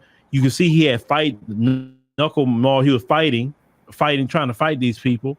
it was just eerie. And I did this back in St. Louis a few years ago. Okay, covering trust me, this is still going on, brothers and sisters. This is still going on. And these local police departments are just trying to say, oh, they took their own life. Oh, they took their own life. No, they're not taking their own life. These people are still stringing black people up in these Mississippi and Alabama, these little East Texas or some sort of rural Texas areas, or they get away with it because they got to have the police department with them for them to get away with it. And these people that's on these police departments, they're in the white supremacist groups as well. That's why they congregate in these little bitty small towns so they can get away with it. See, they can't really be getting away with that stuff too much in a Houston, on Atlanta, or Dallas, or NYC, or whatever. They can't really just be getting away with that because and then when they are found out, some brothers and sisters gonna tear the city up. Until they get at them, you already know how they get down. So they got to congregate in these little towns, in these little counties where they can wreak havoc. And black people are scared because they don't really have the numbers or the protection like that, like you have in the bigger cities. So, I believe they did that to that brother. Oh, yes, I believe that 2,000% they did that to that brother. I believe it 2,000%. I believe it because that's just their history. And that's how they got down. But we'll make sure to keep looking into this case. But definitely my condolences go with the family. It definitely go with the family because, this isn't right. This isn't right. But that's why we always got to stay vigilant. We got to keep our head on swivel. We got to watch these folks. We got to pay attention to their patterns. We got to do all that, brothers and sisters, because that could spell life or death for you. You're right, Uncle Phil. All right, Lady Chase, she got the very tail end of that. What are your thoughts on our brother? I forgot about his name now. Dennoriss Richardson being found in an abandoned house hanging. You know he didn't do it, so I mean it's not even a question. And now all of a sudden the FBI want to investigate this. This happened years ago, like 3-4 years ago. I only want to investigate it because one of their own is probably at fault. Or could it be because it's election time? And they try to make it seem like they're doing something for black people. But they ain't doing nothing to stop this from happening. But they want you to get your souls to the polls. So simple. That was the wackest shit ever. Get your souls and booties to the polls for what? I went over Young Thug. He missed that part. Right, I missed it, but it's okay. I don't really have an opinion about it. Okay. I know you followed the trial. Some of it. Yeah. I mean, like, not too much really. Like, he's not my speed anyway, so. Right. And then Rich Homie Quan died. That was a wrap for me. But man, and he's out, and he had a lot of years of parole, probation or whatever. This is kind of like whoa, kind of like young Melly. I mean, he got out too a little bit, right? No, he's still locked up. I don't know. I just think that they need to let it go.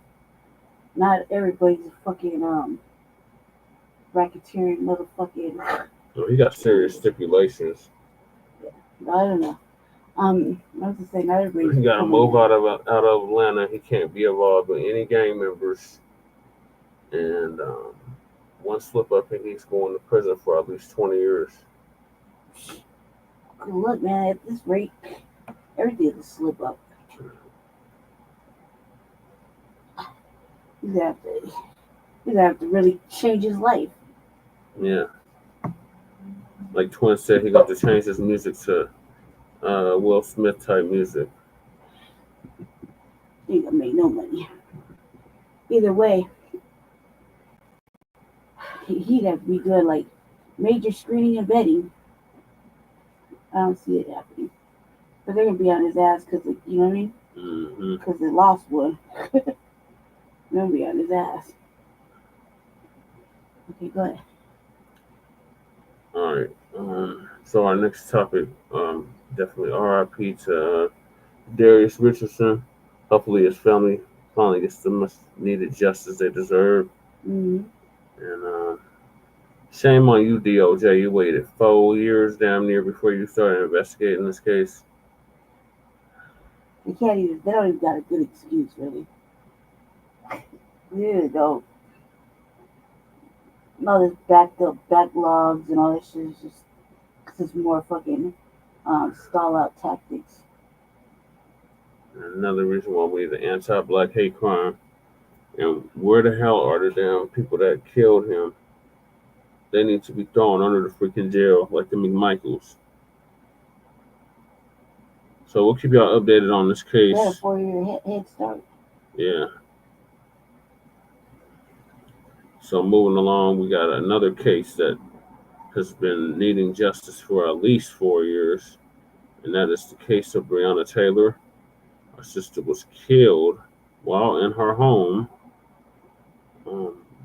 by a no-knock warrant at the hands of the Louisville PD. So now the officer that was responsible for the shot that killed Breonna Taylor, Brett Hankinson, who we reported on in the past, just keep moving around from police department to another police department to another police department, is finally been convicted, but civically, not criminally. So Lisa's gonna give us the update on that. Shout out to Lisa Cabrera. Mm-hmm. Fast forward a little bit. Mm-hmm.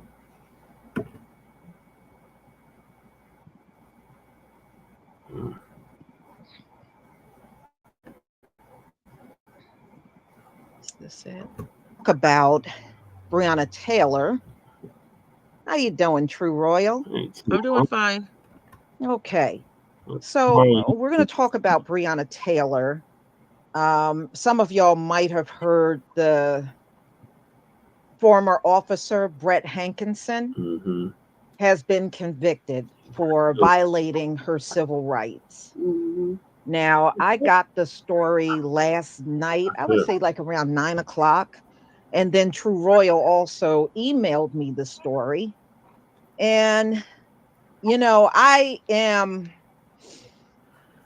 what's the word I'm looking for? Melancholy. I'll say melancholy about the whole thing because, y'all, I blame Daniel Cameron for this debacle. Number one, if he would have just did his job and convicted these police officers that shot up Breonna Taylor's place and killed her, we wouldn't be here today. We are here because Daniel Cameron was the one that blocked Breonna Taylor from having her due justice. And because of him doing that, the DOJ had to step in and take over the investigation on these cops. Now, I sure hope they're not stopping here because there really should be jail time for fabricating a drug scenario and someone ends up dead. Yeah, people need to go to jail for what happened to Breonna Taylor. True Royal, you want to dive in here and say anything? Himself from this no-knock raid. Yes, I do.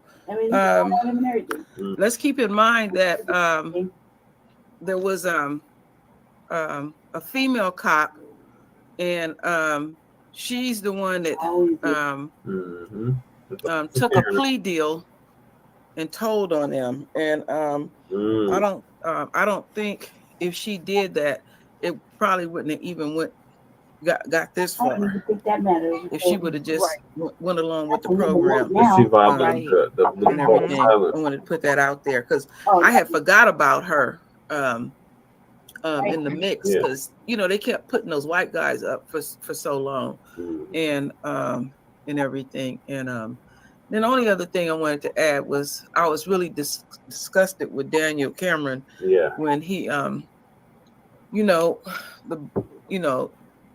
how near and dear in the Black community our mothers are to us, and his mother is Black, and to sit there in another Black woman's face who has lost their child and sit up and blatantly lie, and he had a hand in everything, to the point where two of the what's the name of it, the people that were part of the grand jury, they even interviewed two of the grand juries where they were even concerned about how things were structured. Yeah.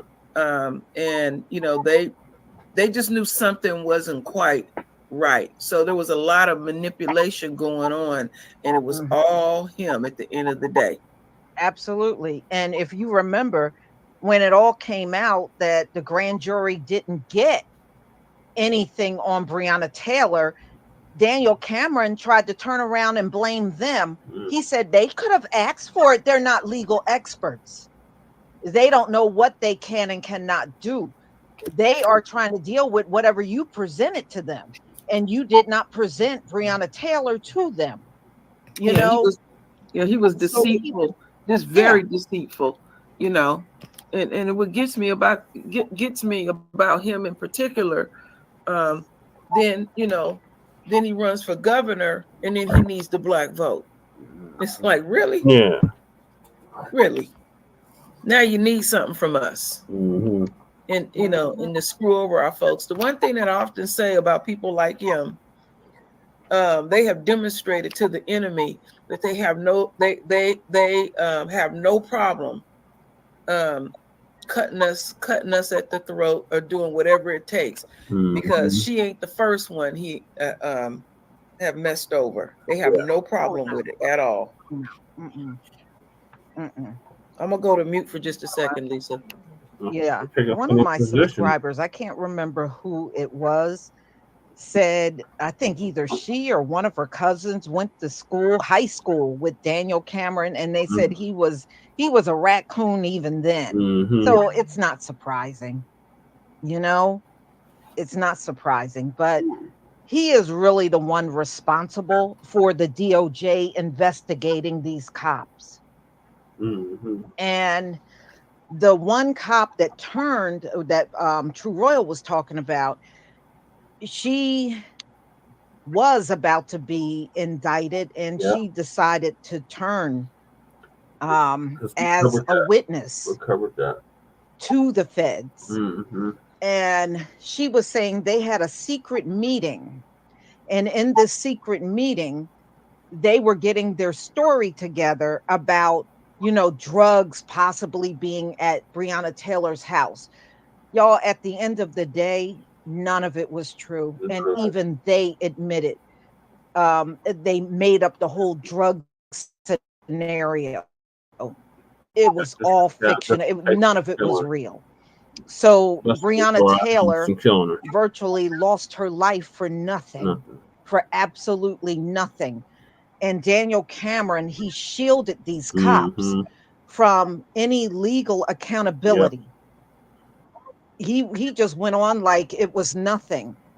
And I do agree, Daniel Cameron should be indicted. Yeah, he should. Because he denied Breonna Taylor her day in court. And now these cops are have to go through federal court. That's where they are. And the state needs to go after them too. It should not just be on the federal level. Right. I agree. Were you going to say something, Royal? Yeah. I had a question to ask you. Have you ever thought about why they did what they did, and what was their purpose of coming to her apartment? They said, and I believe it's this guy here, Brett Hankinson, made up this whole drug bust story. And then, if you remember, they lied to get the search warrant for Breonna Taylor's apartment. And you know how these cops are.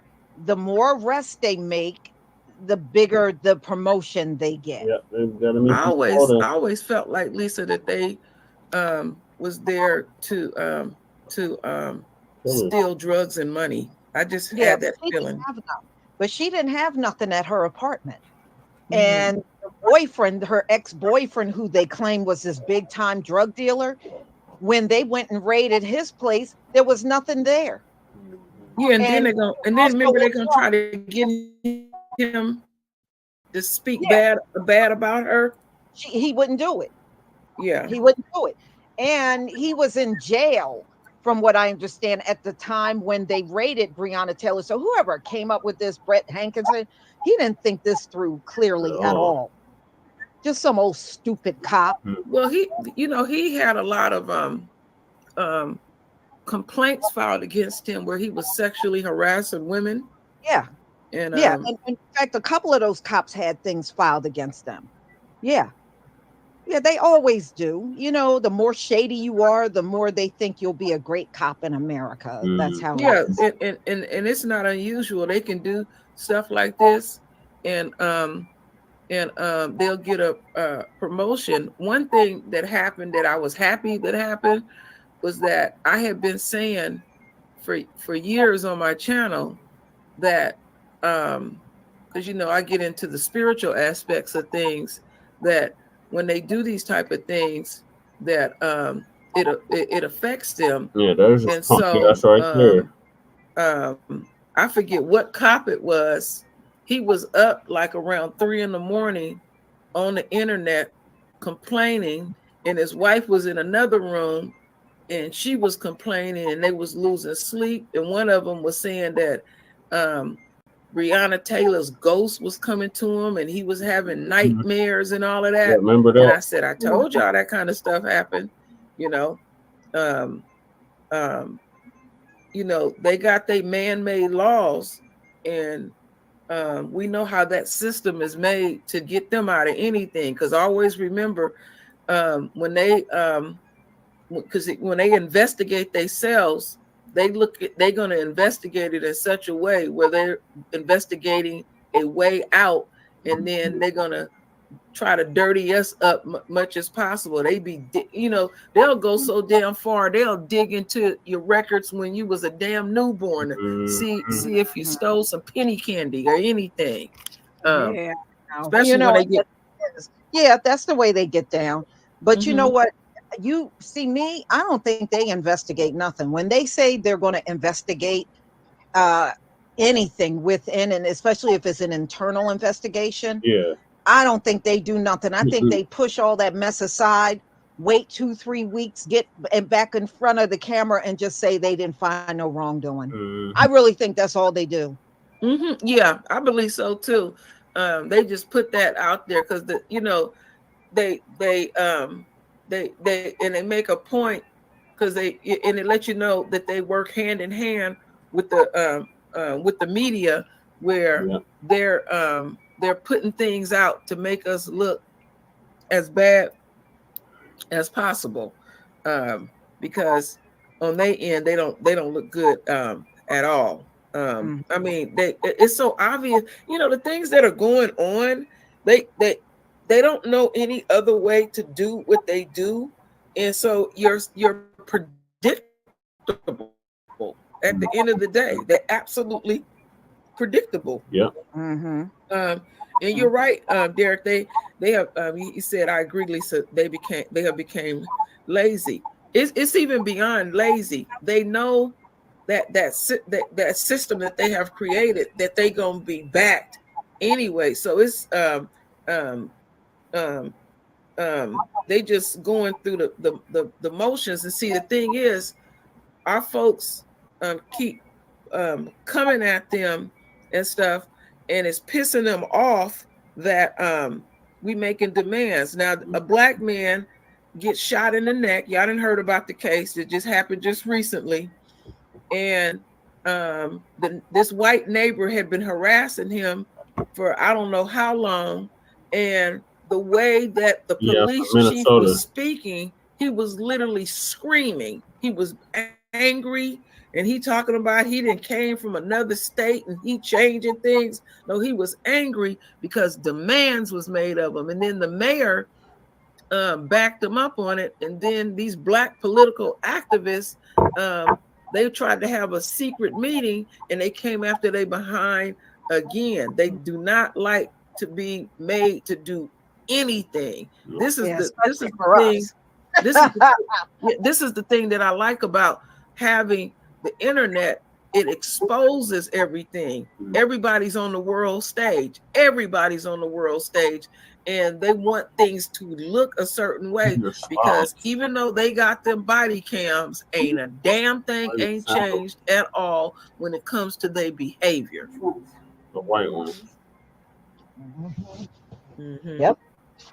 All right, y'all. I got this video from ABC News, and I'm going to play this for you. All right.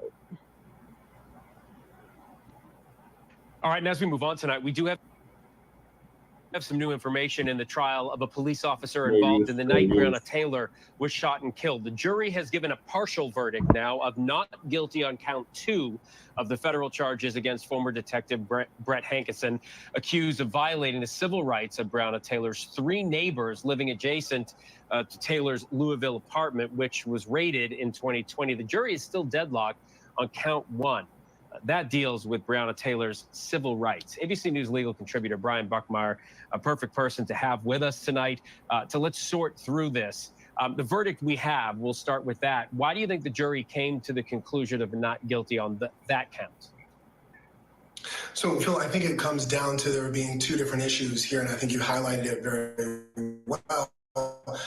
The second count being the deprivation of civil rights for the neighbors that Brett Hankinson is accused of shooting through Breonna Taylor's glass window that was covered so he couldn't see any objects or people behind that. And the bullet's not hitting Breonna Taylor, but going through her apartment and then into the neighboring apartment. The jury has obviously come to the conclusion that Brett Hankinson is not guilty of violating those people's rights in the other apartment, perhaps because he had no idea that anyone was in there. But when it comes to shooting into the apartment that he did know that people were in there, it seems like if we look back at one of the earlier questions that the jury had as to whether or not a person can violate someone's rights if they're not living in that room, that's something that the jury is still deliberating and struggling with, that they're hung on, or at least still deliberating on, as to the violations of Breonna Taylor's rights. Yeah, and I'm wondering what you think could be holding them up on that count. I mean, you can't get in the mind of a jury, but what do you think is going on in there? What I would guess, and again, this is just reading the tea leaves, both from the way they've been able to distinguish between the neighbors and Breonna Taylor, because they've already given us a verdict as it applies to the neighbors, but also, again, going back to that question of, can you deprive someone of civil rights if they're no longer alive? Don't forget that Brett Hankinson, his bullet never hit Breonna Taylor. I believe that they're looking at it from the sense of when the other officers shot into the home, was Brett Hankinson shooting at a home where Breonna Taylor was already dead, therefore her rights could not have been violated by Brett Hankinson, or was she still alive? It's almost near impossible to be able to say when a person died within split seconds of a bullet being firing through that home. And I think that's the difficulty in the back and forth in this case. Maybe the jury comes back and says, you know what, we'll kind of quote unquote split the baby, not guilty on one, guilty on the other, or maybe they'll just go not guilty on both. All right, Brian Buckmeyer, thanks for taking us through it tonight. Complicated case. Appreciate it.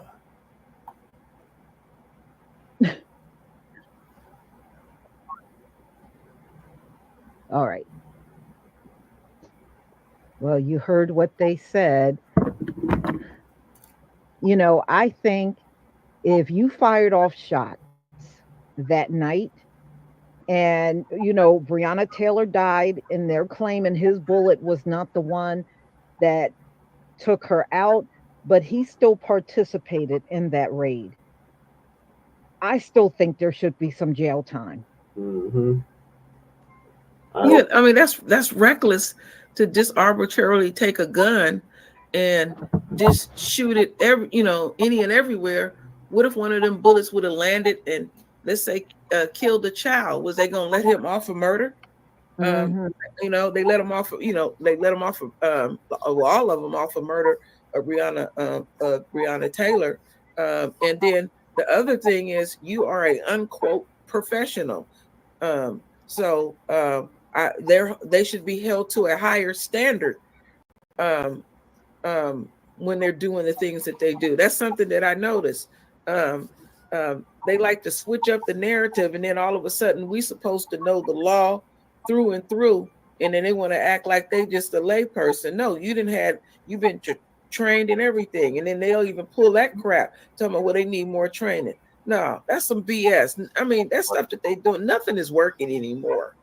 That's one thing that I see. We literally are watching the erosion.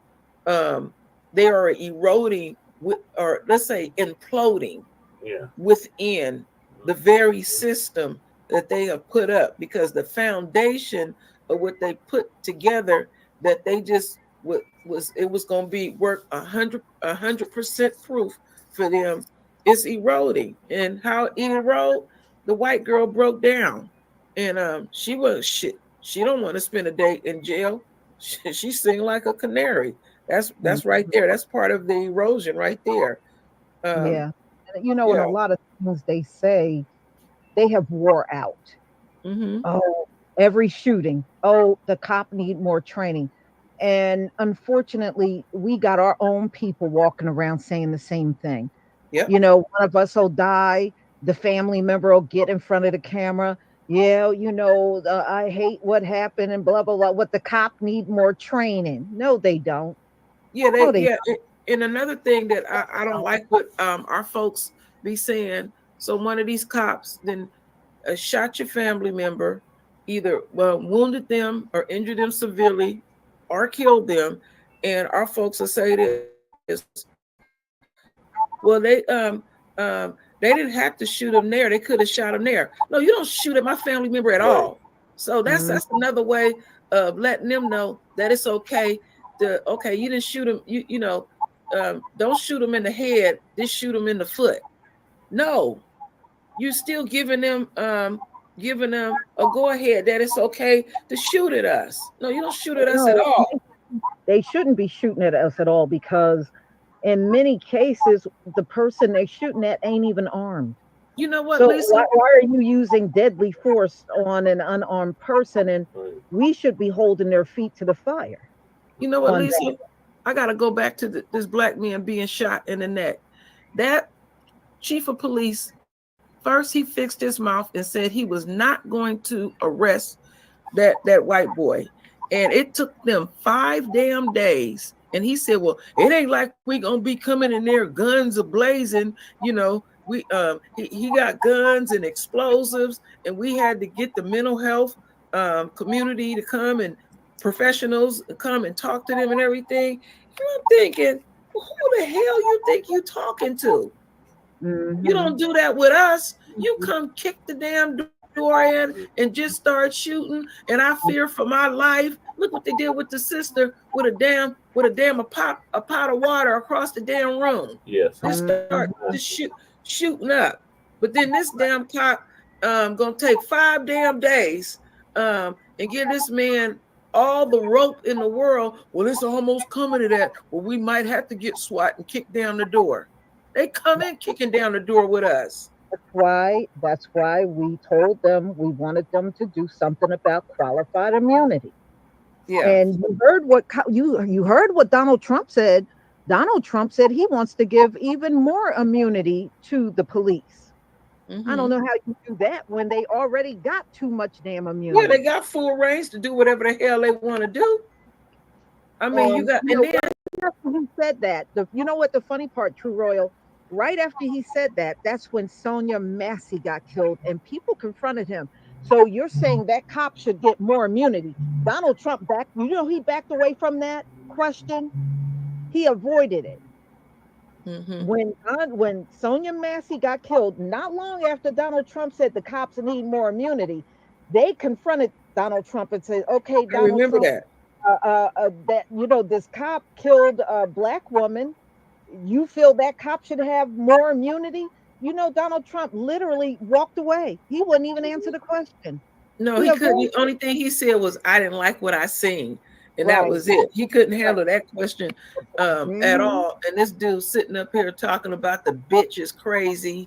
And the way The way and I believe the noises she heard in the back, that's why she called the police. I believe it was that cop that shot her. It was because him they were that saying had noise in her back because he showed up too fast. Too fast. It was him.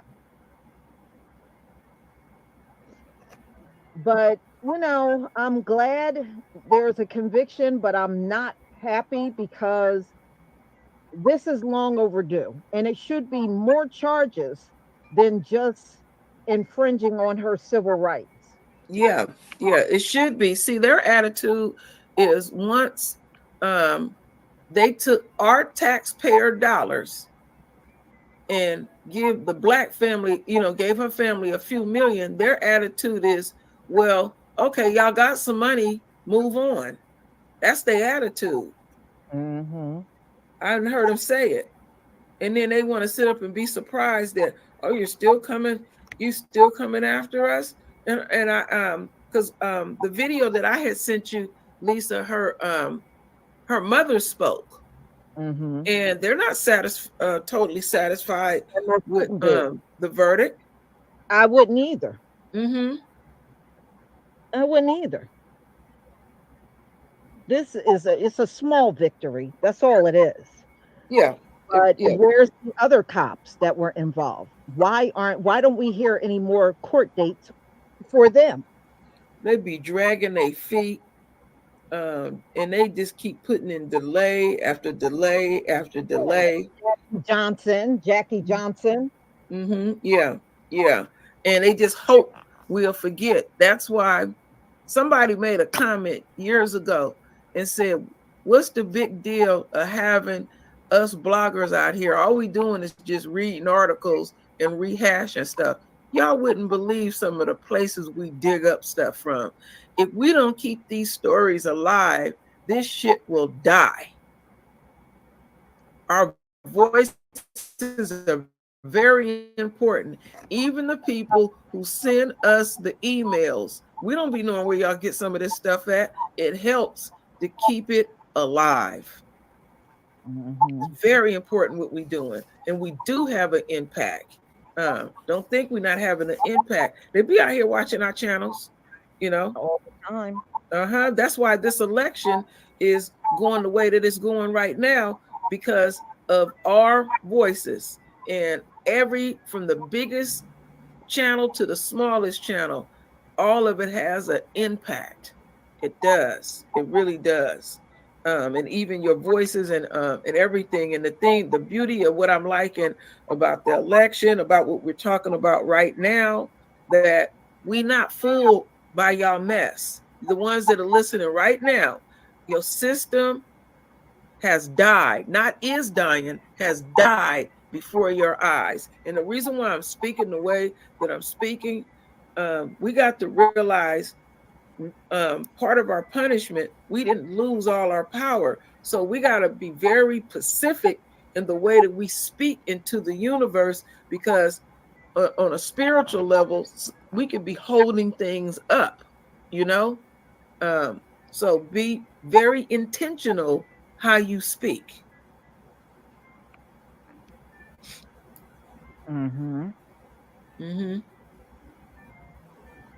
Yeah. So, this is, like I said, the beginning. Now, according to the cop that actually turned on them, and she's cooperating with the feds, it was several of them involved in this whole raid on Breonna Taylor's apartment. So I'm going to see if they're going to bring more than just Brett Hankinson, because this is definitely not enough. No. And and let's go back to the judge, show you how everybody interlinked. So we got the media, we already got the cops doing what they're doing, and then that judge said literally weeks ago, huh, Lisa, that it was Breonna Taylor's boyfriend's fault. Well, they didn't even announce their damn self. They just come to the door, guns a-blazing. He did what he was supposed to do. To get his gun and trying to protect himself and Breonna. That's what he was. Yeah, they can't, and the judge basically let me just make this one more point, and I promise I'm gonna let you make your point. See, this is why there should never ever have been no knock warrants. This is why, because they're going to always raid Black houses, Black apartments, not announce themselves. And if you defend yourself on the other side of that door, then you should go to jail. You saw what they did to Kenneth Walker. They tried to put attempted murder charges on him. And he swore up and down they did not announce themselves. And I believe him. I believe him. Oh, let's not forget either, because they got busted immediately in their lies. They even tried to get the postal system wrapped up in it. And I give them big credit. They immediately was like, y'all not gonna pull that mess over here, like making like the postal system was making a complaint, like they just know drugs were being literally mailed to her house. Isn't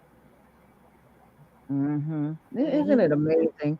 They always try to make these accusations that we're such big drug dealers. We have never been bigger drug dealers than them. Yeah, we ain't the one that own the damn ships and bringing that mess in. Helicopters, ships. Yeah, we sure don't. By time it hit the Black community, that stuff been broke down 100 times. It be in little teeny bags. I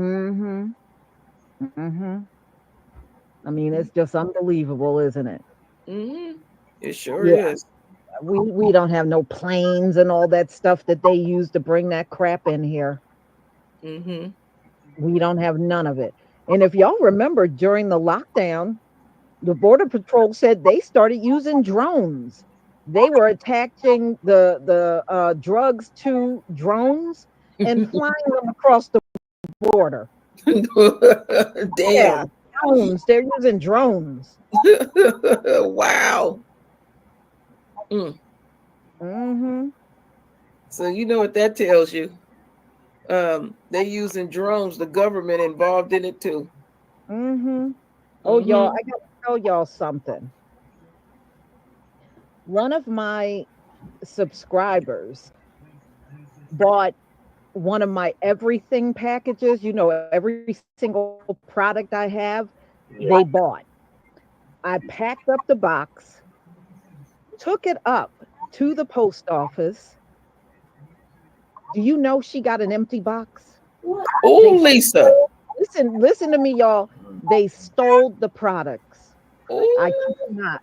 I don't know if it was somebody at the post office or someone maybe at a stop along the way, but the products were all stolen. Oh, Lisa. And I said, wow, hair products are like worth gold, huh? I'm gonna put you on hold, Lisa. I'm gonna put you on hold. Okay. Mute. Okay. So I guess hair products are now worth gold, I guess, huh? But I felt bad. I sent her another box, but I used another shipping service. I did not use the United States Postal Service.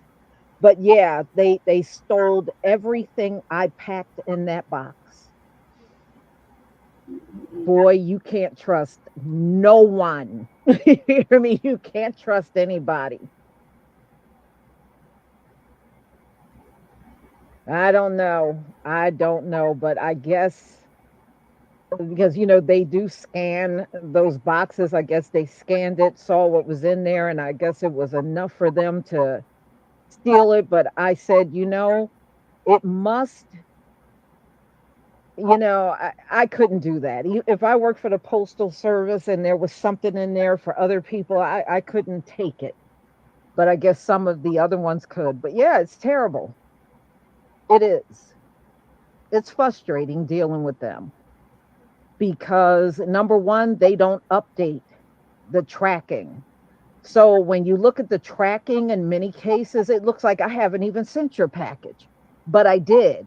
They just didn't update anything. So it looks like I just created the label and then it stopped right there.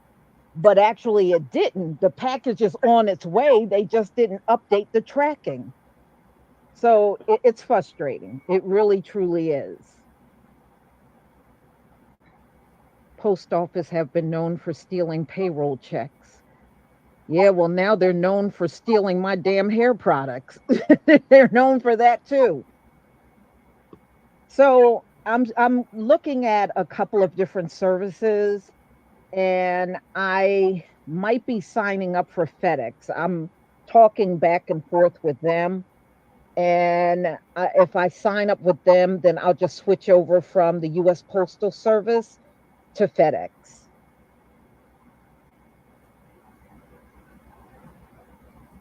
They stole your computer? Oh my goodness. Yeah, that's crazy.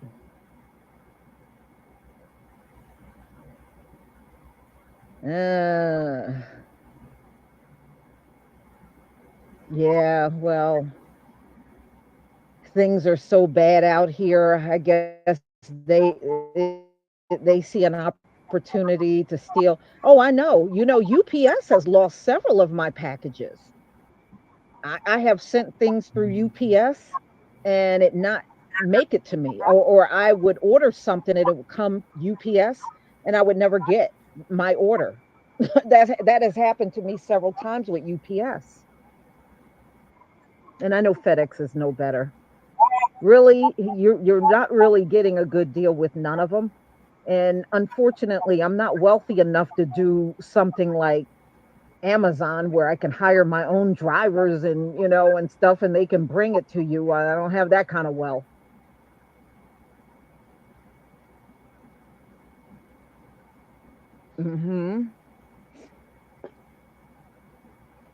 But you know what's weird, y'all? I lose packages here domestically. But if I send something to Canada, Europe, the furthest I have gotten was Australia. Do you know none of my overseas packages or my packages that go to another nation ever gets lost? They always get it. It seems like the further away they live from the US and they order from me, they get their packages. But if I mail packages domestically, at least once a week, something is going on with a package, not making it to somebody. And it seems like when you live within the US, that's where the problem is. But if I got to ship something to the I get a lot from the UK, Australia. I've gotten a few from Germany and orders from Canada. And when I ship to any of those places, y'all, the packages always make it. Wow. But if I ship within the US, there's always an issue with somebody not getting their package. Well, this time of year, this is when this mess pops off, because more and more, you know, during the holidays, these are when the Porsche Pirates come on. All right, Lady Che, what are your thoughts on Brett Hankinson finally being convicted of violating our sister Breonna Taylor's rights? Better late than never, but still not satisfying. Right. All right, so I'm gonna do one more topic before we lay it on down, and that is our sister Shanquella Robertson. Her family demands justice for what happened to her. This is the sister that went down to Mexico with what she thought were her friends, and ended up beating her up and robbing her and killing her. And now her family, 2 years later, wants justice, demands justice for what happened to her. Airport dad reserved his Uber ride months in advance. Now they're just in time to be 5 hours early. To all the airport dads, now you can reserve your Uber ride up to 90 days in advance.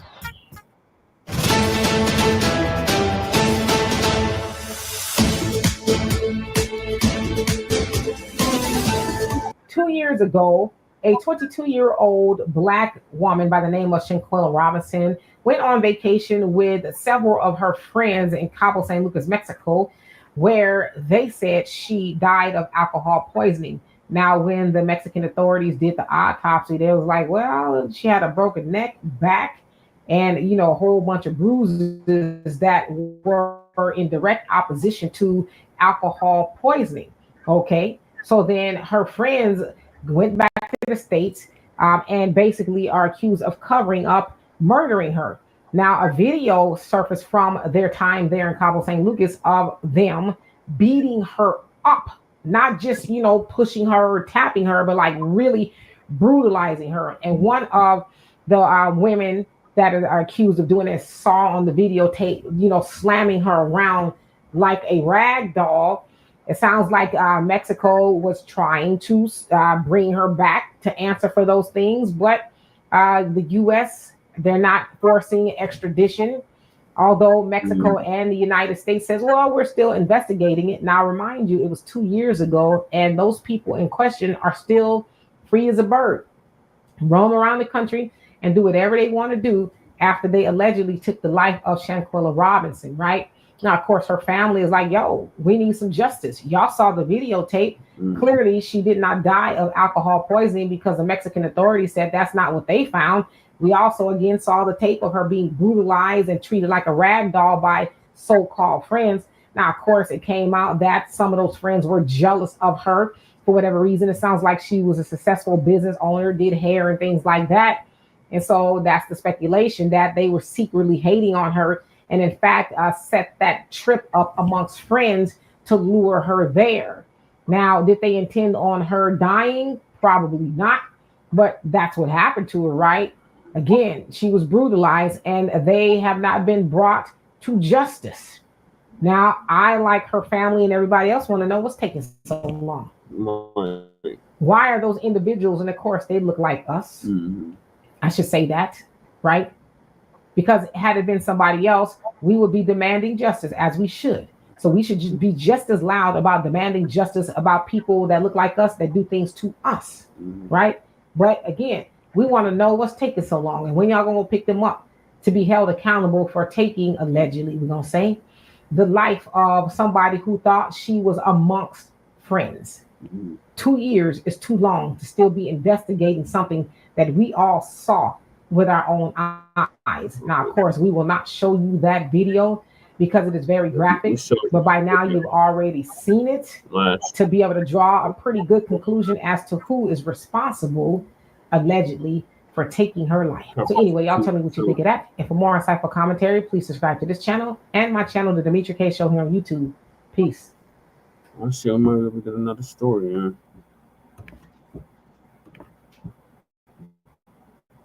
What are your quick thoughts on this, ladies? Here, I agree. I mean, motherfuckers are jealous and hateful. You know what I mean? And they always want what another motherfucker can't have. Family has, and instead of just going out and getting on their own or fucking figure their own shit out, they gotta go ahead and let it get to the extreme, pick fights, and then watch it get out of hand, and then do it, in the worst way. When you go out, like out of country or go out with your friends, you think, man, you're gonna have a good time. Instead, they end up pulling you out your bed and you're undressed and doing the most, and they lying and then hiding and doing all kinds of extra shit. And then there's no fucking justice. And it's not just, when you think about us doing shit to us, you really look at it like, man, what the fuck is wrong with you? right? You know what I mean? Like, honestly, what the fuck is wrong with you? We the same. Why would you do that? It's one thing that we gotta fucking fight off fucking race and white supremacy, fucking white people all the time, fucking trying to get in the mix or fucking even acting stupid with us or even trying to fight with us. Like they're so bold. It's another thing that your motherfuckers that look like you have that motherfucking off-brand fucking behavior in their system, and they gotta go do the most. And then on top of that, like, not only do they take to the ender, they rob her. You know what I mean? They have problems telling her mother, what's going on or where they're. Well, you know what I mean? People actually care about people, and so these type of individuals, yeah, they have to suffer the consequences Because it's good for the goose, it's good for the gander. Right. You know what I mean? And just because you look like us does not mean That's you get that privilege of taking us out. Mm-hmm. You know what I mean? And what would you want in your if the shoe was on the other foot?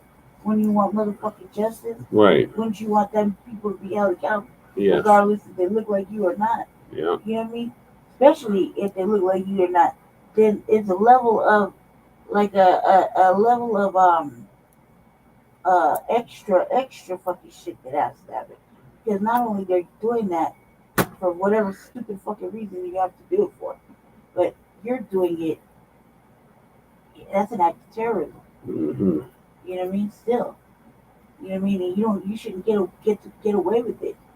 Just like the motherfuckers that the black officers that Kill Tyree Nichols. Kill Tyree Nichols. Same shit. You know what I mean? They don't get away with that either.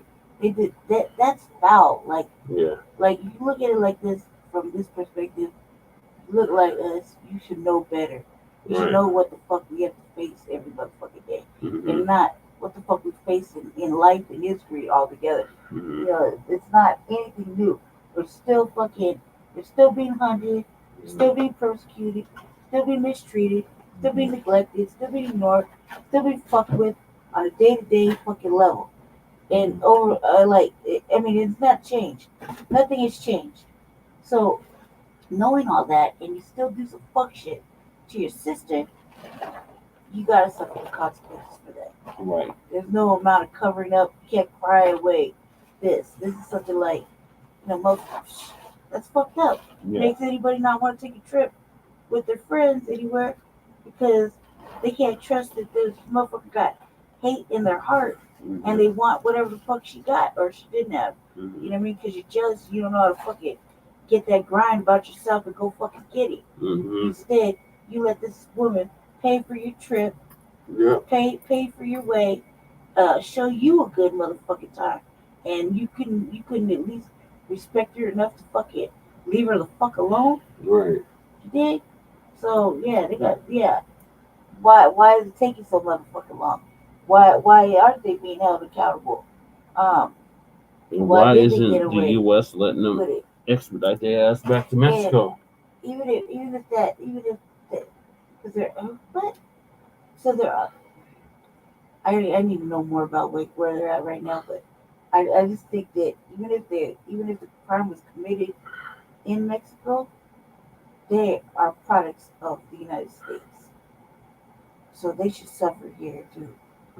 You know what I mean? Yeah, but how it works is, if you commit a crime in another country, that country is supposed to extradite you back to the country to face those charges. How does that work though if people are from the same fucking United States? Because it happened in Mexico. Mexican authorities want them, but the U.S. won't let them get them. Man, ship them motherfuckers over there and then ship them over to jail here. I mean, I guarantee you, they're not gonna make it in Mexico jail. Mm-hmm. Not at The all. conditions are trite, Mm-hmm. and the way they did over there, they ain't gonna make it. Mm-hmm. No matter what the fuck they say, they think it'll be really bad for them. Level of exploitation is gonna be fucking ridiculous. Right. And then, to here, I mean, they're just fucking out running around. Yep. Oh hell, why? Never mind. I don't even need to ask why. Yeah, There's something wrong with the system. Mm-hmm. Even if they're not in Mexican jail, there's something wrong with the system for them not being held accountable here. Right. They killed somebody. Mm-hmm. They robbed somebody. Yep. They took them. They all went over the fucking border. Yep. You mean and they did it in an egregious way. Yeah, they did. And so yeah, I don't understand why, if they're here, why they're not sitting somewhere, at least being detained to go back to fucking Mexico. Like that just don't make no goddamn sense. Like that means these motherfuckers just get to have a free reign to maneuver all over the fucking country to where you could just go into hiding Mm-hmm. and nobody can find you. You just fucking, just. It's my understanding they went back to the same city where they were from, and they was gloating and bragging about it. Too, why, if that's the case, why are the streets that are fucking, went handled up? You know what I mean? Right. Like that's okay. So law don't want to do it, fine. Why are the streets fucking handled up? Right. You know what I mean? Because that's ridiculous. Like, man, I expect better, but what the fuck is this lame shit at? What the fuck is this lame shit? Like, you know what I mean? There's no justice, no accountability on any motherfucking level. That shit is ridiculous. Yeah. Go ahead, I agree. Lady Chase said everything I was gonna say, and then some about this case. So, yeah, R.I.P. to Shanquella Robertson. Yeah, she didn't have to go Beautiful down like sister. She didn't need to die, especially not like that, at the hands of people that she thought she could trust and thought were her friends, and just so happened to look just like her.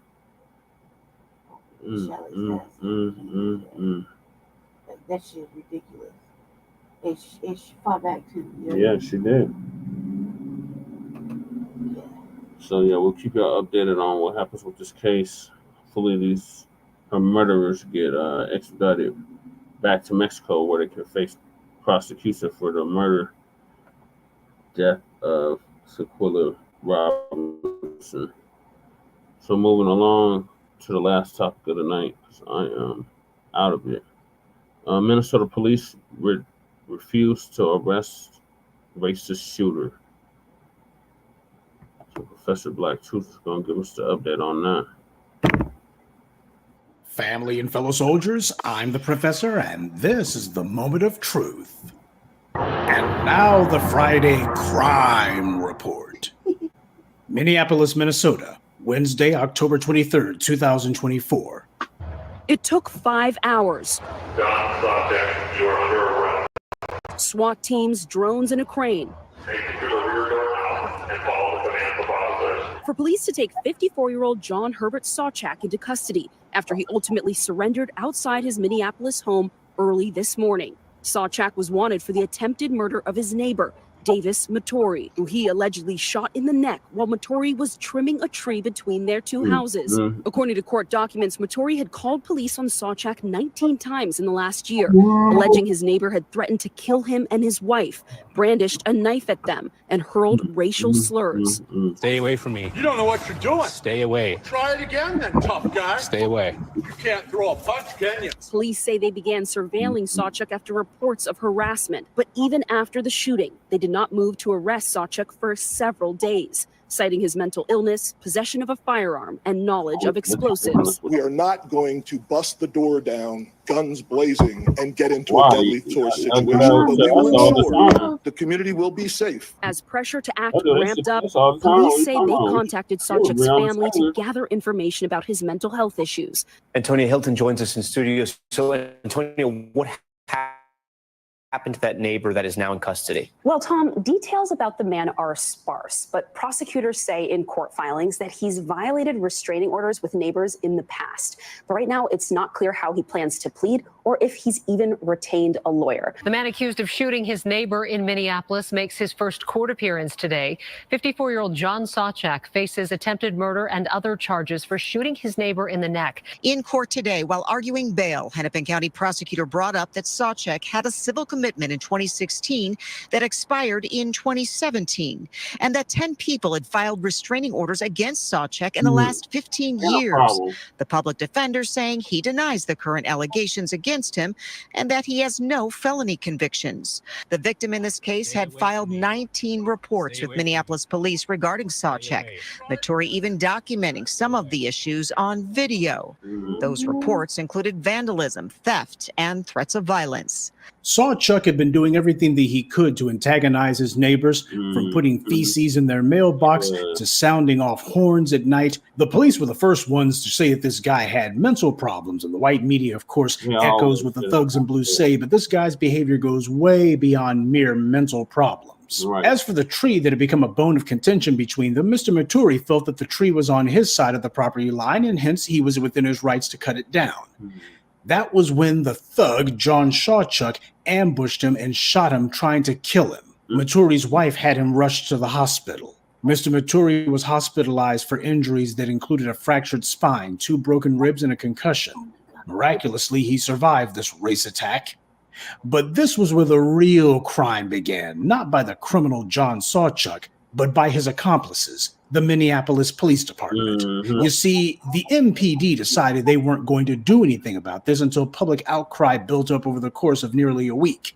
And it was 5 days later when they decided to finally do something. Since the suspect in this case was not black, the police decided that rather than storm the place or use any sort of force, they would instead just sit outside of this assailant's home and just ask him politely, would he please come out? I'm not kidding, that's what they did. Now, just a little bit of backstory about this Sawchuk character. The victim, Mr. Maturi, had made almost 20 reports to the police about this criminal, and he wasn't the only one. The racist white supremacist thug has a criminal record long as your arm. He had at least 10 different prior restraining orders against him. He also had a history of violent and threatening behavior, with allegations dating back to at least January 2016. He was accused of striking a neighbor with a wooden stick, threatening to harm and kill his neighbors, sometimes while brandishing a knife, and striking a neighbor by throwing something out his window, court records show. In the year leading up to the race attack, Sawchuk verbally harassed Maturi on multiple occasions, including using racially charged language during an incident in October 2023 and calling Maturi a black bastard in May. 10 days before the shooting, Mr. Sawchuk stood outside Mr. Maturi's window and pointed a gun at him. Mr. Maturi had previously emailed local officials and the police about his concerns. So what this means is that the local politicians knew all about this, not just the police, but the local politicians knew about it too. And yet they did absolutely nothing. Gee, I wonder why. We'll find out later. The police allowed this animal to remain on the loose for nearly a week after he tried to murder someone. This is something that doesn't get mentioned nearly enough. So many of these criminals and violent punks running around attacking the black community are deliberately allowed to do so by the police in order to cause problems for the black community in general. People like Sawchuk are the irregular forces of white supremacy, the non-uniformed violent attackers who carry out ambushes that the police feel would be a little bit too risky for them to attempt.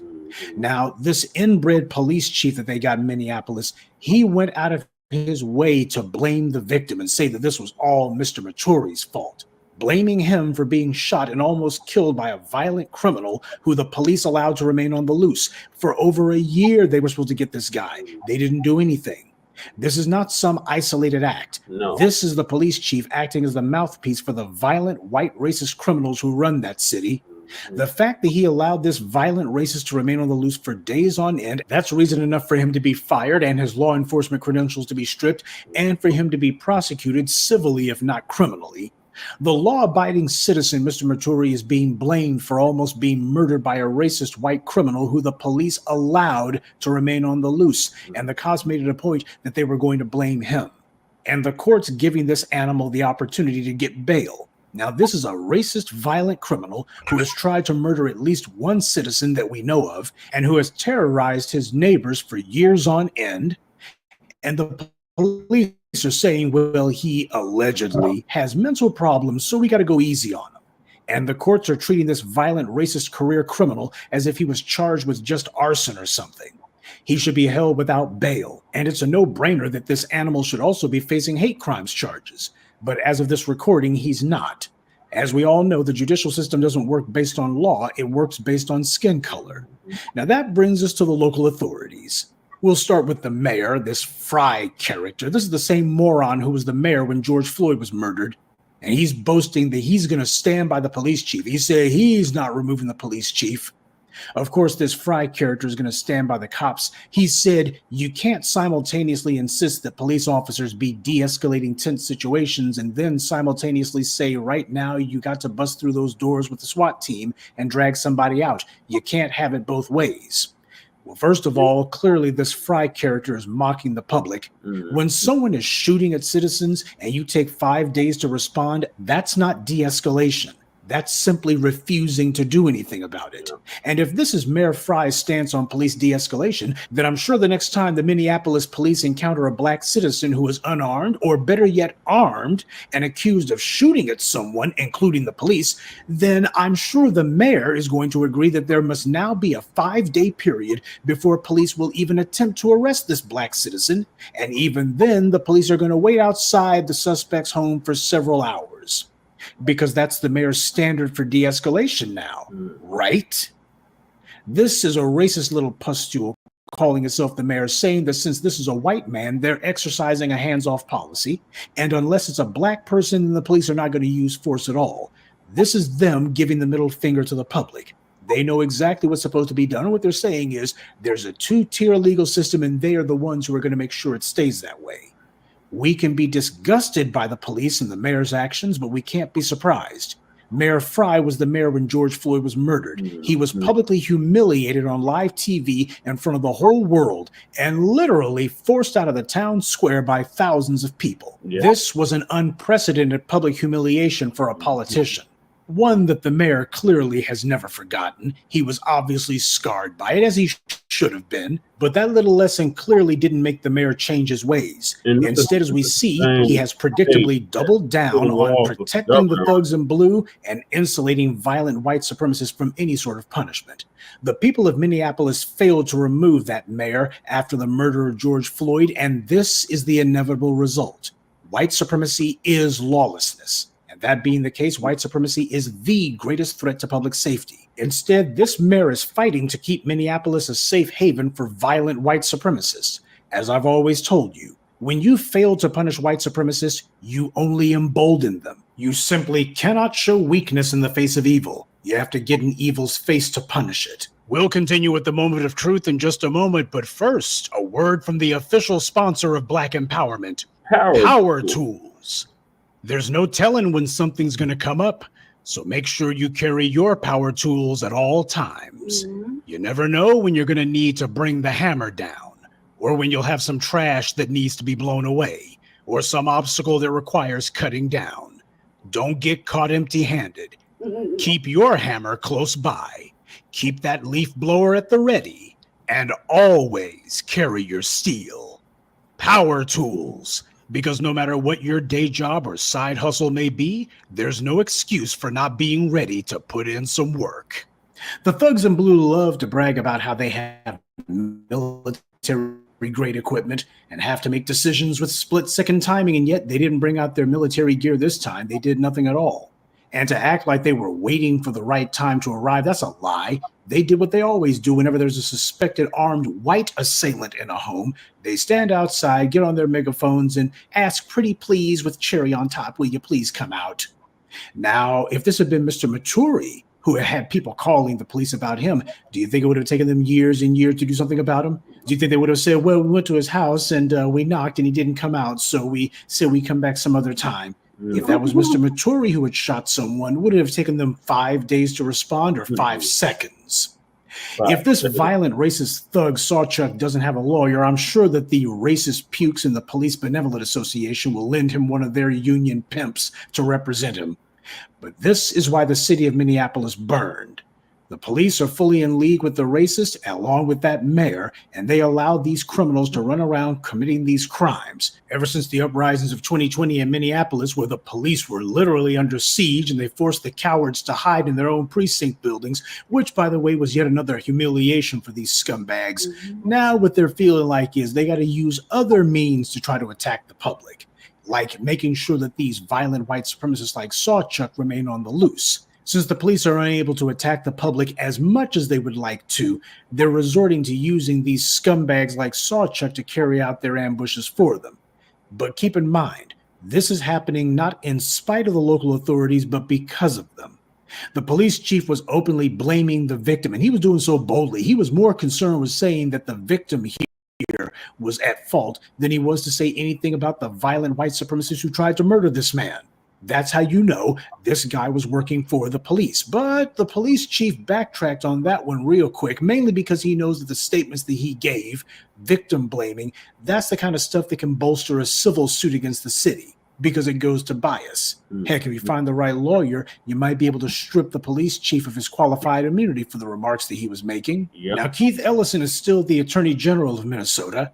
If nothing else, he needs to be down there talking to the Minneapolis police and letting them know the Justice Department just got through leaving this place, and now I'm going to be setting up shop here because of this. He's supposed to be the one looking that police chief in the face and saying, you know what, I'm going to be doing my own review of the Minneapolis Police Department, not just looking at this incident, but a number of others, because when you got a violent white supremacist criminal who you allow to remain on the loose year after year, you've got all kinds of restraining orders against this guy. You've got open active warrants against this guy, at least 3 of them, and you don't even bother to execute those warrants. This is not a matter of you don't have enough manpower. This is a matter of you see this guy as being useful for what you want him to do. He's doing your dirty work.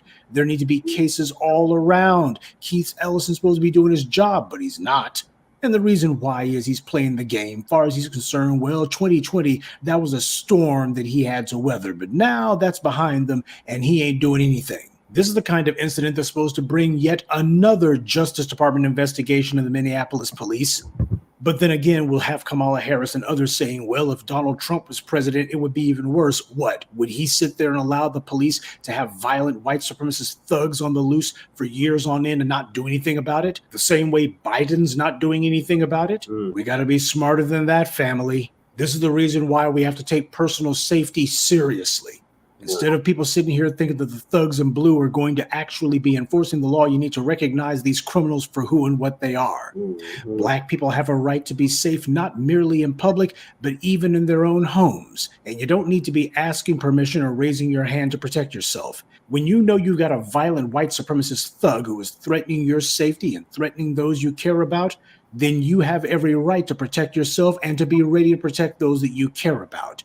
And as far as the police, you already know that they're going to be taking the side of the white supremacists, which is why so many people hesitate in the face of white supremacist aggression, because they understand that they're not just up against the sawchucks of this world, they're also up against Police Chief O'Hara and Mayor Fry. These guys are all working together.